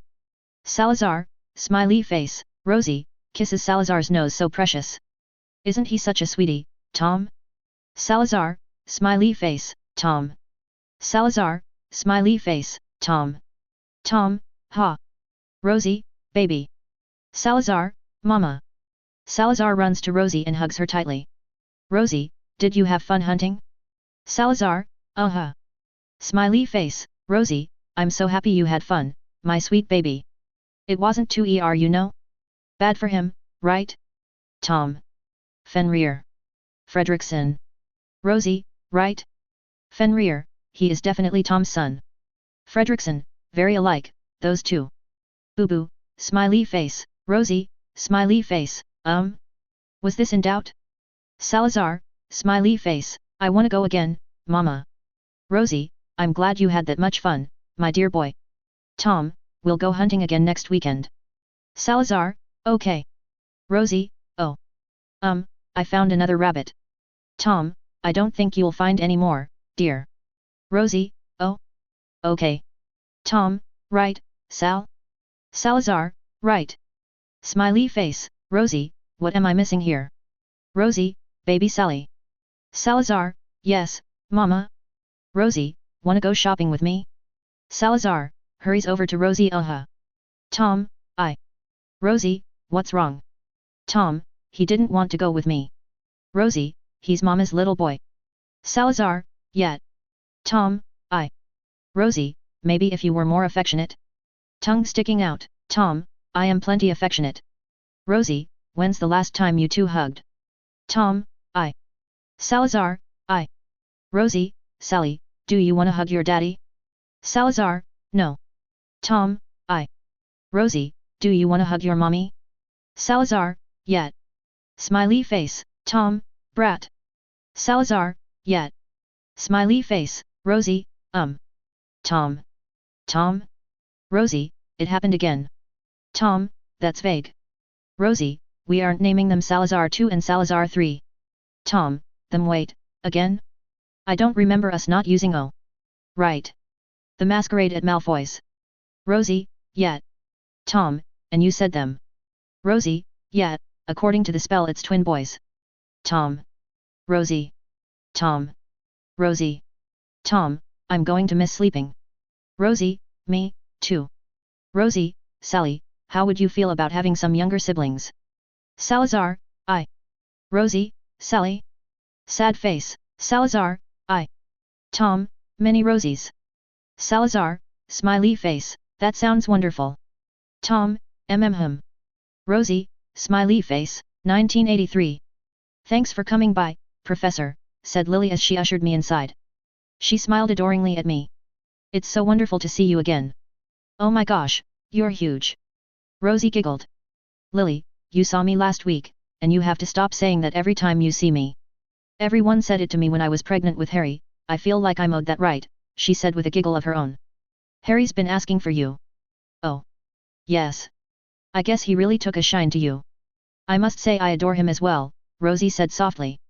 May I see him? Of course. He's in his playpen in the den. I'll prepare my notes, when James comes back home we can head out. Wonderful, dear. Do you need help getting up the stairs? I'm 10 months pregnant, Lily, not disabled. Lily winced. Twins at 10 months. I do not envy you. Sal came early, and now these kiddos want to show up late, Rosie Wirly chuckled. Hopefully they'll be less of a handful than their older brother. Salazar always struck me as a polite boy. In company, she said. Tom thinks he's a budding psychopath, though. Lily laughed, thinking Rosie was joking. Hello my lovely Harry, Rosie cooed, picking up her darling baby twin. The 3-year-old looked up at her, bright emerald eyes sparkling. I missed you, he said. Rosie blinked. Come again. He smiled. Hey Rosie. Harry. She squeaked. Harry as in. Your twin brother? Yab. Hi, Rosie. Oh my god. Rosie nearly screamed. Professor. Everything is fine, take your time Lily. She shouted back, panicking. Harry what are? Well you left all your notes behind, he said. We decided we wanted to see what your new timeline would be like when we died. Hermione and I tweaked around the formula then applied it so when we all died we'd come back. We chose the toddler stage for ease of transition. I know Neville's back already, he was at my birthday but I haven't gotten in touch with the others yet. Who? What? Oh my god. Me, Neville, Hermione, Theodore, Luna, Harry began to tick off. Draco, and maybe some others. Not sure, I died first. Say, could you get in touch with Hermione, Luna, and Draco for us? It's kind of hard in these circumstances. Yeah, Rosie stared at my brother. You died. Experimented with alchemy solo, he sighed. I know. I know. Dumb move. Then he perked up. Do you want memories of my grandchildren? They're adorable. Yes please, Rosie whispered. This is amazing. Yeah, he said with a smile. Neville's pretty happy to experience life with actual parents. Luna's dead set on saving her mom. Hermione did it out of academic curiosity, but I think she'll still have fun. Theodore came because he's still soppily in love with my own. Draco's got plans of his own, but I think he just really wants a chance to rule Slytherin himself, you know. She chuckled. Yeah. Oh gosh. Oh, my darling Harry, I have missed you so much. I missed you, too Rosie, he said with a smile. I've heard a lot about your life so far from others, but I really want to hear it from you. Of course, Harry. I'll see if I can babysit you this weekend with the others and we'll tell you all about it. At your place. Yes, Rosie said. Is that okay? Harry beamed. So I'll get to see the unicorn farm Tom bought you as an engagement present. Oh no. Harry giggled cutely. Since he was a baby it was extra adorable. Oh, by the way, one more person came back. Before me. Rosie blinked. Who? You can't guess? He said he was going to try to fool you for as long as possible. Who would Patty? Professor Slytherin. Cried out Lily. I'm hurrying back, I hope you're okay and your water didn't break. Rosie looked down. Hey. Wow. Harry stared down at her lap. What timing? Because Rosie's water had indeed broken and she was about to have her second and third kiddos. But this time, it looked like all of her family would get to be around. The Slytherin family. Tom M. Slytherin, Minister of Magic for the European Wizarding Community. Rosie L. Slytherin, Professor at Hogwarts, retired political activist for the Worgen Party. Salazar U. Slytherin, born 1975, December 1. Followed closely in his father's footsteps, and looks almost exactly like him, except he has Rosie's eyes and her curls. Given a rune spore familiar when receiving his first Hogwarts letter, and later sorted into Slytherin. Leo E. Slytherin, born 1983, August 1. Looks exactly like his mother, and has a cocky and mischievous nature. Given a red and white alchemy as a familiar when receiving his first Hogwarts letter. Sorted into Gryffindor. Lynx O. Slytherin, born 1983, August 1.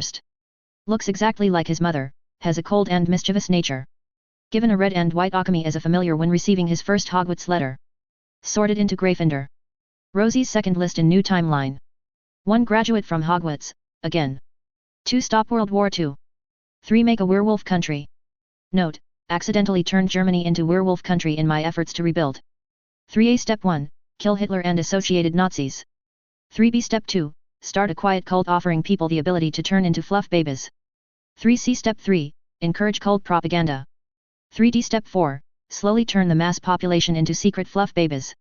Note, do not let the other magical communities become aware of what's going on until it's too late. The Muggle population cannot know either. All turned fluff babies must sign a secret contract that will last until plans are complete. 3f Step 5, when over 70% of the population has become fluff babies, openly show the magical community. 3 gram Step 6, revel in the panic and chaos for a while as other countries become scared of you. 3h Step 7, rename capital Gilneas. Become Queen of Fluff. 4 become Queen of Fluff. 5 use the threat of werewolves taking over the world to help Tom unite the European magical communities into one big community. 6 then ally Fluff country with the European magical community that Tom will inevitably take control of. 7 now united, take over North America. Through diplomacy and blackmail, we want to avoid death as much as possible, and invite the African community into the alliance. Move on to forge alliances with South American, Asian, and Australian communities depending on political climate. We want to avoid all-out war, use cunning and wits to secure it without needlessly taking lives. Note, this will take centuries, but that's okay. Perks of not aging. 8. Once all magical communities are united, it's time to merge non-magical with magical. 9. Invent hex-tech magic and science combined. 10. Find a way to infuse magic into non-magical humans in order to turn them into Muggleborns. 11. Make the world pro-magic and pro-equality. 12. Establish house elf protection laws, and enforce them. 13. Start up a dragon country. Note, Russia has volunteered to become dragon country. They requested I help make war dragons and I think that's an awesome idea. 14. Become mother of war dragons. 15. Teach at Hogwarts. Preferably whenever Harry goes there. Smiley face. Note, Dumbledore graciously let me take up the Dada post as soon as the previous instructor retired. I got to teach the Marauder generation. 16. Adopt Dumbledore into the family. Note, some resistance in the beginning, but I won in the end. He is Uncle Dumbles. 17. Invent the following specifies through breeding. 17. A Thundering Cloud Serpent. 17. B Voidlings. 17. Sea Dream Eaters. 17. D Revenant. 17. E Were Cats, official name is WIP. 17. F Were Foxes, official name is WIP. 18. Establish Fantasy Druidism. 19. Can Fantasy Paladins become a thing? Make them a thing.